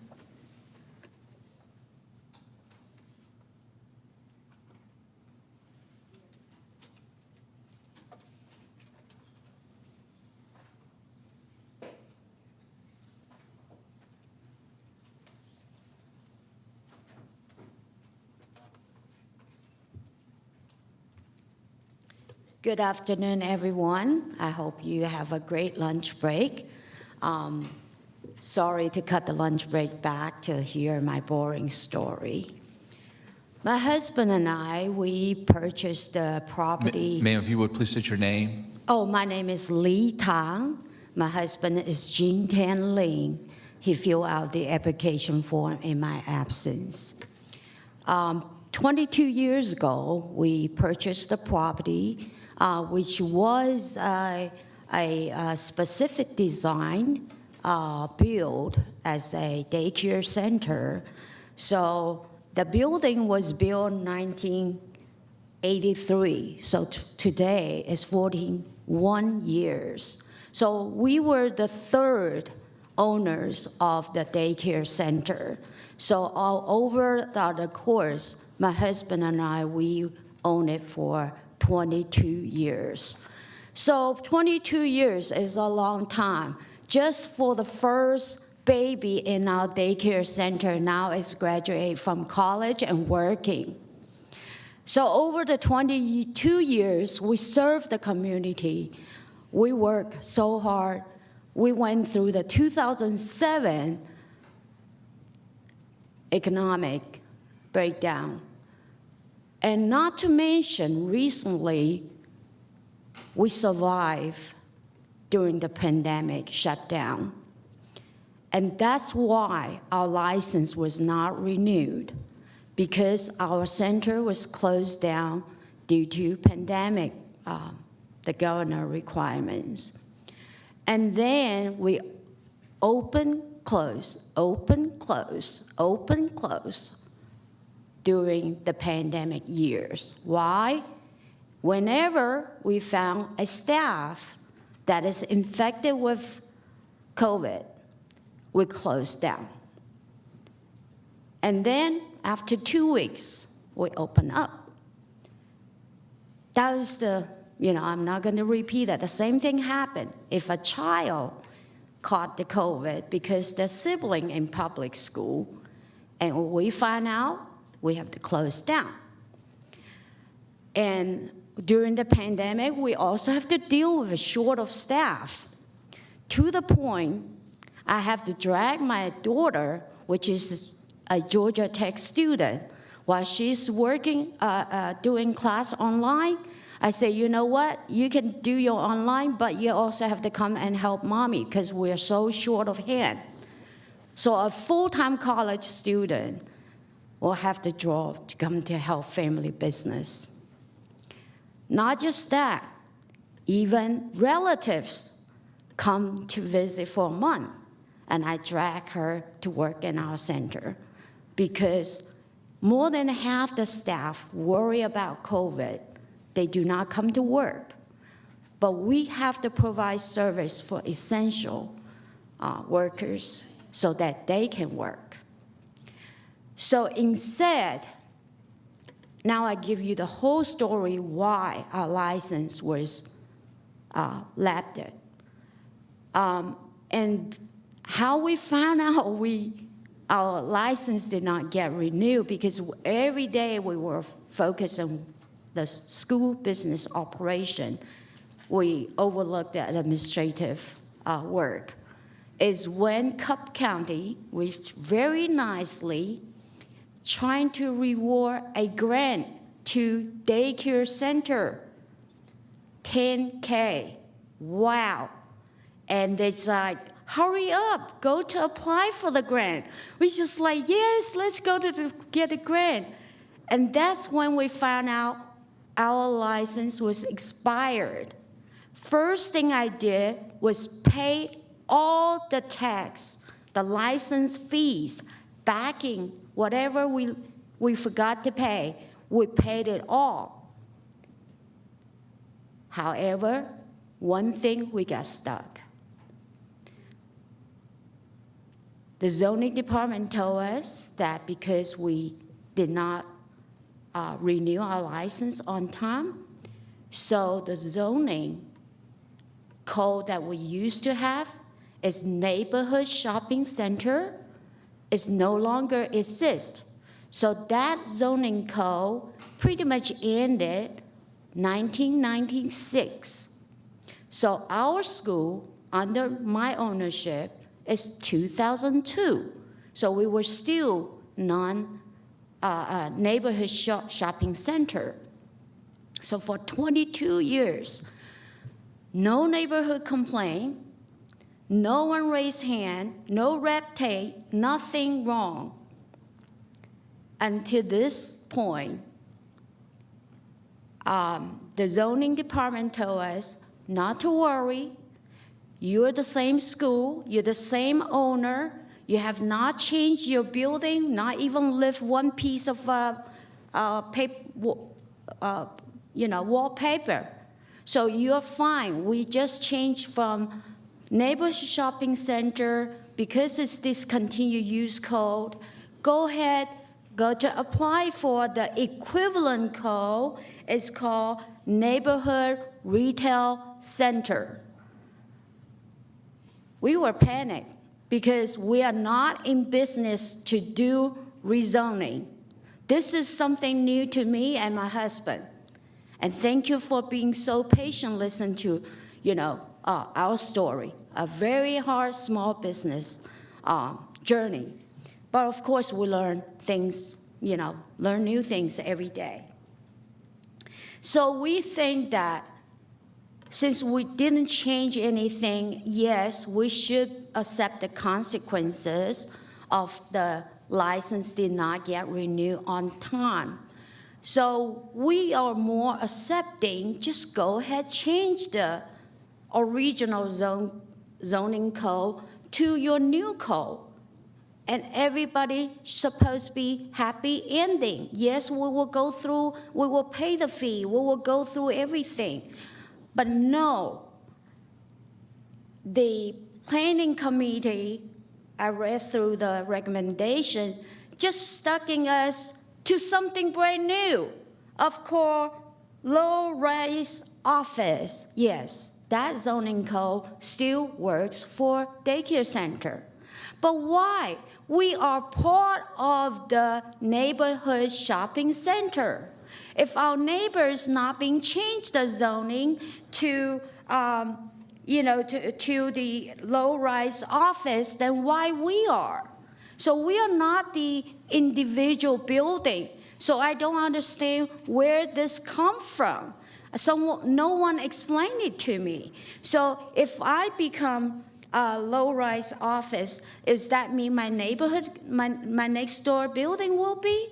And then you talking about we got coffee shop, we got catering, we got the pet grooming business, Montana sports and bars, dry cleaning, car repairs, you name it. Any kind of your neighborhood business is represented. We even share the same driveway. So talking about all this, all I'm asking is please, please do not put extra burden to our almost collapsed small business. that is not something we need to do. For 41 years, no one raised a problem. All of a sudden, because of that, we have to adding this, adding that, and giving, people giving the opportunity just to put their nose into our business. Before that, no one showed up to complain. And now, just because we have to go through this, we follow the rules. You say we need to go through, we will want to go through. But don't set a trap for us. Let us go through and putting all the burdens on us. Our business is serve the children, serve the family. We're not here to play, zoning politics. We don't know those things. So please, spare us. Remove the burden. And by the way, we did not get a grant because we couldn't get the license renewed. Okay? So thank you for listening to our story. Thank you.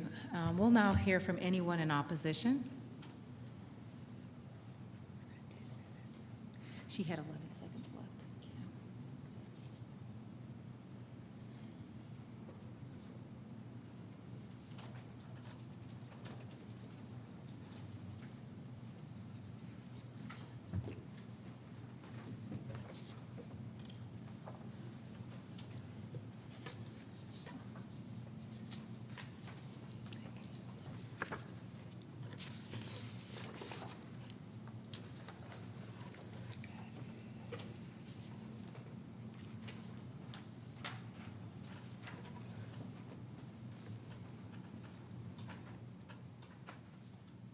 All right, we'll now hear from opposition.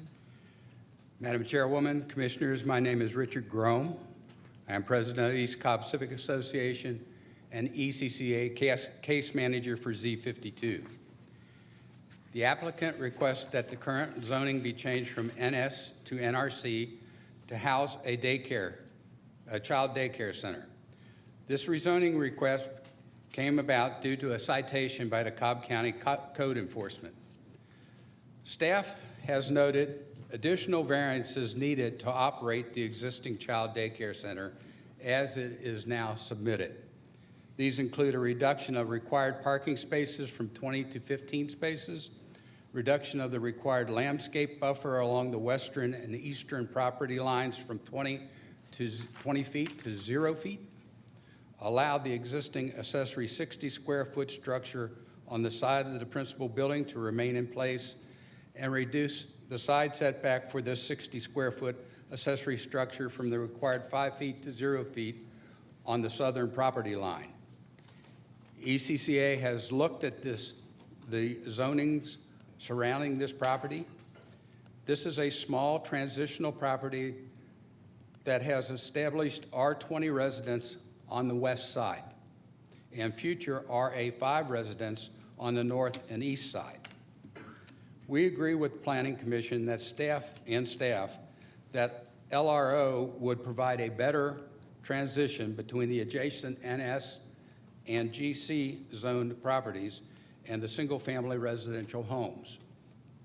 In addition, we support the Planning Commission's recommendation that a 20-foot landscape buffer be established against the R20 residences on the west side, with the landscape plan to be approved by the district commissioner. However, ECCA also believes there should be maintained a 20-foot landscape buffer along the property line abutting the RA5 property to the north and east. This is basically part of the residential section from the Z72 2020 zoning. In summary, ECCA recommends approval only if the applicant is agreeable to, number one, the requested rezoning being deleted to LRO and be site plan and use specific for a child daycare center. The Planning Commission recommendation that there be a 20-foot landscape buffer abutting the existing R20 residences on the west, with the landscape plan to be reviewed by the county arborist and signed off by the district commissioner.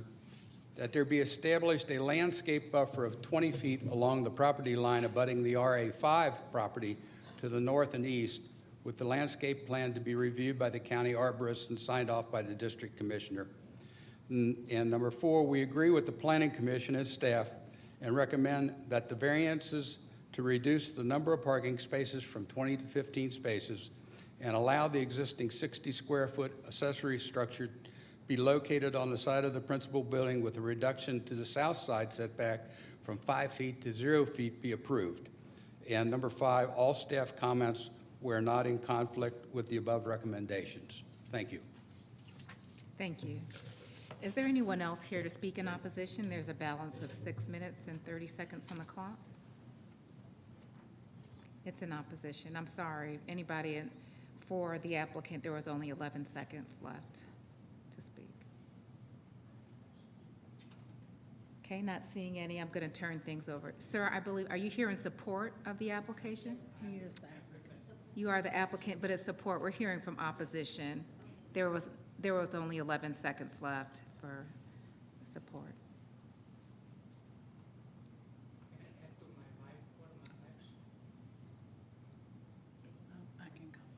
Thank you. One moment. Yep. Okay, I'll now turn things over to the district commissioner. Yep. Both of you can come back up, but you will need to get sworn in and state your name for the record. You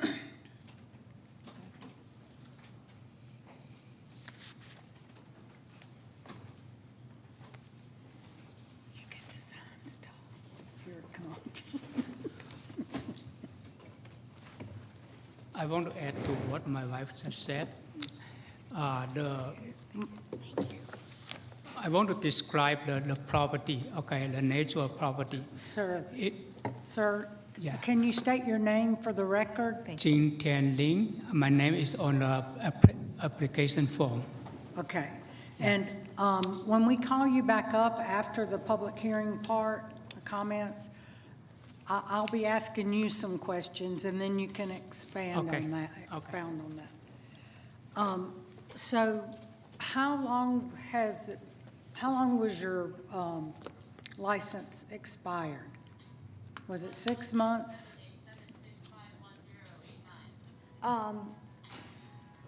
Be honest, I don't remember because we own multiple schools in East Cobb and Johns Creek.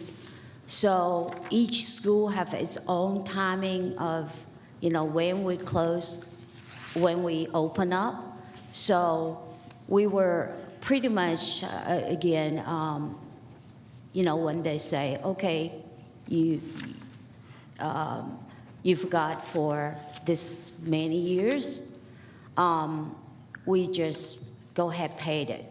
So that wasn't really kind of leave us to remember, but our point is whatever fees we're late, we were paid it. So it's been paid, but I don't know. I think it's at least we were late since pandemic.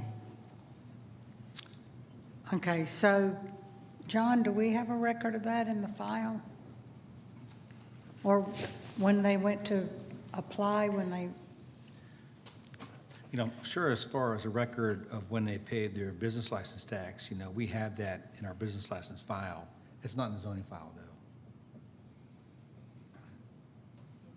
Okay, but I know you said you closed during COVID and reopened, and then when one of the daycare kids got COVID or sibling or whatever, or staff, you had to close back down for, I guess, maybe a week, 10 days at a time or something. Right, that's the state requirements. Right. So how, was it 2 years since 2022 that the license wasn't renewed? Because you have to renew those licenses every year. I think it was 2023, end of 23. That's when the county informed us that our school is in in Cobb County, and they specific tell us, a lot of you guys probably don't have a license, but you still qualify, but you hurry up, go to apply for your license. So we did exactly the same thing, but our license get withheld because of the rezoning need to be processed. Okay. Yeah. So looking at the GIS map here, you are neighborhood shopping, and right below you is neighborhood shopping. And to the right of that is GC and neighborhood shopping. And then north of you is what is getting ready to be under construction, what was referenced as Z72 from 2021, I believe, which will be townhomes. So that's more residential. And I think the reason staff and Planning Commission are recommending LRO, low-rise office, is because that's a step down from NRC, but yet it still allows for daycare, which, it's just a step down zoning from NRC. And because you border residential, I think that is probably the best category to put you in, since you have to rezone because we no longer have NS or GC. Right. So I don't think it's gonna put a burden on you, because everything else the way you've been operating would still be. The only thing that, of the variances that it, I guess, doesn't meet is we're asking that you maintain the 20-foot buffer along the western side of the property and a 10-foot buffer along the entire north/northeastern side. Is that correct, John? Can you repeat that, Commissioner Burrow? I'm looking at the Planning Commission minutes. Okay. But first, I want you to verify what I said about LRO being a step down and bordering residential is why we're kind of going to that. Yes, and that's what the staff recommendation was for, was to delete the request from NRC to LRO to provide that step down in zoning, since we were aware there's new residential coming in to the east, and there's older, probably 1970s vintage R20 to the west. Right. And this is on the very edge of the node. So the variances that they're asking for, that we're agreeing to, and I guess that are required with the LRO zoning, would they not be required with NRC? Well, all the variances they're asking for under the NRC would mostly still carry over to the LRO. The only thing that's going to change is the buffer width. In NRC, it's required to be 20 feet, and LRO, it's required to be 10 feet. But all the other variances would stay. And that's the step I just read. Okay. So are you good with that? Well, our bottom line is do not make any changes. What we submit the plans is being sitting for 41 years, have not been bothering anyone. Why now all of a sudden we have to make changes? We're staying there long enough for the residents move one and another and another. And our neighborhood even changing zoning from single house to duplex, triplex, and multifamily. We are the one. We anchor to the community and we serve the community. So we are not the ones supposed to be changed for 41 years. And if we change all the buffer zones and all this, our shopping center, the buildings, they are the same. We in it in the same line on the back setback. So does that mean our neighbors also need to be changed? So if we change and they're not changed, that's not going to be fair. If we change to the low-rise office, but you have an existing code. This new code is exactly matched with the our neighborhood retail center is perfectly matched and replaced with neighborhood shopping center, what we used to have. So why can't we just pour it from one cup to the other cup and be happy with? And now we have to learn with all this new thing, be honest, whatever the gentleman said about here 10 foot, there 20 foot, we have no idea. And also, when we talk about it, we talk about 2 dimension.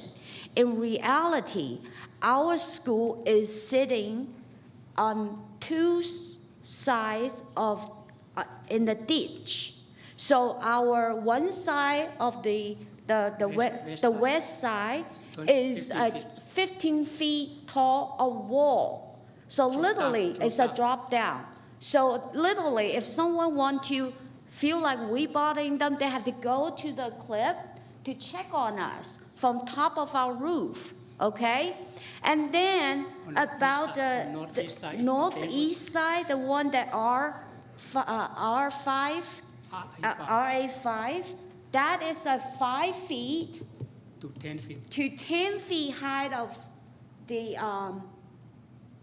what's that? The dirt. The dirt wall also. So if someone wants to go to look at our school, they have to go all the way and watch out not fall. Of course, we have fence all over our property. So it's being fenced. It's nicely covered with natural greens. Now we're talking about we're going to disperse the dirt. That means the kids' playground cannot use for a while. I would say it's going to be literally just going to break the school. We are still being affected by pandemic. Our enrollment is not even to half of pre-pandemic. So we are at the point, if things are so much a burden, it's not even worth to do it anymore. And again, I just don't see the reason. 41 years, I know. no one complained. Thank you. Thank you. But I do have another question. Yes. And this may be for John. With the contours, the wall they're talking about, is that within the 10-foot or 20-foot buffer that we're asking for? Yes, I believe it is. So where? How far in or how far out? It'd be probably Is the almost. wall at the border of their property, at the edge? So they could plant in front of the wall or no? They could probably plant behind the wall, probably one row of something, to be reviewed and approved by the county arborist. So where are we asking for the 20-foot buffer, on the R20 side or the RA5 side? Well, the planning commission was asking for the 20-foot buffer along the R20 side, but only 10 feet's required. Only 10 feet's required under Yes. LRO? Yes, Okay, and what about the RA5 side? it'd be 10 feet also. Okay, well But- then why are we, But one thing about the RA5 side is part of the parking lot is in that buffer area. So most of the buffer can be planted, but there may be a few areas where it's thinner than 10 feet. That's a fence, and then pretty much is the playground. So we fence in the playgrounds. So for us to do a buffer zone, we have to take down the fence and go into the zone that we never been touched 22 years. What's the point? well, the point is, or the problem is, when your license expired, and we don't have NS zoning anymore, had you kept your license current, you would have been grandfathered in and wouldn't have to be doing any buffers. But the LRO category and even the NRC category, you're gonna be required to have the buffers. And this RA5 was not developed or not zoned in the process of being zoned or construction started. So, Right, the same thing I did not plan, the pandemic hit us anyway. Can I ask a yeah, question? but that was 4 years ago. Yeah, go ahead. John, under the NS shopping, which I know is an obsolete code at this time, what was the buffer requirements originally under the NS? I believe it was 20 feet. So the bottom line is, when this NS was approved, because it looks like it was done as a whole unit, because this whole, even though they're individual parcels now, it appears it was done as one. When it was approved, the county obviously waived the buffering because we don't currently have a 20-foot buffer that was required under NS, correct? Or a broad-based assumption here? That would be an assumption, Commissioner. I've not seen the construction plan, so I'm not sure exactly what was permitted. Okay, so the bottom line is, this was approved not adhering to the NS buffering codes or standards at that time, potentially. Potentially. Yeah, Potentially. not enforced. Yeah. So now what is required, you're saying is 10 feet? For a low-rise office. Okay. And with the wall and your fence, would you be able to do a 10-foot buffer undisturbed? On the northeast side, if you pull out the site plan, we only have 5 feet to 10 feet. On the, can someone pull out the Is that the site plan, R20 please? side It's already there. or RA5? Yeah, so now you can. Okay. On the northeast side, okay, we have from the parking lot to the fence to the border. The shortest side is 5 feet. Okay, is the There's only 5 fence at feet. your boundary line? Yeah, there's only 5 feet left, and in this 5 feet, there's drop. There's 5 feet drop. So we don't have. We don't have anything to left. Either we cut, if you require us to 10 feet buffer, I will have to cut the parking lot. Parking lot. We already sought in parking lot already, and now you require me to more buffer? I don't think, how can we do that? And if we cut our parking space, then we cannot turn around. It is triangle. There's no way to turn around. Okay. And what about on the RA5 side? How much of the buffer is there now? Is there a fence on that side? It's where the 5 to 10 foot, some kind of like a, at the tip of the triangle is the narrowest part is 5 feet, because we're literally, our parking lot will hit the dirt wall. So after the dirt wall, that's the fence. So that's 5 feet high. Chain link fence to divide us from our residential neighborhood. So we really don't have place to do any buffers. If we need to do buffer zone, then we will have to take the parking space, which will causing no turning. We do the drop off and pickup. The parents will, they do not stop. They just do a circular drive in the front of the building. So they will, the children will be picked up and drop off from there. So we need that little space to allow parents able to turn while still the parking can be done.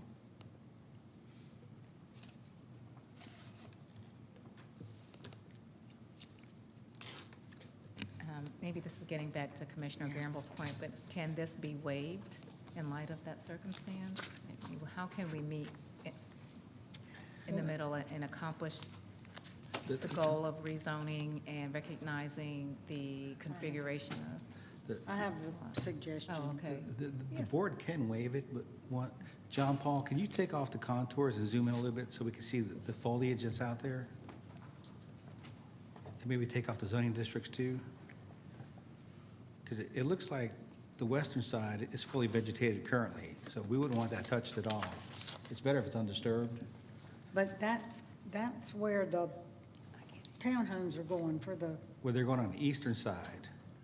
So there might be an opportunity to plant some along the eastern side, but the western side, it looks like it's fully vegetated. Okay. I know Commissioner Burrow, you said you had a solution, and then I'll go to Commissioner Gamble. okay. Looking at this, John, on the left is the R20 side, That's correct. okay? And on the north side is the RA5, Correct. but that's gonna be gone, the woods there, it's already gone, That's right. okay?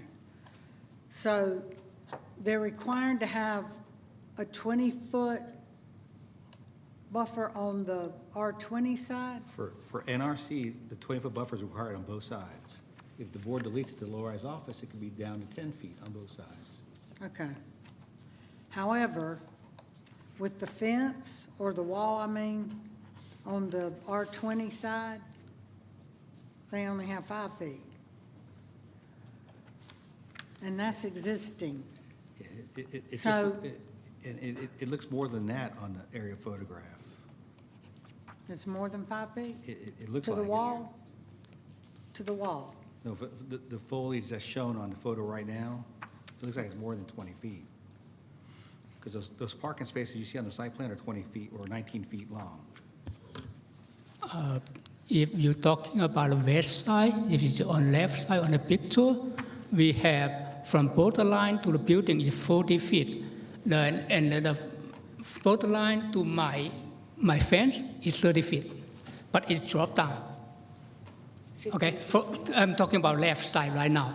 And the northeast side, with the long triangle side there, it's to the east is 5 feet, only 5 feet, okay? And to that corner on the top is more than 10 feet. Right, so it Okay. starts out at 5, but it gets up to 10. Right. So if 10 feet are required on both sides to delete it to LRO, then what if we require the 10 feet where possible, but where it gets up to 5 feet, the county arborist will review that, and the district commissioner will, it'll have to come back to the district commissioner for final approval. Okay. Can we stipulate it like that? Yes. Okay. Then I'm ready to make a motion. Commissioner Gamble? No, I'm not. I don't know, she also had. Well, no, because again, it fascinates me how this was done without adhering to standards. But going back to the NS code, which I understand is not current, but within that code, under landscape buffer and screening requirements, it says, additionally, necessary private utilities and access drives may be allowed through, over, or across a landscape buffer.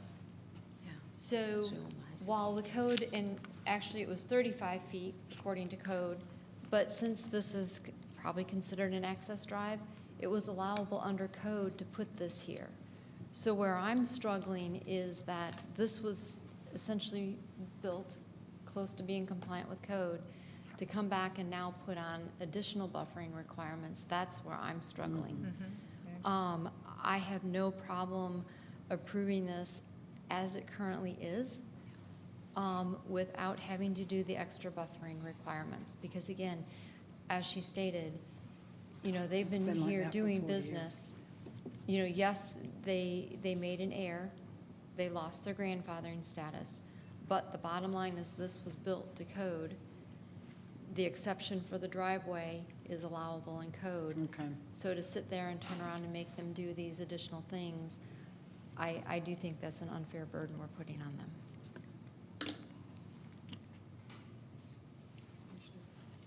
Commissioner Sheffield has. And I just have a quick question regarding the PC stipulations, number 4. It says any vehicles should be removed. What are those vehicles relative to? Is it in? Hey, John Paul, can you zoom out a little bit? I believe they're confusing the vehicles on the lot that's directly next to this. Looks like there's some trailers there, but this is not their property. No. Right. So Yeah, then I we can understand. see that, but this stipulation is applicable to this case, so I just needed a little clarification. And they don't keep any vehicles on this property at all. I think they're confusing that with the lot next door that has some vehicles parked on it. Okay. That may be one for consideration to remove so that there's no confusion. Okay, so, I'm going to make a motion. Yes, ma'am. I would like to make a motion to delete Z52 to the LRO zoning district. Submission of East Cobb Civic Association's recommendation dated 10/12/24, just for the record. All staff, PC comments not otherwise in conflict, and the final site plan and landscape plan be reviewed, the landscape plan be reviewed by the county arborist, and final approval by the district commissioner. May I ask a question? Chairwoman? You have to go through the chairwoman if you want to ask a question. I would say typically for zoning, we do not have this much back and forth after a motion has been put on the table. But I can tell you, we are very sensitive to the things that you shared. We are trying to make this as least onerous on you, understanding that the zoning you had is no longer a zoning category. That's why you're here today. In renewing it, you lost what's considered a grandfather status. It's when you have an older zoning that has changed, and if there are no changes to the maintenance of that license, you would have still had it. But now we're moving forward to try to be respectful of you, but I also want to be respectful of the commissioner. She just put her motion out there considering your thoughts. So please just give us this moment, and if she has any more questions, she'll ask. All right, we have a motion. Is there a second? Second for discussion. Commissioner, would you consider removing the PC recommendation number 4 for all vehicles to be removed? I can just see where that may be an issue later on if we're not specifically identifying Yeah, what 'cause vehicles should be I'm not- removed. I'm not sure where that came from, if it's on another property.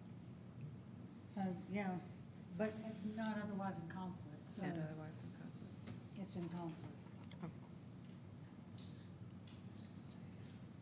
And the 20-foot, Well, the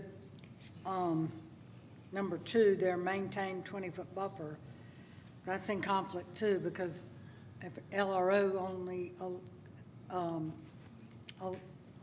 requires a 10-foot on both sides, then I'm not even addressing that.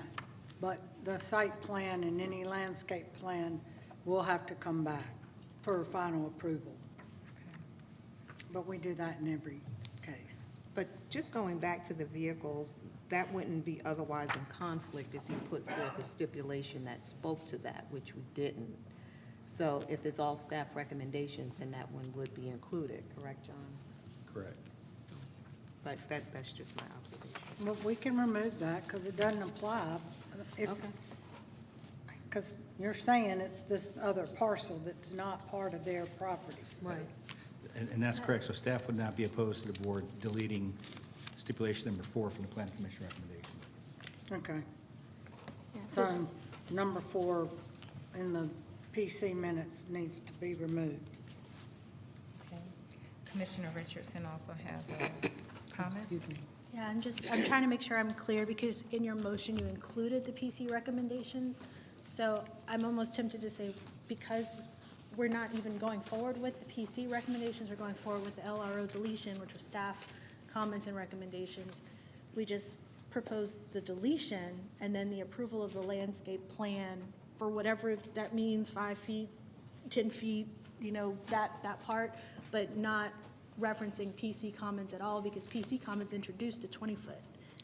And so it wouldn't be in conflict with anything else that you've articulated.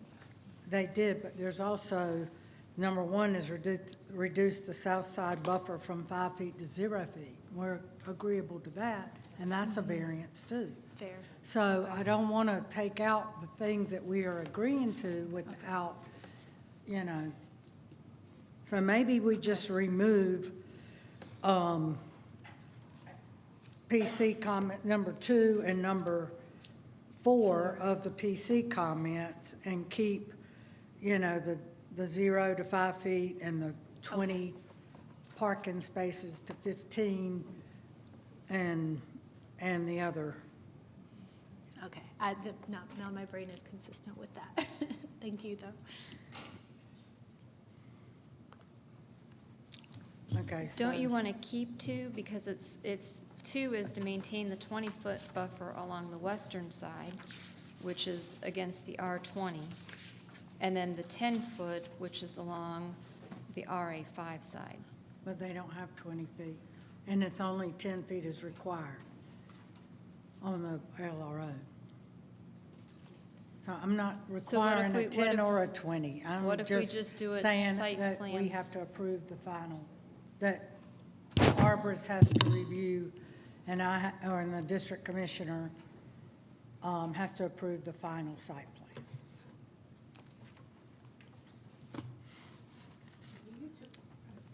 You can be seated while we deliberate this. Thank you.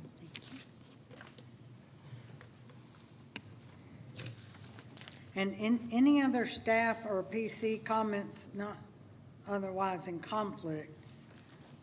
Because we need to keep the 15 parking spaces, reducing it from 20 to 15, because that's what they have, and for 40 years,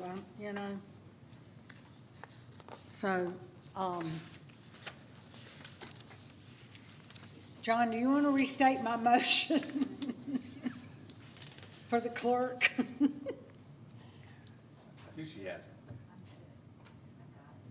Okay. Okay. All right, Robin. So there's a motion and a second. Is there any further discussion? I'll call the question. The motion carries 5-0.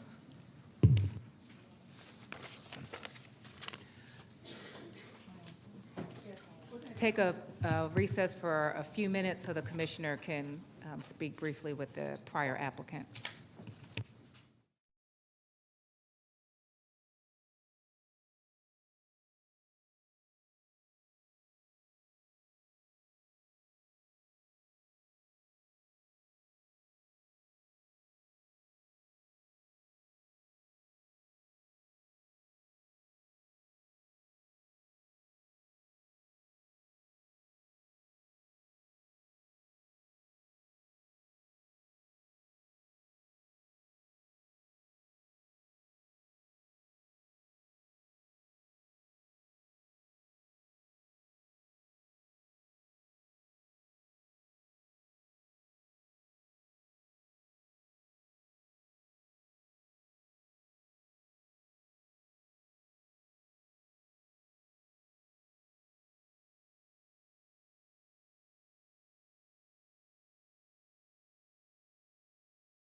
All right, we're going to go ahead and get back started. Welcome back to our Board of Commissioners meeting this October 15th.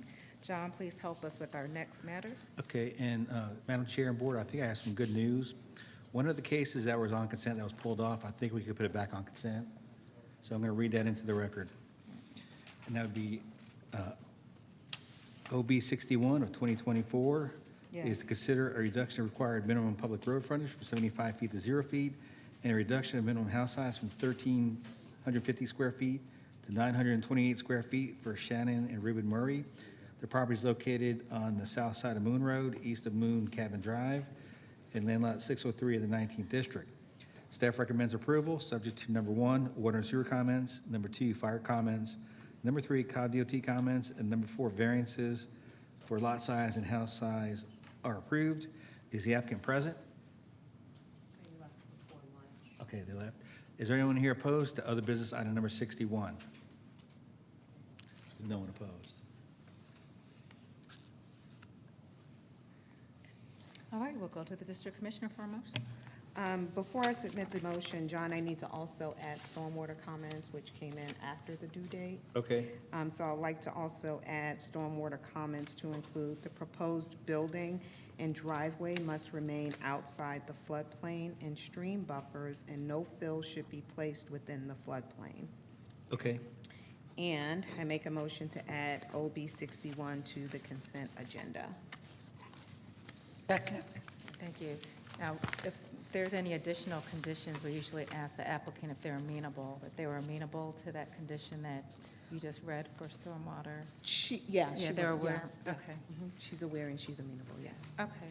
So there's a motion and a second. Any additional discussion? All right, call the question. The motion carries 5-0. And then, Bill, do we need to vote on that again, once we've added it to consent? You added it previously. I'm sorry, you added it, but you previously voted on it. I know we've gone both ways, but. Exactly.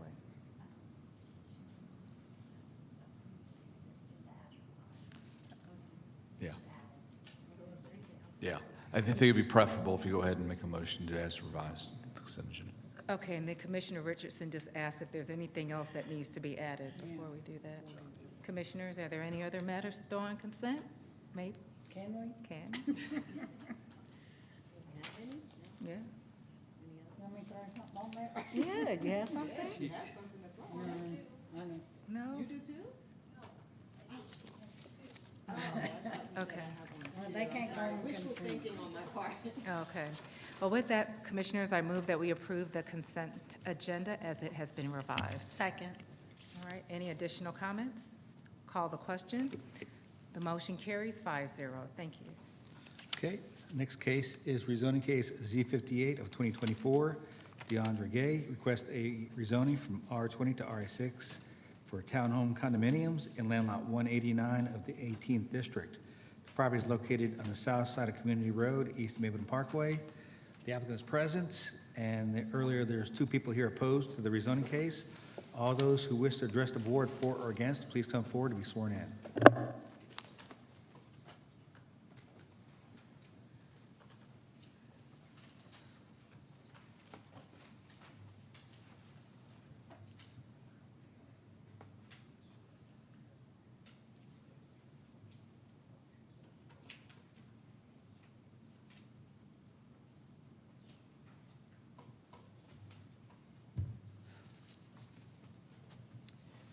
All right, good afternoon. I'm Kevin Plinch with Fathom Architecture, representing the client, DeAndre Gay.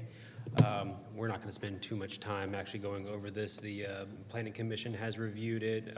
We've also had virtual meetings with Commissioner Sheffield.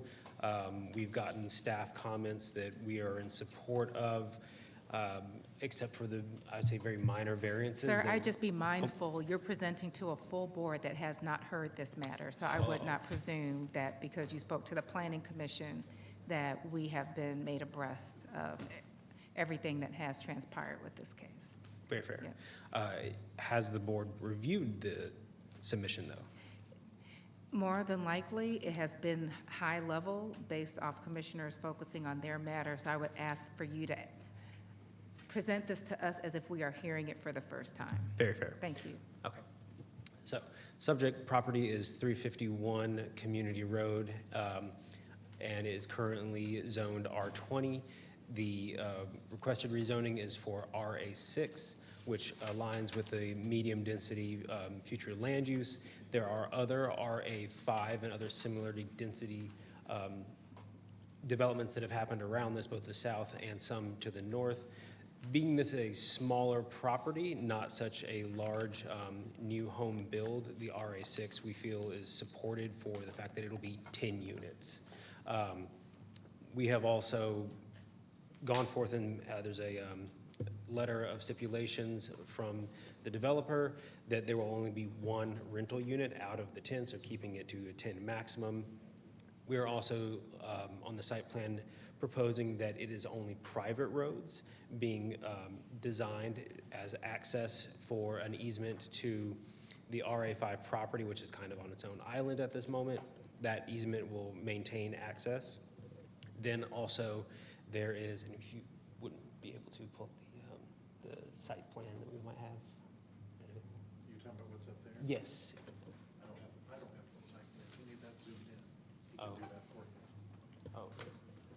Oh. So do you not have the package that has been submitted that we can pull up? No, we don't. I mean, we've got hard copies, however, we were aware that.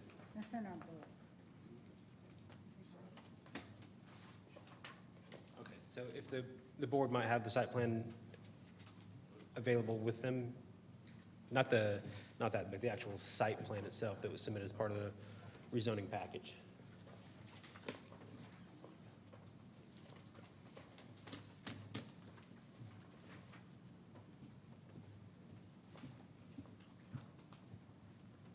That helps. Yeah.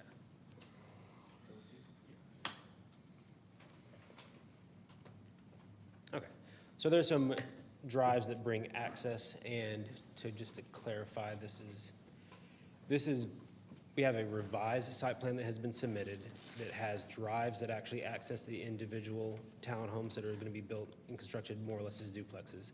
This is showing 11 units. We are not going for 11 units. We are requesting only 10, so it aligns with the RA6 of 6 units per acre.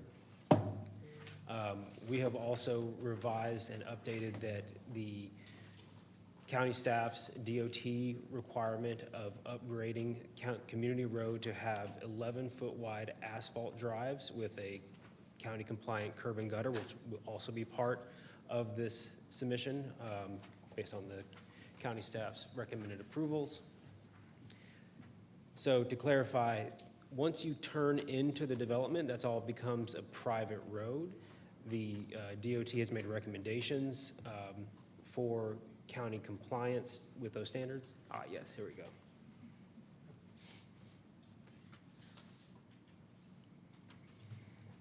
Yeah, and here we're looking at Beta 1. So these are labeled private roads. The developer will be setting up a fund that starts off with the homeowners association for the maintenance of the private roads, because it will never be developed to community standards, and so to the county standards, so the county will never take over the roads. For as far as stormwater mitigation, there will be an underground stormwater detention vault that is underneath the private road's rear drive, or access drive. This has been in conjunction with the county's water management plan, and when we go through the land development, we'll be adhering to all county standards for the development purposes. Then we also have some just updated elevations worth sharing.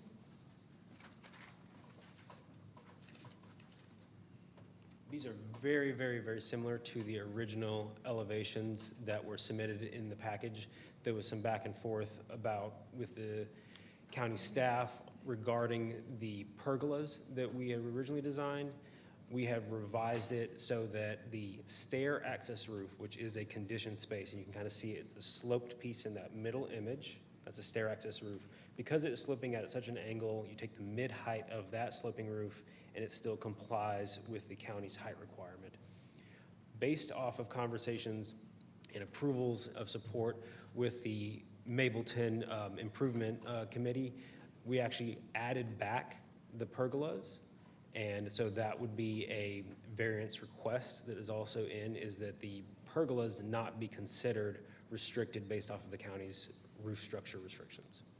So our variances are for reduction of a front yard setback to be able to actually fit this community in, and for allowing of a pergola as a non-conditioned rooftop structure.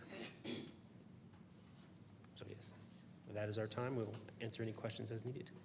Thank you. You have a balance of 4 minutes and 15 seconds on the clock for anyone who wants to speak also in support.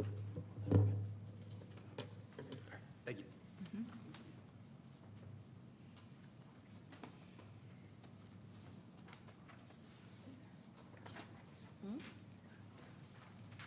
All right, not seeing any, we'll now hear from opposition, and you'll have a total of 10 minutes to address the board.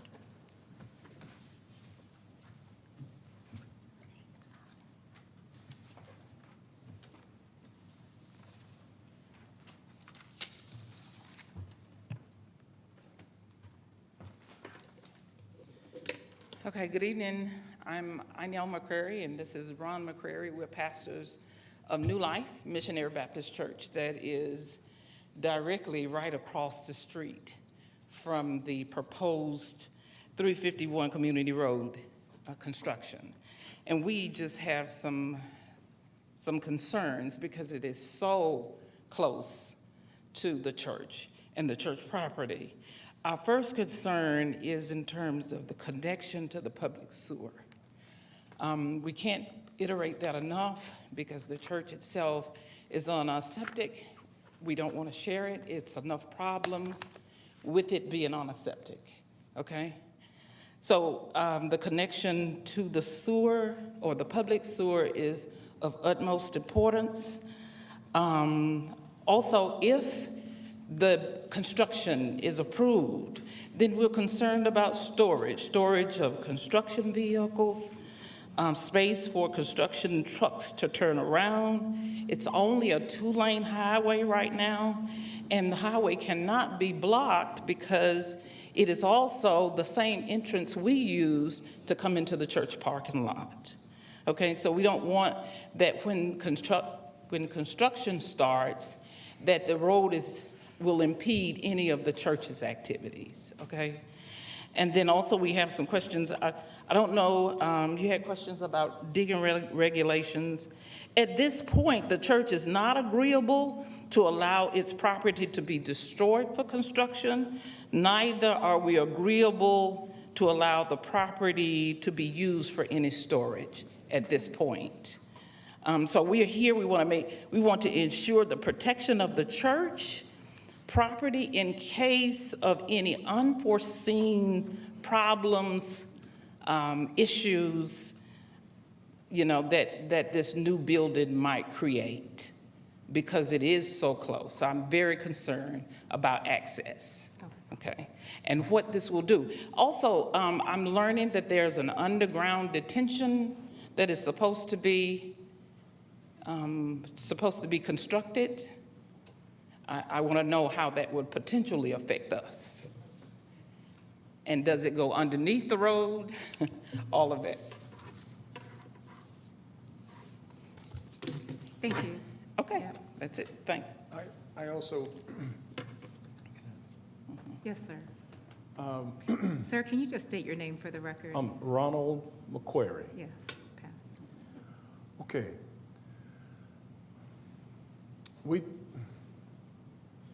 I'm excited about what this young man is trying to do. It's great for the community. I just have some questions. I've been working on this property for 27 years. And every 3 or 4 years, somebody will come and say, we want this property. And then we have to go through all this. And so there are so many questions that for whatever reason, so I want to make sure that all the questions are answered, because They get ready to start a project, and then it just stops. So, you know, it's the same thing. And also in the back, behind the houses that they're trying to build,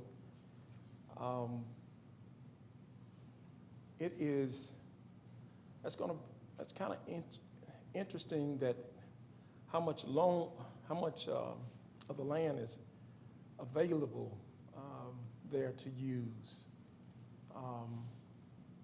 So I just have a couple of little questions like that, but I don't want to take any more time. Thank you. Dan, did you want to add anything else, or are you good? No, we're just asking that the project be on hold and denied until all of the church's concerns are addressed. Oh, one more. Okay. If,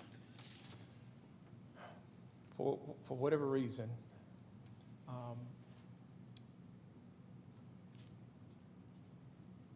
if they got to use, if we have to do something I know that county has property and a lot of this stuff has to move, not move, but anyway, if you'll give us a park, what is it? Park. But they have to be an agreement. Right. Only if, maybe, that's something I may be open. Yeah. I'm sorry, you said, did you? No, he was just saying that at this point, the church is not allowed, we don't want to allow any access in terms of construction to potentially destroy the property. Neither do we want to allow our land to be used for storage at this point. However, I just said at this point, which means that it might be something if that further down the road, if the plaintiff wanted to, or if the applicant wanted to talk to us about that further, it might be something that can be negotiated. Yeah. But right now, we don't want to consider that. Okay. Thank you. All right, commissioners. I'm assuming there's nobody else to speak in opposition. There's a balance of 3 minutes and 50 seconds on the clock. Okay, we'll hear from the district commissioner. Thank you, Chair, and thank you, Mr. and Mrs. McCrary, for hanging with us throughout this day and sharing your concerns. We talked a little bit at the break regarding the stormwater detention, but obviously I'll bring up the professionals to speak on that. Andrew, if you wouldn't mind. So Andrew, as you approach, there is concern regarding the connection to public sewer. And she mentioned that the church is on septic. If you can just kind of walk us through how that works, and also how the detention pond, the underground detention system works. Yes, and when we get to the sanitary sewer, I may let my other fellow water brethren talk to you about that for the sewer. Okay. But for the detention aspect, the parcel is kind of a long, narrow parcel that fronts on Community Road. There's a high point. The parcel kind of runs sort of over a hilltop, and about a third of the parcel is sort of on the east side of that hilltop that drains away to the east, sort of away from the church property. And about 2/3 of that long, narrow parcel that's kind of directly in front of the church property drains down to the west. It appears from GIS that there's a slight roadside ditch along Community Road as you kind of travel up the road going up toward the church. And then, of course, a prominent feature there right at the intersection is the pond that is owned by New Life Missionary Church there. And so a lot of the, and I guess back to your comment, their site is, although they've reduced it to 10 units, it is a pretty compact site, so they're going to have underground detention. But that raises the question of when you have a detention pond, really whether it was above ground or below ground, but certainly if it's below ground, the detention pond doesn't make the water disappear. It just kind of meters the flow rate out. So the water still has to come out somewhere, at least the majority of it.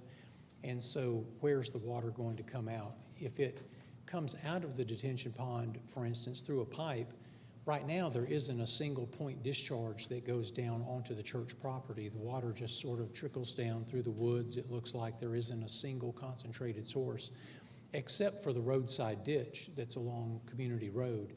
So some ideas that I had in that regard is, one is to, of course, the detention pond is going to attenuate the flows, but one option would be to direct the outflow from the detention pond to that roadside ditch where you have an existing drainage system such as it is that carries the water down to that pond.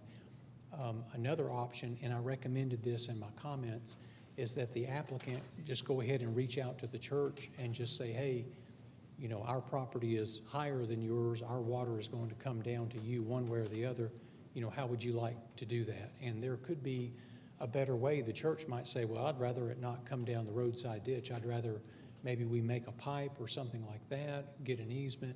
So I really would recommend those parties get together to talk about that. But in terms of management of the stormwater, the underground detention system would have to provide all of our normal requirements for the site, manage runoff rates for the site, not to exceed the pre-development condition. And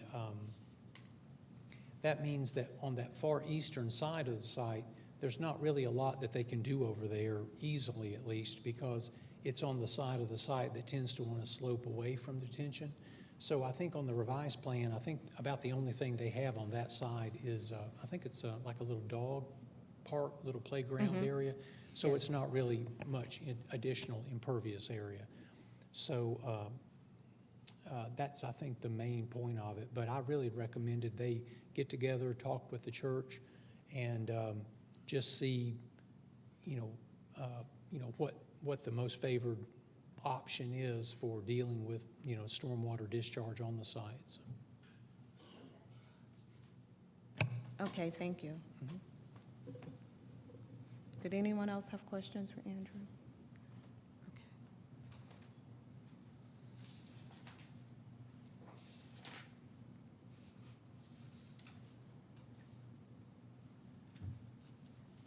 Wilson Collins from Cobb Water and Sewer. Okay. There is a concern from opposition regarding water on their property. They have a septic tank and they're a little concerned about public sewer. So can you talk a little bit about this development as it relates to not just public sewer, but also the septic that's on the church's property? Yes, ma'am.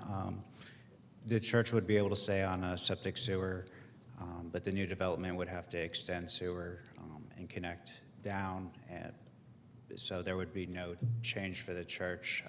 It actually might be a benefit down the line if the septic system ever failed. They would have a sewer to connect to in the right of way versus having to go 600 feet, ma'am. Okay, so the sewer on the proposed property would not adversely impact the septic system on the church's property? No, ma'am, I don't foresee that. Okay. Okay, thank you. Do you guys have any questions? Yeah. So I have a question because Andrew had just stated that there was essentially a ridge on this property. So my question is sewer going to flow by gravity along the whole surface of this property if there is a ridge? Based on the contours in GIS, I wouldn't foresee a problem having gravity serve the entire property, ma'am. Okay.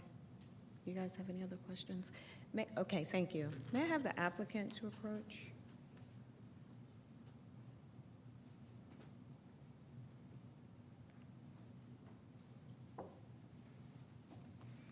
Have you guys met with the McCrarys at any point during your, during the zoning process?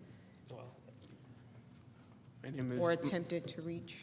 my name is DeAndre Gay, just for the podium.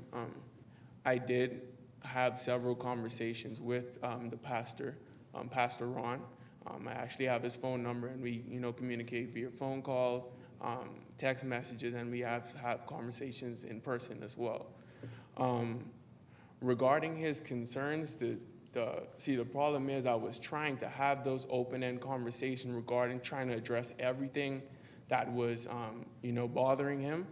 And then I wasn't really getting the, feedback that I was looking for because, if he said, hey, well, he did have this conversation when he was worried about the equipment, the construction equipment being on this property, and I explained to him, hey, that would never happen. That's not how construction works, and that's not fair to you because at the end of the day, we're developing on this piece of property. Your property doesn't have nothing to do with this development, so it would be unfair of us to store our construction equipment on your property. And like I said, the other concerns and stuff, I just couldn't get clear answers and, statements on which was really bothering him at the time. But now that he is telling me that, he said this in front of everyone, exactly what's, the issue with our development. We have no problem addressing everything. Like I said to him, no issue with the equipment being on his land. And we don't plan on disturbing the whole road, as agreed per DOT. We plan on expanding the road. I think they want us to do it on both sides, to add curb and gutter. But if there's a way where we just want to work on one side, our property side, to just extend the road on, is that the right side of Community Road?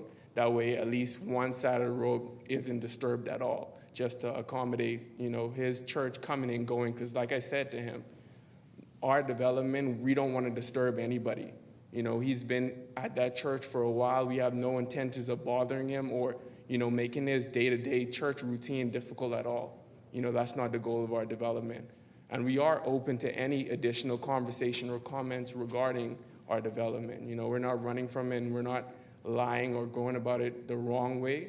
We try to have these conversations, and we also send letters, just to start the conversation and address anything that he was concerned about. Okay. Okay, thanks. Do you guys have any questions, comments, or anything? Go ahead. I just need some clarity on the expanding of the road. To me, it sounds like there are quite a few benefits that the church will receive from this development coming in, with both sides of the road being expanded, with curb and gutter added, and then, of course, the sewage being a little bit closer in proximity if there was a desire to move off septic and make that connection. But, is that even a thing to develop only or expand only one side of?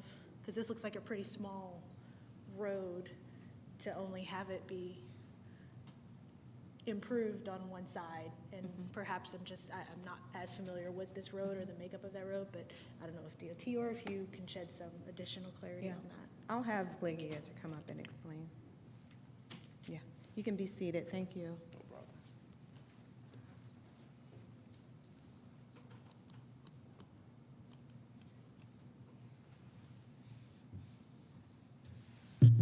Ligia Florem, DOT. Yes, so the comment was to improve Community Road, I'm sorry, I want to say the correct name. Community Road, because it is substandard right now. It's about 10-foot lanes as opposed to, I think it's even 9 at some point towards the end, as opposed to the 11-foot lanes that we require nowadays. And the developer is willing to improve it for the benefit of all that live along this lane. However, in the past, when there has been, contention or right-of-way limitations, then the developer is required for sure to improve on their side. So that has happened. I don't remember in recent history that it has happened, but I know that we have made the comment in other cases like that.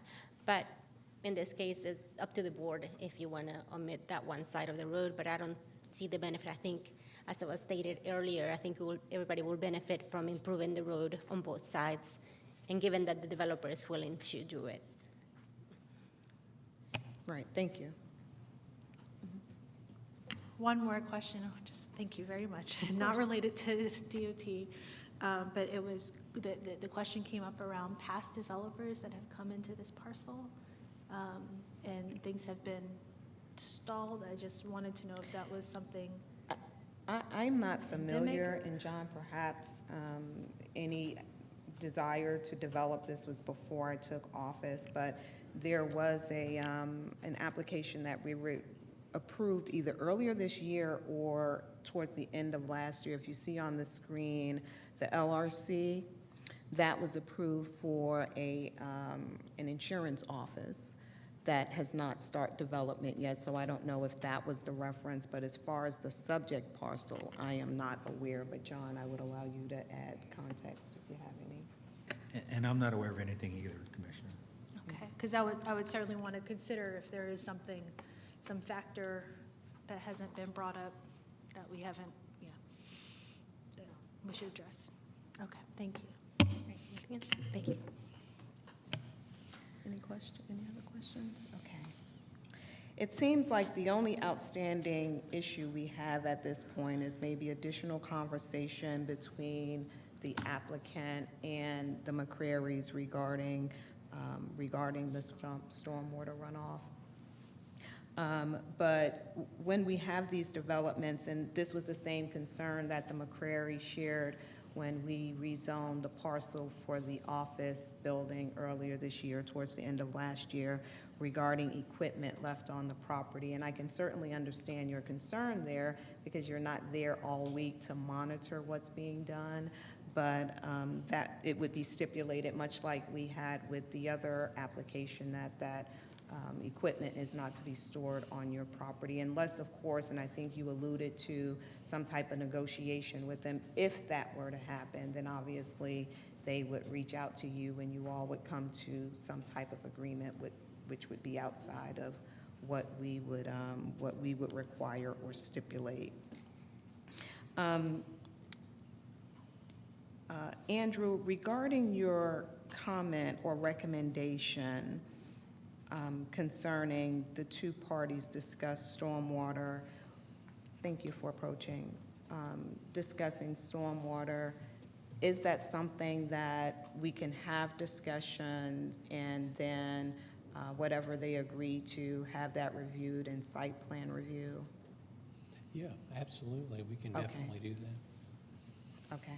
And would you be willing, because we would need your expertise, would be willing to meet with all parties and myself included to facilitate that meeting so we can kind of come to an agreement on what would work for both the applicant and also the McCrarys? Sure, absolutely. Okay. All right, good. Thank you. All right.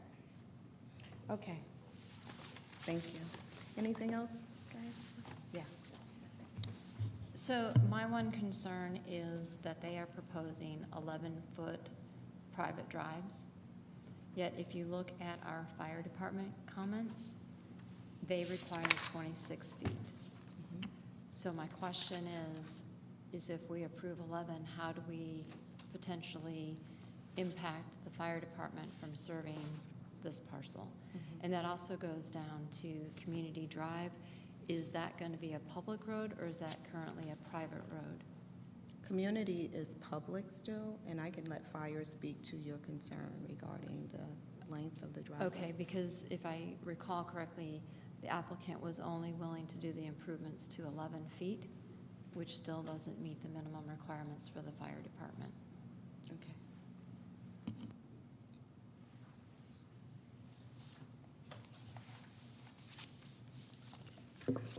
Jeff Bird, Cobb County Fire. What was the Oh. question? I'm sorry. Go ahead, you can ask. Sure. The applicant is proposing 11-foot private driveways. But according to your comments, and let me pull them back up, it says that an aerial apparatus access shall be required for all structures over 30 feet in height, with which we know this is because they're actually asking for a variance going up to 41. It says the aerial fire apparatus access roads shall have a minimum width of 26 feet. So if that is the fire department's comments of shall be 26 feet, is the fire department okay with the applicant proposing 11 foot? The 26-foot access road is only required on one side of the building, the long side of the building. I'm not sure which since the plans aren't up there, I'm not sure which side of the building, which access roads they're talking about, minimizing to 11 foot. But as long as one side of the access road for that building is 26 foot wide, they're satisfying that code. Okay, because we know Community Road is only 11 foot wide. We know the one access road that I'm going to say is on the back side, the opposite side of Community Drive parallel, they were only proposing 11 foot wide. So my question is how are we going to get fire equipment into this site if we are going to approve a site plan that does not meet road width requirements? Because Community Road will be widened, either I can have Lydia come up and speak to that, but Community Road will, But the applicant said he would widen it to the 11 foot. He did not state he would widen it to 26. He only said 11. okay, That's why this is kind of resonating with gotcha, me. okay.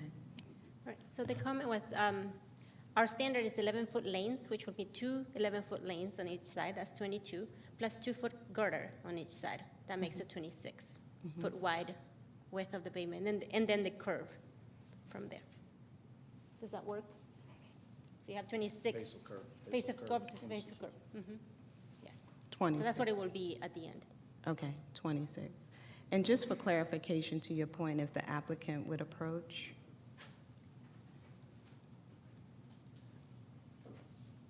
Lygia, before you go. Lydia?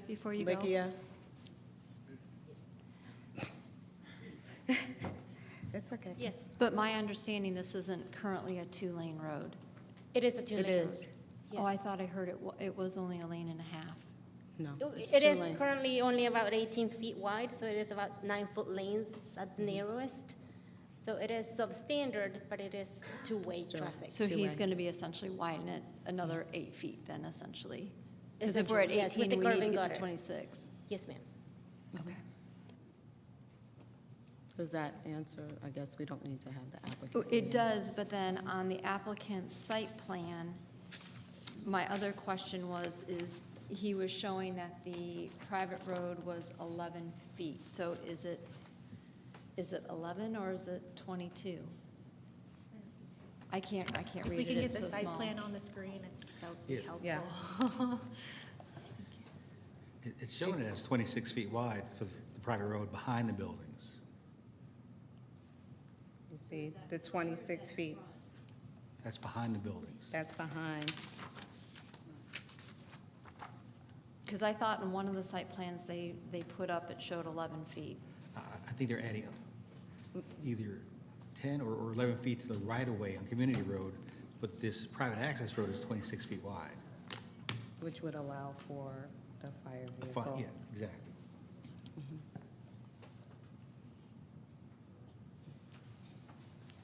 Go ahead.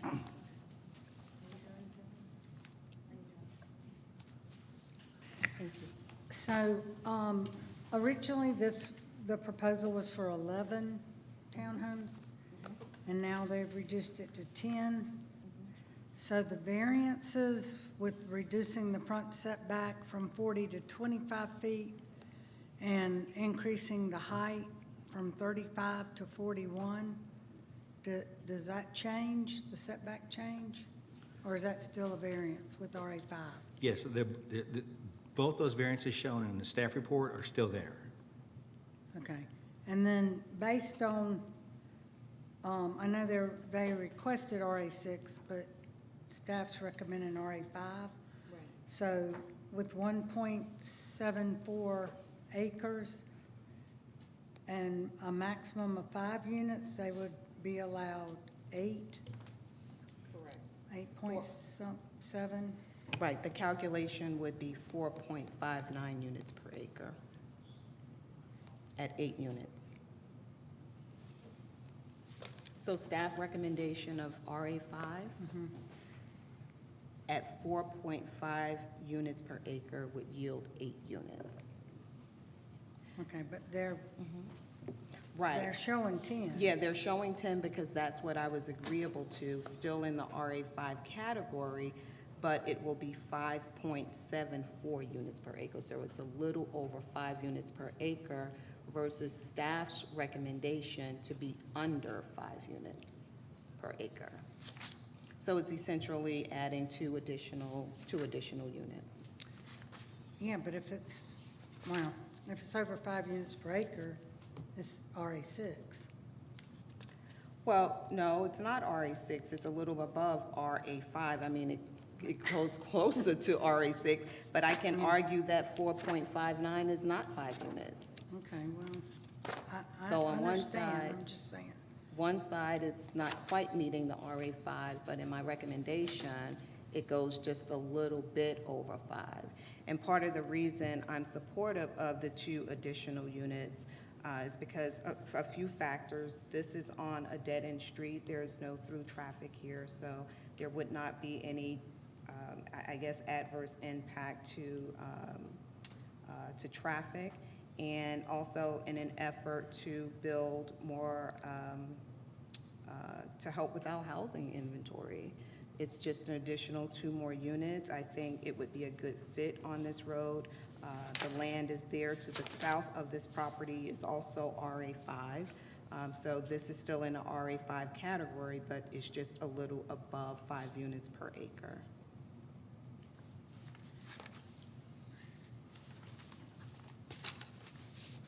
Okay, does the front setback variance affect the church?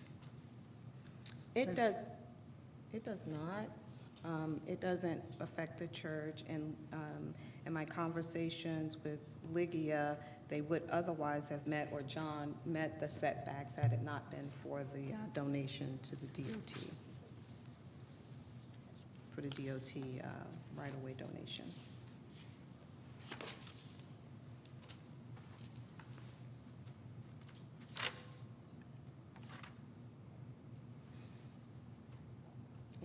Any other questions?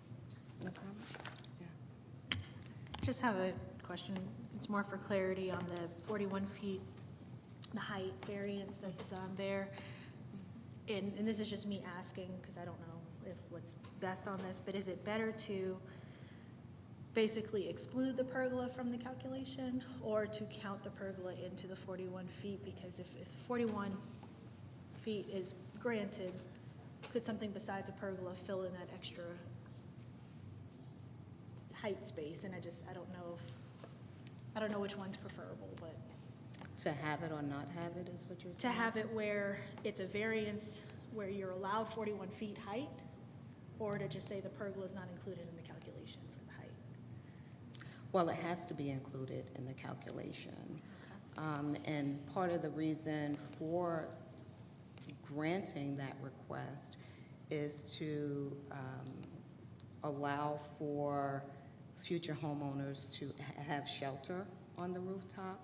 My concern is that without the pergola, we may have outdoor umbrellas or any type of outdoor type of shelter that may not be consistent with all of the units. So the pergola will add an opportunity or allow for future homeowners to, I guess, create shelter for outdoor living space. Yeah, I'm not saying to not have pergolas. Okay. I'm saying for the variance itself, requesting 41 feet, you could have a situation where it's not a pergola because it's 41 feet. It's something else. So what I'm saying is it better to say the height is what the height is? I can't remember what, outside of 41, what is it? Requirement Yeah, is but- 35. 35? To say Right. 35, and that the pergola doesn't count against the height of the 35 being compliant. But that was more of, it's like I said, it's me asking because I'm not sure. It just sounds like if we say 41 feet, that's where you could have all types of other accessory structures because it's not defined as being pergola only. It's But that can be stipulated for it to be pergola only. But what is this RA5 below here and the R20 above it? They're all restricted to 2-story, 35 feet height. Okay. I mean, that's why we go through this process for, variance request. And as we can see from the units, The aesthetics of the units do offer a little bit of a modern feel to the unit. It offers a variety of housing inventory in the area as well.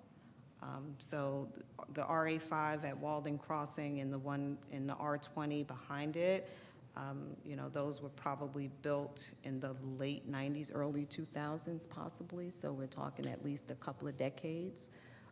So, you know, I'm pretty okay with what has been submitted.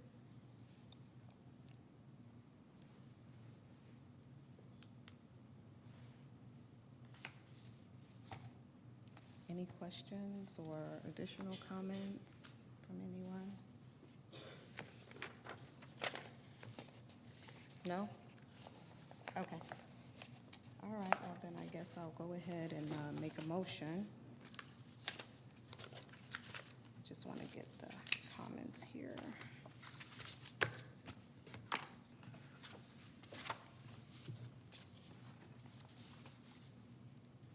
Let me just write a few things.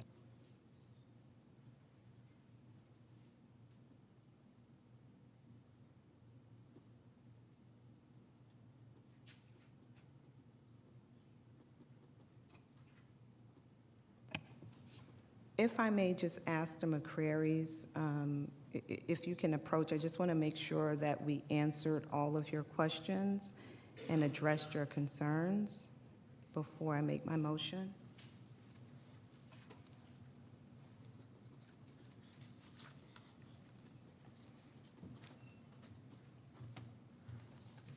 Thank you.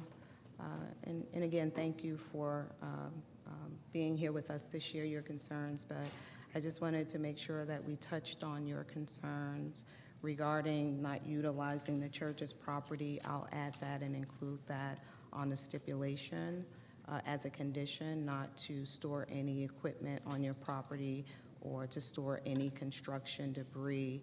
You mentioned that there may be an opportunity to talk with the applicant regarding negotiating whether or not they can store vehicles or other items there, so I'll leave that to the two of you to discuss, but also we'll have a follow-up conversation with our stormwater division and the applicant to also address that concern, but I just wanted to make sure that your concerns were addressed today before I make my motion. Yes, that's one of our concerns, is to make sure that we understand this underground detention.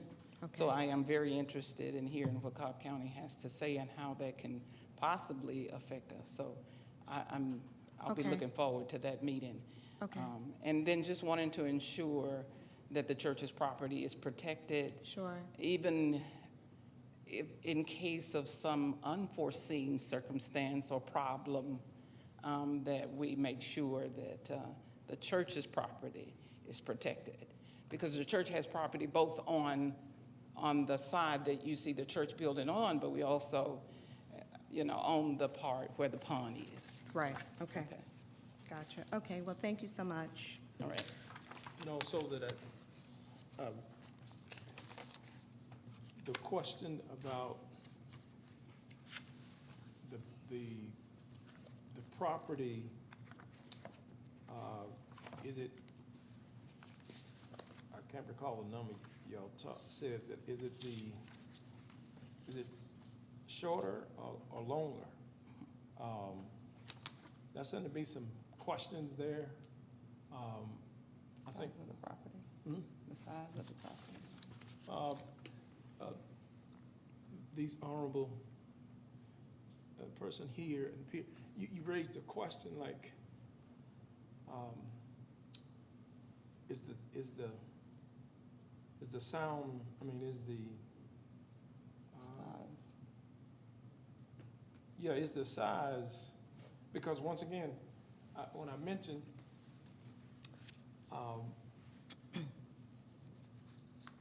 years ago, it seems like every year it's the land is going, everybody else is growing, but yet so that's why I wanted to ask the question, I want to allow you to say, I wanted you to be able to share, Property size. yeah, the size of property size, because, you know, you got the driveway, then the side on the, or the property, yeah, so on the right, yeah, right there.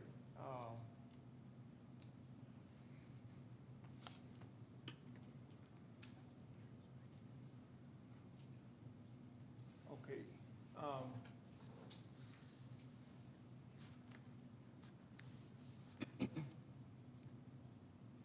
That, yeah, like when has it been changed? Well, when they check the land, has it been surveyed? When's the last time Yes. it's been surveyed? Yes, we have a copy of the survey. John, I don't know if you have that right in front of you. Because the last time we met, for years, it was,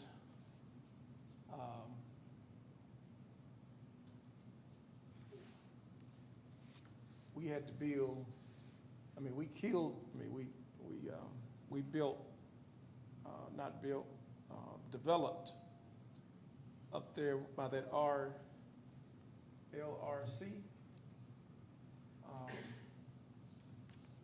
So it just seems like over the years, it just seems like everybody wants that property. And so it's always someone coming to me asking that they want this property, and we tell them it is not for sale. And so. I'm sorry, Okay. sir, we've got to narrow these comments to the subject matter. Oh, okay, I'm Yeah. sorry. We I'm sorry. can't, I'm sorry. yes, please. But I appreciate your feedback, but you can take comfort in knowing that the subject parcel that we have here is within the confines of what is owned by the applicant. Okay, thank you. Okay. Okay, well, thank you all again for being here, and to the applicant and your interest in developing in District 4. Your original request, again, which was shared earlier, was for 11 units with staff recommendation of 8. I do support staff recommendation to deletion to the RA5 zoning district with an increase of 2 additional units, bringing that to a total of 10 units, which will not impact staff analysis of DOT or stormwater, but it will, on the other hand, allow for 2 additional units for sale in the community. The lot is located on a dead-end street along with the church, as we already know, located across the street, and there is no through traffic on Community Road because, again, it is a dead-end street.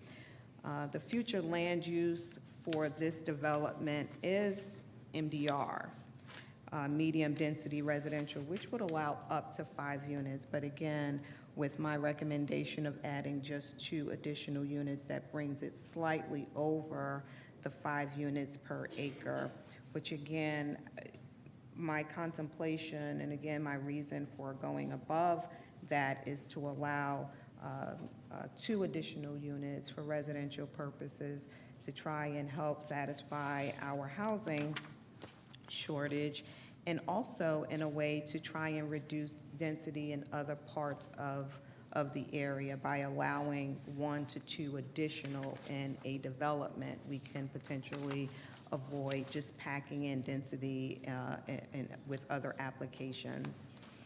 So with that, Chair, I am prepared to make a motion. But before I make my motion, we will, Andrew, agree to meet with the applicant, and I'll have Rwanda set that up for next week.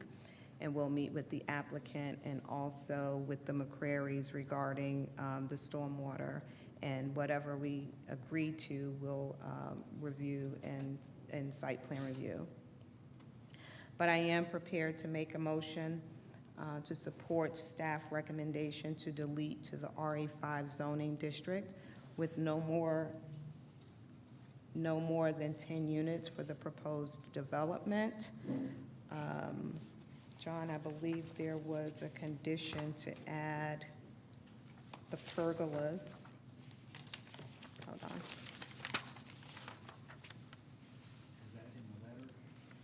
Yeah, and I'll have it here. Increase the building height from 35 feet to 41 feet for the pergola only. To also submit and include the letter of agreeable conditions from the applicant, from DeAndre Gay, dated September 13th, 2024, that no construction materials or equipment is to be stored on the church's property.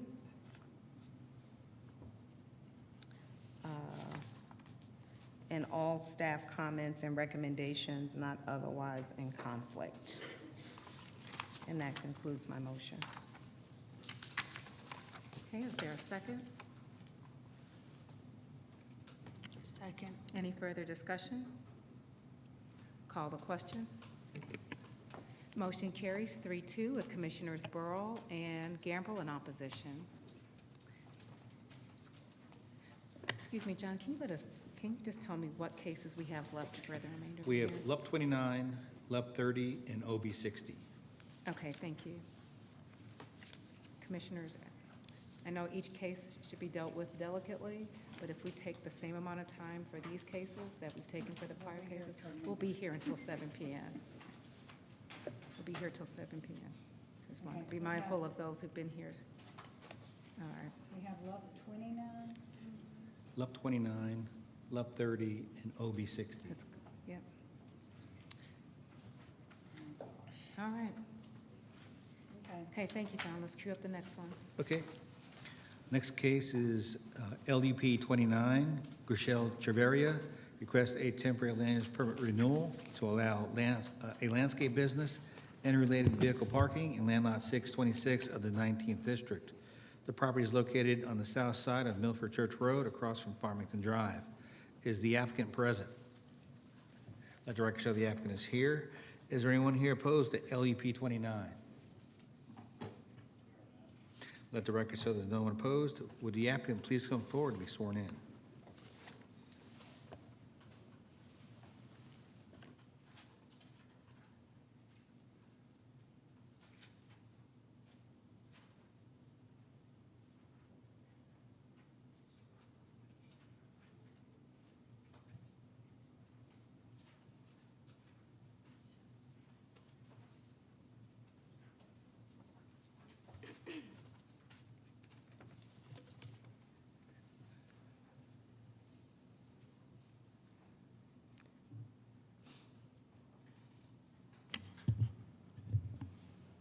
Okay.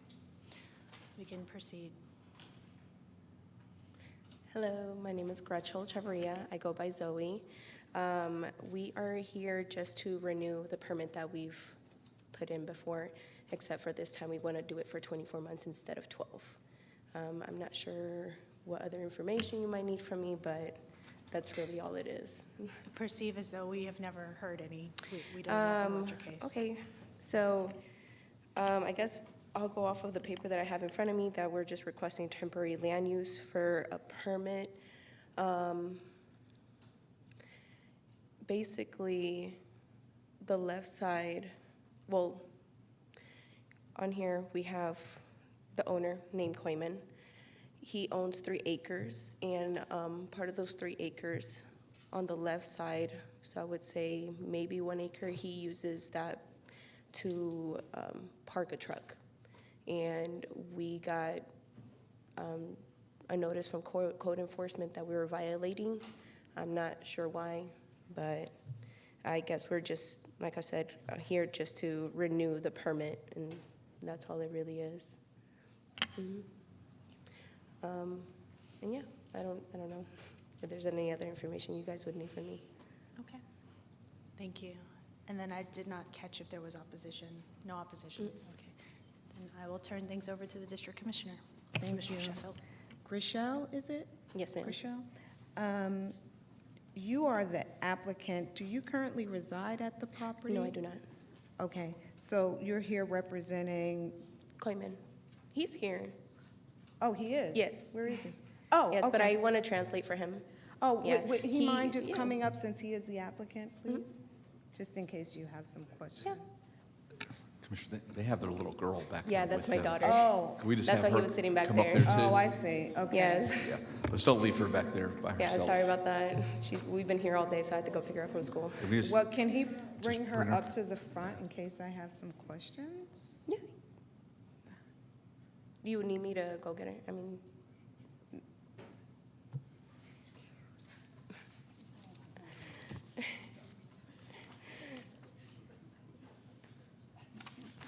she might get distracted by everything up here, I will not lie.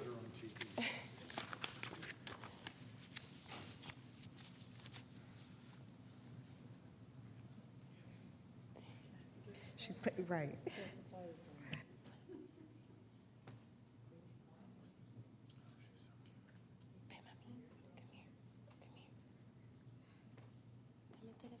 Thank you. Come here. Mia. There you go. Okay, So this thank is- you. So that's Mr. Reyes, the Yes. owner, okay. Yes. So you're not leasing the property, you're just here to, is it interpret? Just to, I guess, translate for him. Oh, okay, okay. I do have a couple of questions for him, and just as a recap, he is attempting to renew his land use permit, which expired actually March of this year. And we're here as a result of code enforcement. There are several work vehicles on the property, and as you mentioned, there has been some code enforcement violations, and at some point, I'll call Yulisa up to also share information. But I just have a couple of questions for him. One of my questions is he utilizing the Cobb EMC easement to allow vehicles on his property? So there is an easement that's owned by a utility company, and code enforcement observed that that gate is open. So my question to Mr. Reyes is he using that easement to transport or have his property go across that easement to his location? Are you talking about the little square area? Yes. So there is a gate there, Yeah. and we do, go in through there, but we've never had an issue. Okay. So you are using that easement. What are you passing through there? What vehicles? Con los dueños de la propiedad ahí, y ellos me dejaron que yo puedo entrar ahí y usar eso.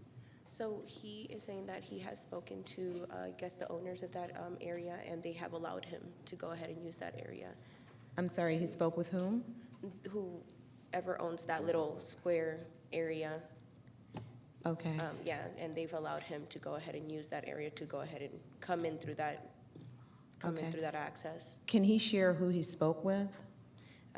Whoever owns that property, I guess. I don't have it in front of me, otherwise I would. Does he recall who he had spoken with? No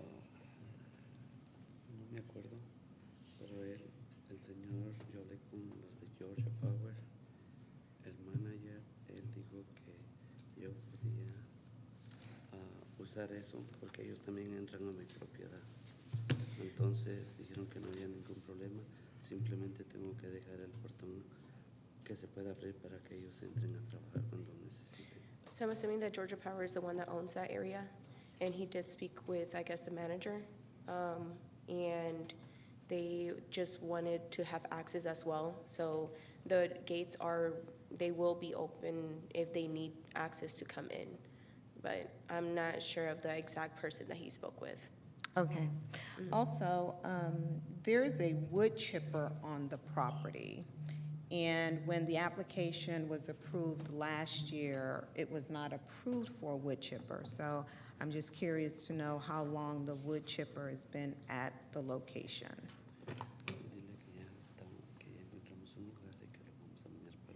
So he already found a place to go ahead and relocate the wood chipper. Pardon? He already found a place to relocate the wood chipper. Oh, okay, so the wood chipper is not on the property? No. No está ahí. Okay. Contrólate, please. Another question, and this is my final question. Are there employees for the business, for the landscaping business, that meet at the property for work, to be picked up for work, or just kind of meet at the property in the mornings? ¿Hay empleados que llegan allí en la mañana para tener como reunión? No. So there are no employees that meet at the property? Sí tenemos dos empleados, pero We have, well, he has 2 employees, but they don't, have like a get-together in the mornings or any of that. Okay, so for the 2 employees, they visit the site and then they leave their vehicle and take the work vehicles? I'm sorry? So for the employees, you mentioned that there are 2 employees. So my question is, for the 2 employees, do they drive their vehicle to the location and leave their vehicles there and then take the work vehicles off-site? Los empleados que tienes, ellos vienen a la propiedad y dejan los carros ahí. O nomás un carro anda, sí. they do leave one car. They do Okay. leave one car. Okay, Mhm. 1 car, but there are 2 employees. Mhm. So when the employee So is basically, they come in one car. together? Okay, Mhm. gotcha. So when the employee leaves their vehicle, are they removing the work vehicles from the site? Y cuando vienen a la propiedad, ellos se van con el camión, ¿verdad? Yes. Okay, all right. That's all I had. Do you guys have any questions for the applicant? No? Okay, all right. Yulisa, thank you. You may be seated.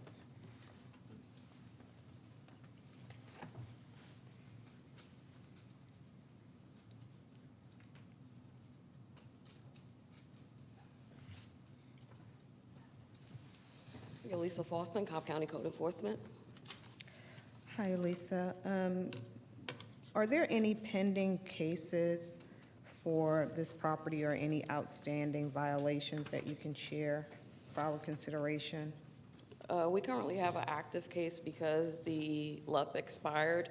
So with the LUP being expired, they were issued a notice of violation on June 25th for parking standards, customary home occupation, outside storage, and litter.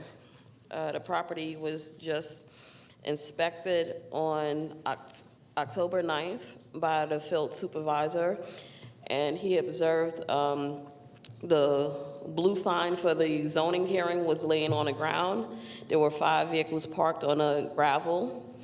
One of the vehicles had an expired tag.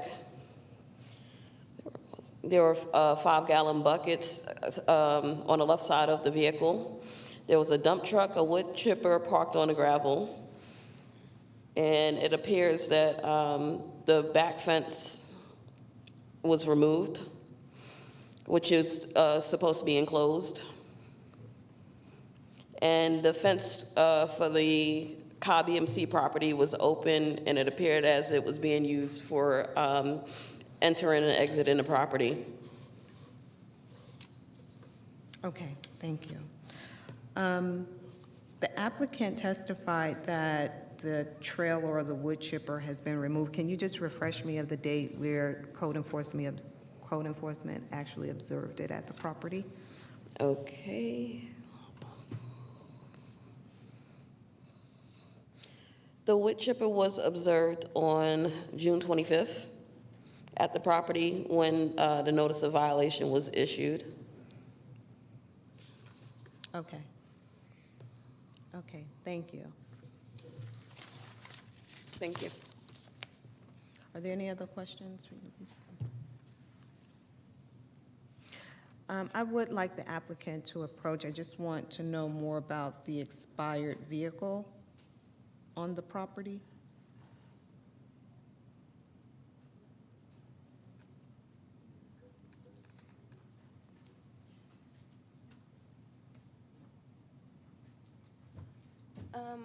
From what he just said is that that car, it's not currently working.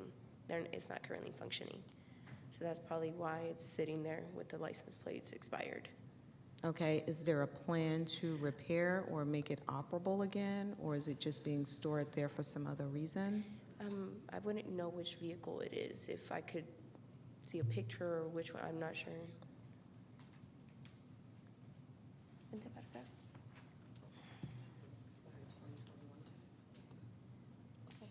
That car's not there right now. I don't know if you could show him.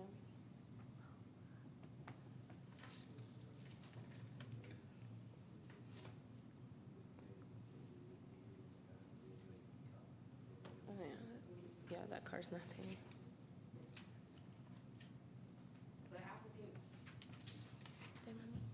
The applicant states that the vehicle belongs to his friend and they removed the car yesterday.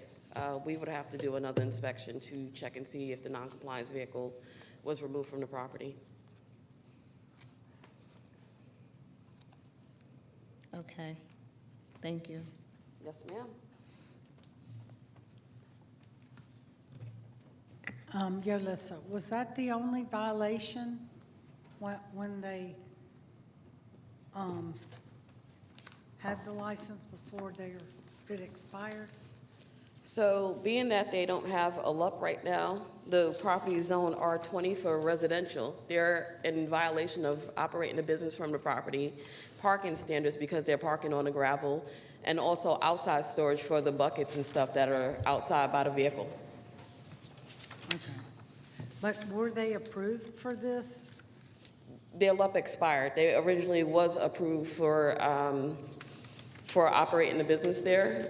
They were approved to have the 2 of the trucks stored there, along with a trailer, 2 employees. Hours of operation, 8 a.m. to 5:30 p.m. During the weekdays, no weekend hours. Employees' parking shall be behind fenced area only. No landscape debris or other materials stored or contained on trucks overnight. No outside storage, no chipping or grinding of any landscape materials on site. Okay. Thank you. And was Thank that for 1 year, the LUP, original LUP, for 1 year? Yes. Okay. It expired March of 2024. Oh, gosh. Okay. It's 3 years expired. Okay, thank you. Thank you. For Yolissa, sorry. Don't go anywhere. The LUP that was originally granted, and maybe John can also answer, but the LUP that was originally granted that expired, did it require for even the parking situation that was on hardened surfaces and all that tough, all the things that are in violation right now? They were allowed to park 2 trucks and a trailer inside the fenced area. Inside of the fenced area is where they have gravel at. Okay, understood. Thank you. Mm-hmm. Thank you.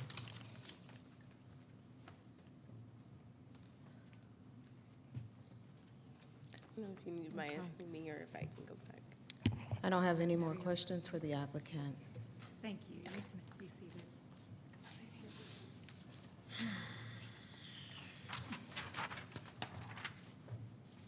Okay.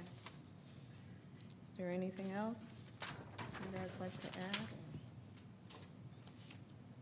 Okay, so in reviewing this application, the original request was in 2022, and at that time, the request was a result of the applicant's equipment being stolen at an off-site location. So we received the request to not only have the home-based business or the business ran out of the home, but also to store his equipment. We requested, or we granted that request with specific conditions attached. No outside storage, permission for 2 trucks and 1 trailer to be kept within the fenced area but apparently that is not occurring. Code enforcement has observed the vehicles outside of the fenced area, and it's also been shared that part of the fence is in disrepair.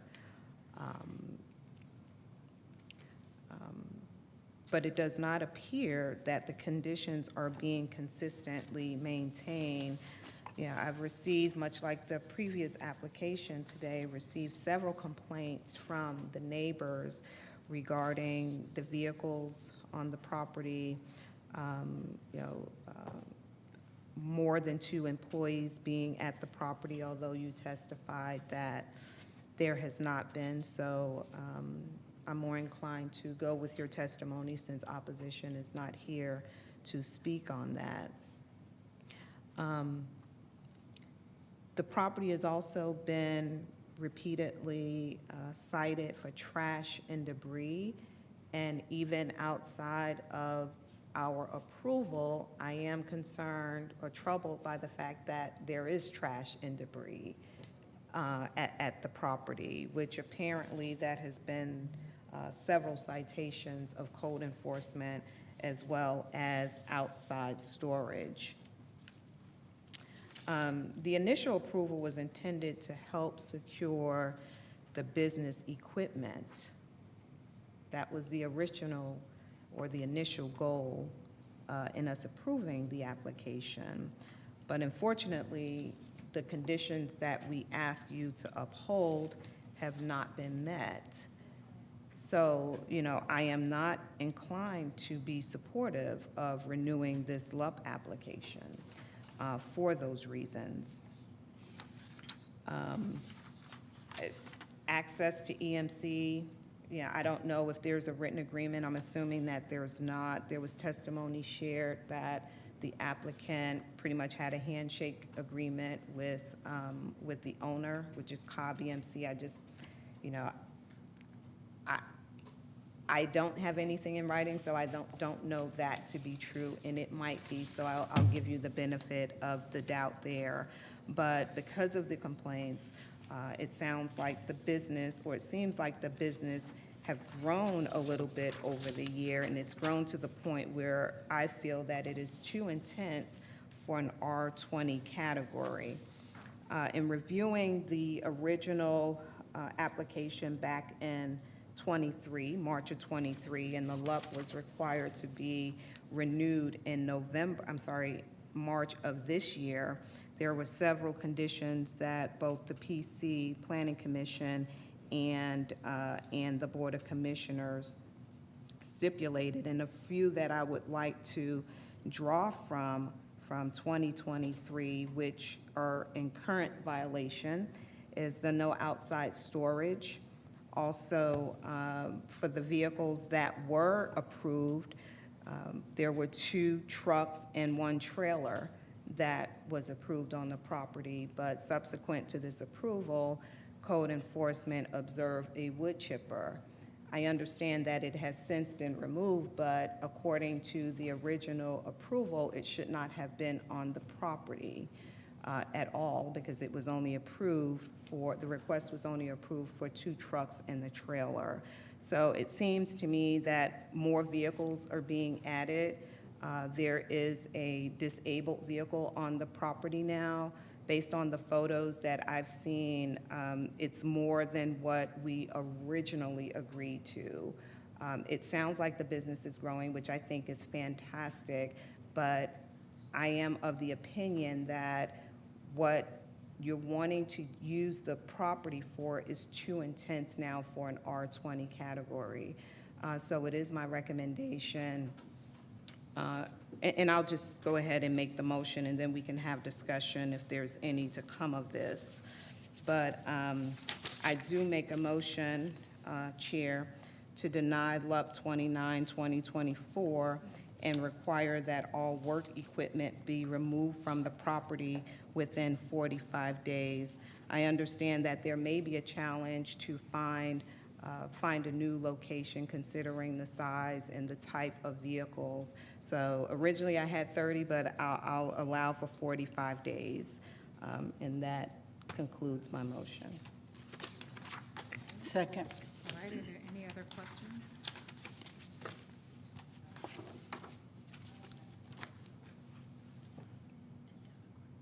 I'm ready for a vote. We're in the middle of a motion, so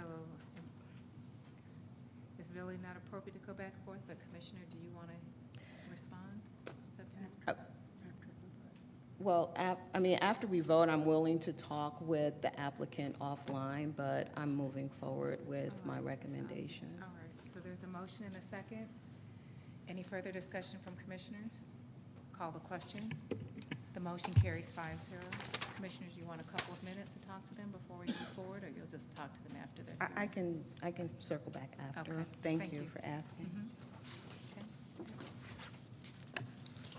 Okay, next case is LEP 30, William Shillman and Debbie Shillman.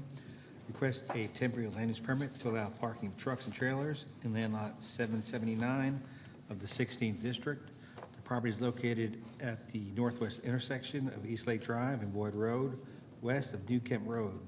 Is the applicant present? Is the applicant here for LEP 30, William Shillman and Debbie Shillman? Is there anyone here opposed to this application? 3 people opposed. Madam Chair, board, the applicant is not present. What does Commissioner like to do? They've been here Can we all hear day. from them? I hate to not give them a chance to address their concerns. Yeah, I guess we proceed. Okay. Okay, would the opposition please come forward to be sworn in?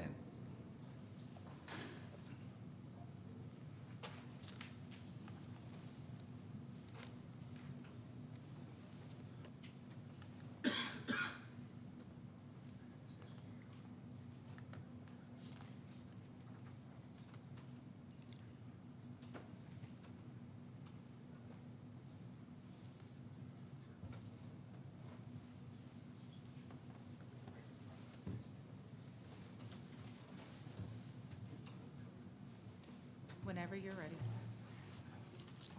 Good Whenever you're afternoon. ready, yes. It's been just a let us long know day. your name. My name is Mario Abbott, and I was here for the first hearing on 10/1, I do believe. Since that day, Yes, can you speak a little bit closer to the yes, microphone? Thank you. since that day, I've been miserable. My family has been miserable. I've been harassed by Bill Shellman. I've never, well, maybe I called throughout my lifetime 911 once because someone flipped a cart in front of my house. I called 911 4 times already. He has trying to run me over. That's the second day.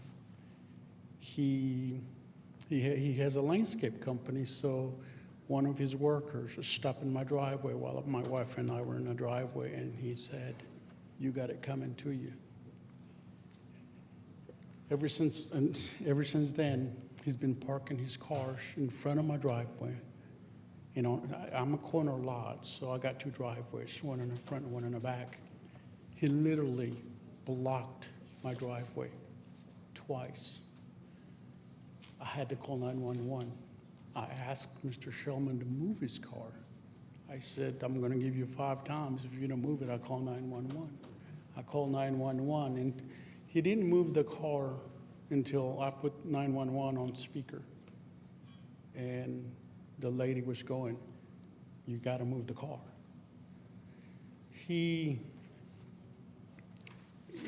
It's been nothing but a nightmare. And I don't know what to do. And I got my neighbors to, because they also have complaints concerning Mr. Shellman. So if you can hear them out, I greatly appreciate it. Thank you. Just Sir, just let us know your name for the record. my name is David Raines, and I was out of town for the first hearing, so I don't have can you tell me what was decided and what the point we're at today? Oh, sorry. Nobody knows what's going on? Yes, this is typically a time for you to address us. This is usually not a Q&A, it's a hearing for us to listen to Okay, you at well- this point of the meeting, and, All right, well, I apologize. I That's didn't, okay. I didn't get to I haven't had time to review that's okay. what's been done so far, just word of mouth that he was told to get out in 6 months or something. But I lived across the street from him since, I've owned the property since '88. He's run his business out of that all these years, you know. I know there's been some violations, but we live in a neighborhood where nobody has asphalt. Very few people have concrete driveways, you know. I mean, you guys, it would take 10 years to straighten out our little neighborhood there, but we're not, we don't have curb and gutter, we don't have street lights, and people just, you know, it's a neighborhood where people kind of live and let live, and not, you know, we're not looking to point out problems or somebody's got tires off of the driveway or whatever. So, you know, we're not complaining on that level, but the guy has been a perpetual bully to the whole, and has many people. I think you could go back through the files, punch his name in, and there'd be a ton of conflict and violations associated with it. So I'm just here to support that the man has been a terror to the neighborhood, and it's gotten worse for whatever reason. I haven't seen him since I've been back, and we don't speak. But it's a real problem when somebody's driving on somebody's lawn just to intimidate someone and blocking the driveway, and we don't know where to go. The police say, well, it's a public road, we can't make him move his car. I mean, this is a problem. And he's also apparently has gotten a permit for his property. He's built a stockade fence all the way around his property, and we're not sure if he has to move out of there, what his next plans are, because he's not one to listen to authority. Okay, thank you. Sir, would you like to speak? Yes. My name is Alfred Abbott. I live in the neighborhood. He's running a landscape business behind the apartments, which is at the 1119 address, I think is a 6 or 8 unit apartment.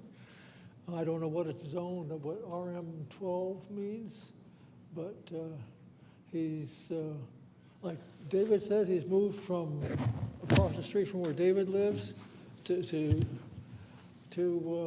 house at apparently 1910 on Addison Road. And he owns the apartments, and he's moved his landscape business from there over to there.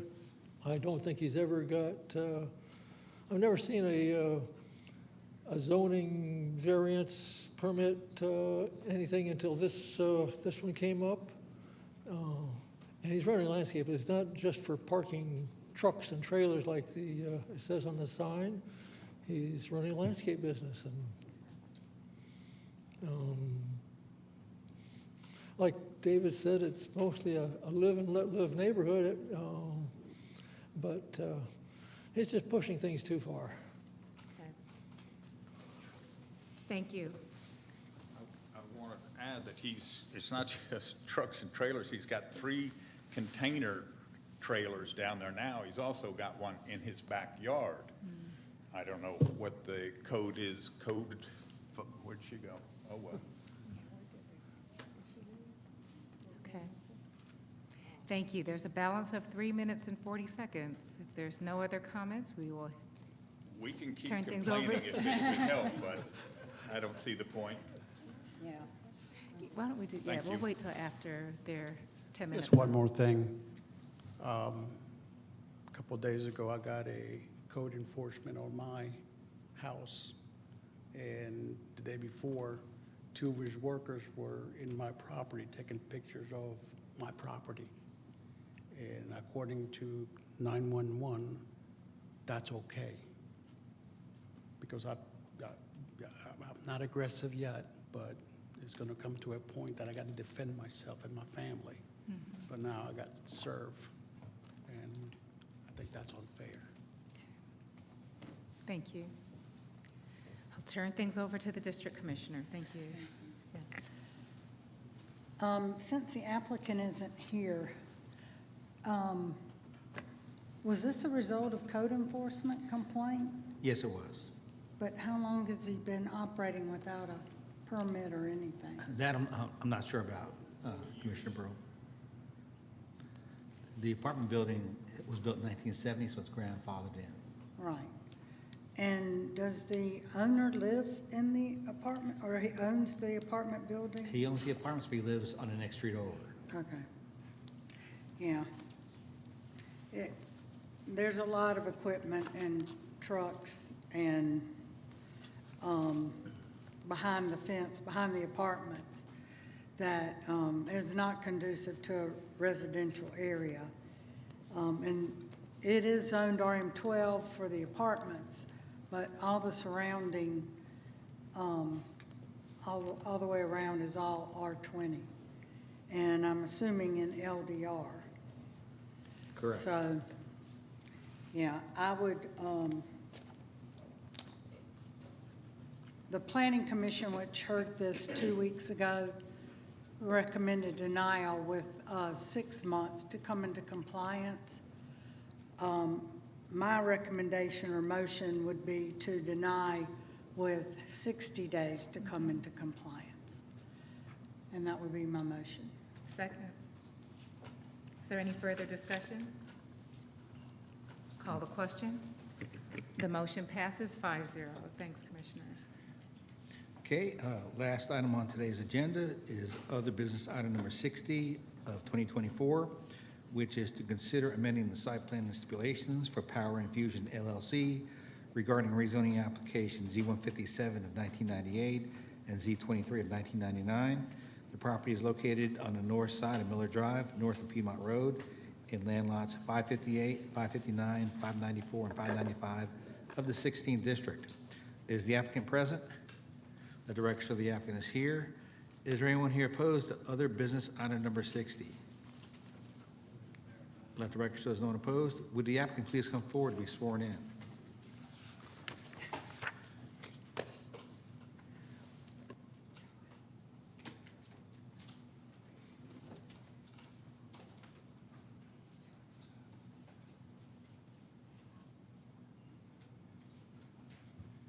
All right, I get to wrap up the day for you. All right. With a bow, please, with a bow. Save the best for last. My name is Damon Holliday. I'm representing Power Infusion LLC. I'm the CEO and the janitor. I'm proposing a rezoning of 1793 Miller, basically to use the same zoning as all my neighbors have around me. When I look out my front door, all the neighbors in front of me already had that zoning. I wanted to split part of the lot off so I could have a neighbor next to me. But with the current zoning, it wouldn't give me enough space. It's a pretty good sized lot. It would be a 0.437 acres, but it is a wide lot, not a deep lot. So with the rezoning, it would allow me to move forward and put something on there. Thank you. Does that conclude your presentation? Yes. All right, very good. I Keep it do short not and see sweet. anyone here in opposition, so I will ask staff for their recommendation and then turn things over to our district commissioner. All right, thank you. Madam Chair and Board, the staff would recommend that the board approve this request, subject to site plan review comments contained in the other business packet, subject to water and sewer comments contained in the other business packet, subject to the fire department comments contained in the other business packet, DOT comments contained in the other business packet, stormwater management to approve the stormwater plan, and number 6, district commissioner to approve the final house elevations. All right. Let's start with Lahia.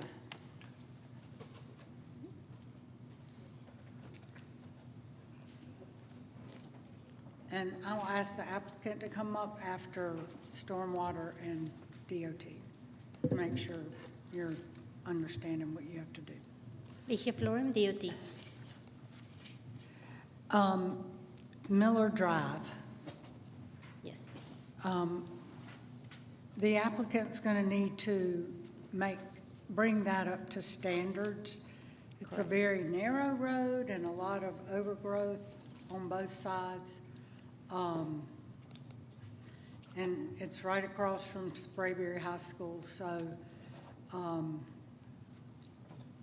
tell us what will need to be done as far as bringing it up to county standards as a collector or local road, or what? Correct, as a local road, yes. So the right-of-way, let me make sure, because it's measuring right now.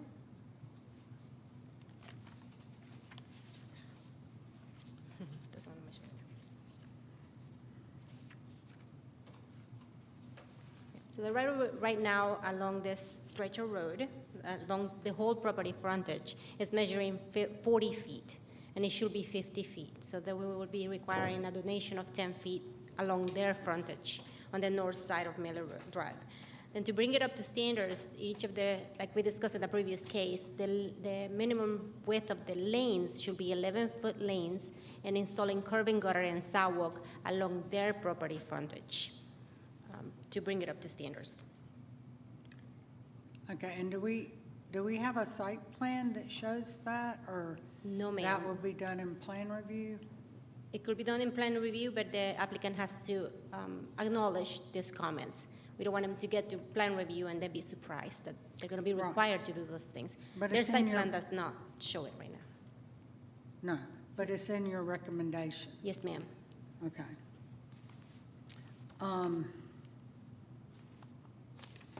Okay, that's all I had from you. I just wanted to be clear that that would need to be done.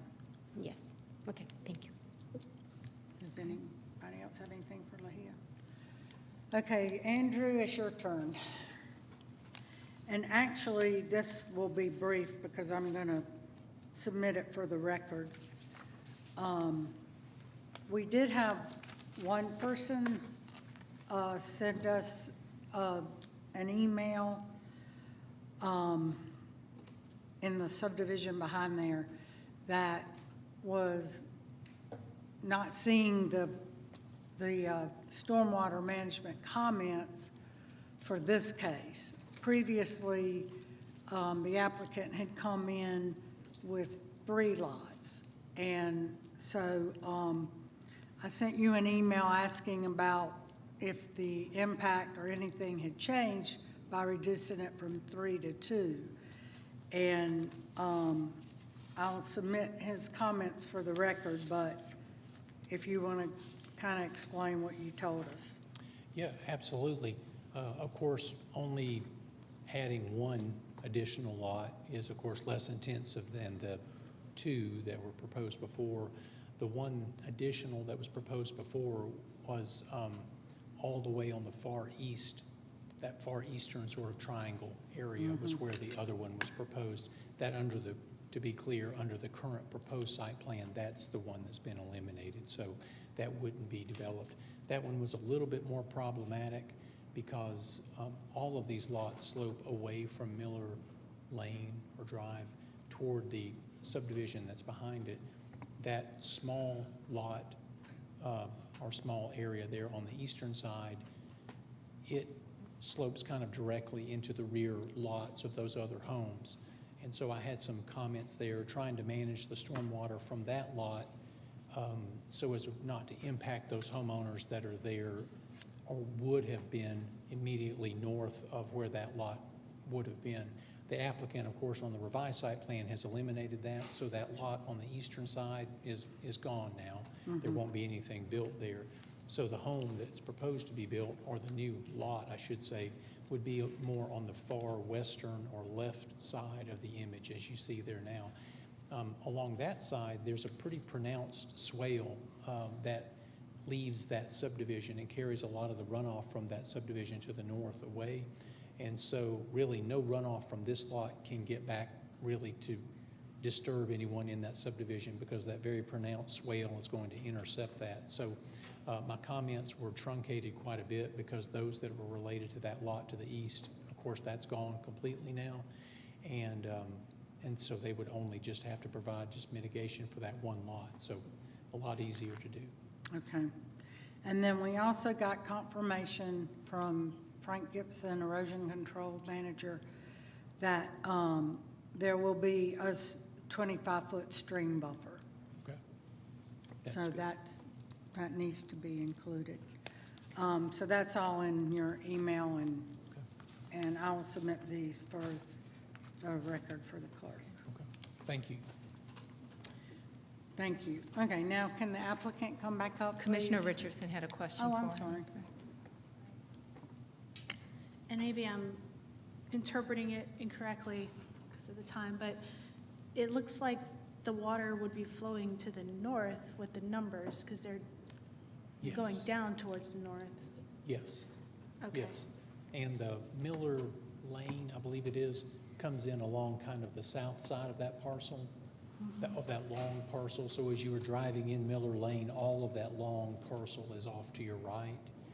And it all, exactly like you say, it all slopes away to your right, which in this case is kind of back to the north, essentially.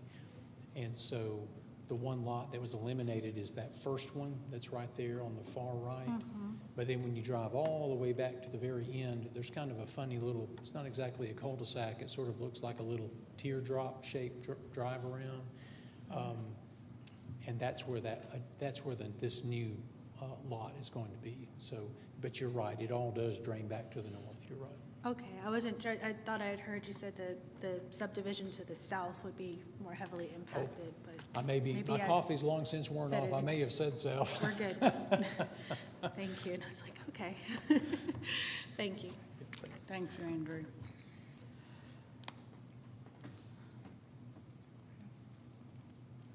Sir, I'm sorry, we'll call you. Did you need the applicant? I'm sorry. Yeah, I apologize. But she had a question for Andrew, so he sat No back worries. down. I'm sorry. How are you, sir? Fantastic. How are you doing? Are you planning to live in either of these houses? No, I'm not. Okay, will they be for sale? Yes. I'm not looking to develop the land. I actually have a builder that is looking to build on it, but I have to divide it off my property first. Okay. Are you there now? You live in the house, the existing house now? I vacation here. Okay. I'm currently sleeping there tonight.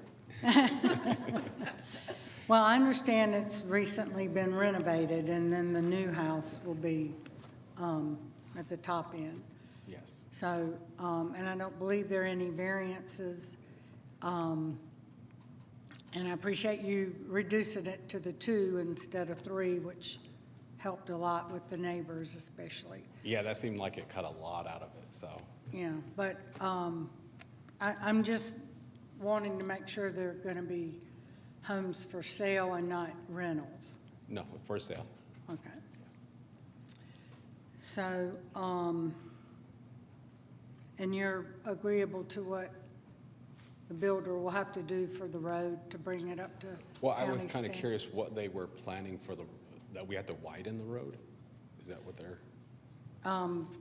Just, it's, I mean, I forgot how many feet you said it is now, and they have to widen it for 2 feet on either side. You'll have to get with DOT to, Per the standards, they're supposed to bring the road up to standards. Currently, it's basically a driveway, about 12 feet wide all throughout. So to be a local road, it will have to be 11-foot lanes on either side, so that's 22 feet. That's widening basically 22 feet from the 12 feet that you already have. And then installing curb and gutter or negotiate with the commissioner to pay a fee in lieu of that to comply with the standards that we have today.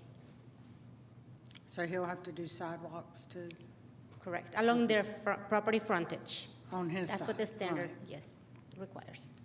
Okay, but this whole parcel is his, Correct, right. okay. And then, will that include curb and gutter too, on both sides of the road, or just his side? Just his side is what the standard requires, yes. Okay. So all that will be done when you go through plan review, site plan review, and DOT, stormwater, everybody will give their comments, and everything has to be addressed before you actually get a land disturbance permit. Well, I'm trying to understand, so I could build a curb and sidewalk along my whole property? Sir, I'm sorry, this is being recorded. If you can speak into the microphone so everybody can. So you're saying I have to build a curb and sidewalk along that whole thing? On the frontage. So it's going to be, because if leading down the street further towards Piedmont, there's no curb sidewalk, there's nothing, it's just going to be a curb and sidewalk in front of my property where nobody goes, it's into a dead end. So that's what the standard allows for the fee in lieu. This is just a developer, so we treat all of the developments the same way. So we Yeah. make the comment for all of them, and then you have the option of paying a fee in lieu because it doesn't make sense to build sidewalk in this it doesn't location. connect But you have the requirement, and that's for you to negotiate with the commissioners. Yes. And DOT will give you the, they'll measure everything. Sidewalks are pretty expensive now because of the materials, but we do this a lot when there's no connectivity. I mean, it'd be useless to put sidewalks there when there's two houses and nobody, it doesn't connect to anything. But you can pay a fee in lieu of, which will go into the District 3 Sidewalk Fund, and they may be needed somewhere else that connect, like Piedmont Road or Canton Road or whatever. But all that will be decided in plan review. And I don't know how many feet, linear feet that would be, but all standards are, you have to provide sidewalks on your frontage. All developers have to.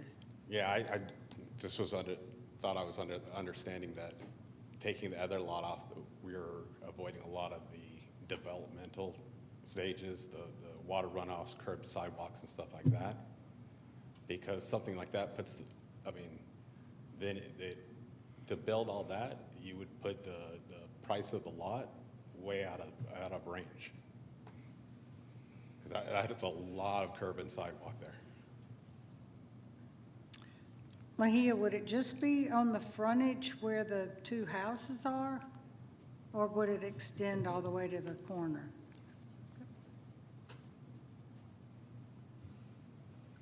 The standard reads to the whole development's frontage. However, it does measure in 650 linear feet. And typically what we charge is $100 per linear foot of the fee in lieu currently. But that's up to the commissioners if you want to limit it to the frontage of the houses and omitting that southeastern part. That's up to you. Well, I think that would help, since we're not putting sidewalks in, Sure. they don't connect to anything.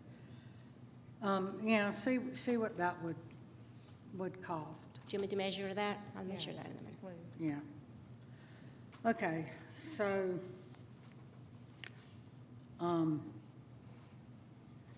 the final site plan and any landscaping that you're gonna do would come back for final approval. So we can, address the sidewalks at that time too. If I measure from, omitting the southeastern corner, that little section, it's 412 feet from that section to the top. I don't know if you can. Is how many? 412 feet. That's still $40,000. And what is it just to,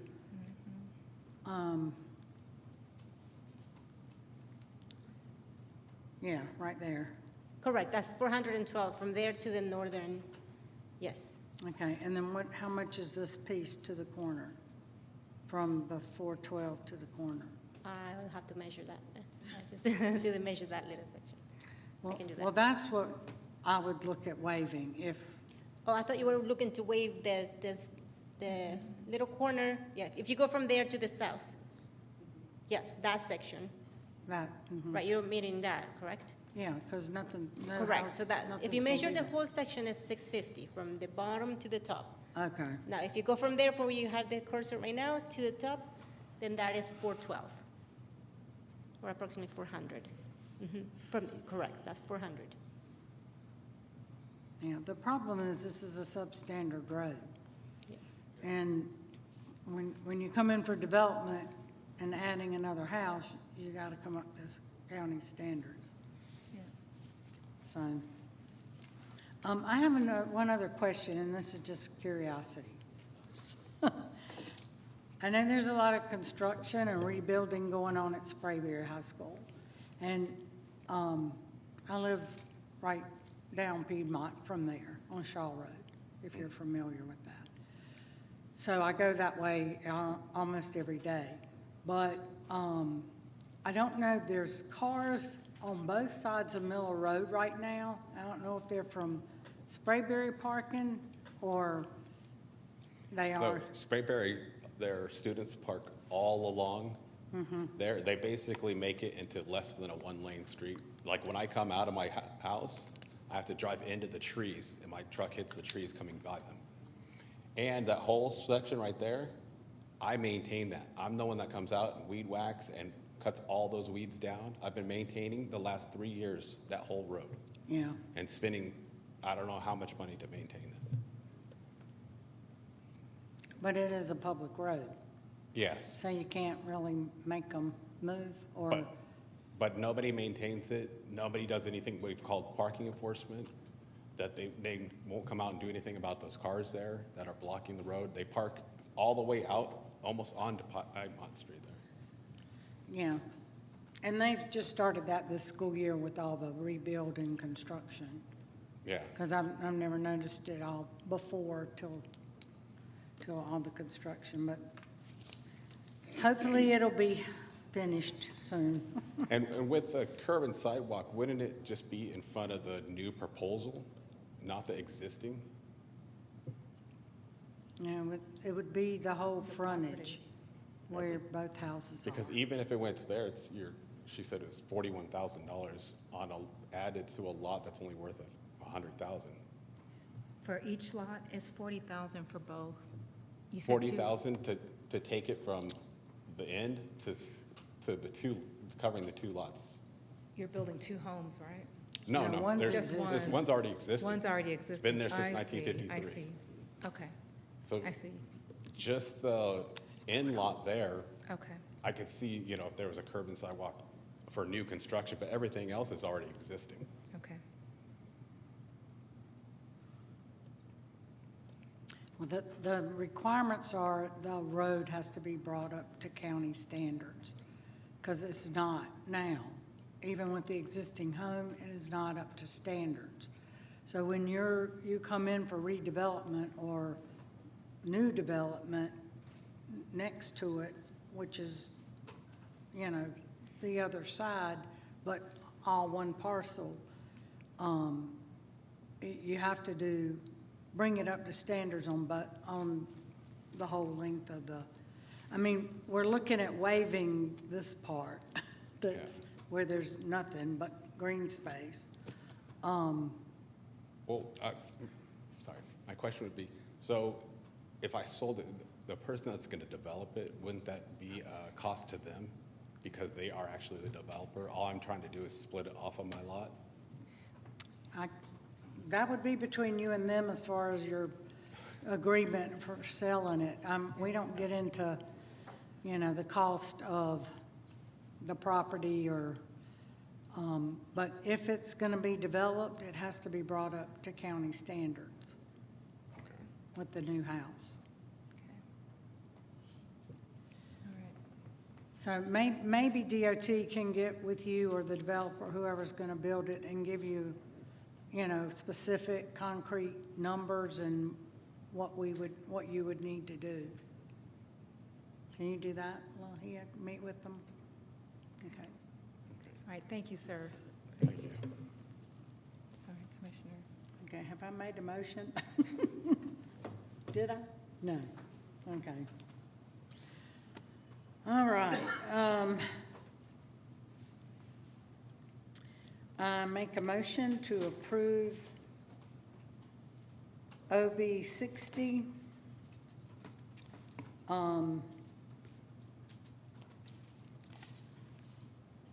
subject to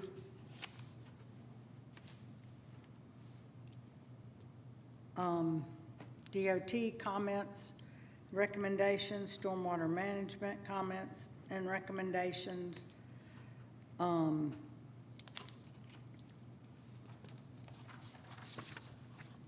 which includes the road being brought up to standards. Oh gosh, I had something else.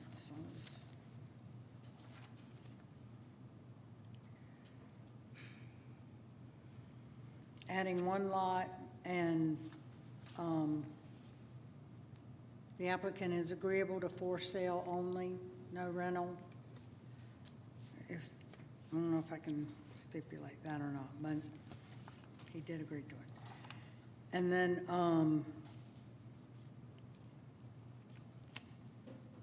all other comments, recommendations, not otherwise in conflict. Okay, is there a second? Second. All right, any further discussion? Call the question. The motion carries 5-0. I believe that takes us to the end of our hearing. All right, thank you, commissioners, for your time, and thank you for all those who tuned in today and who came to our zoning hearing. Have a good rest of your first early day of voting.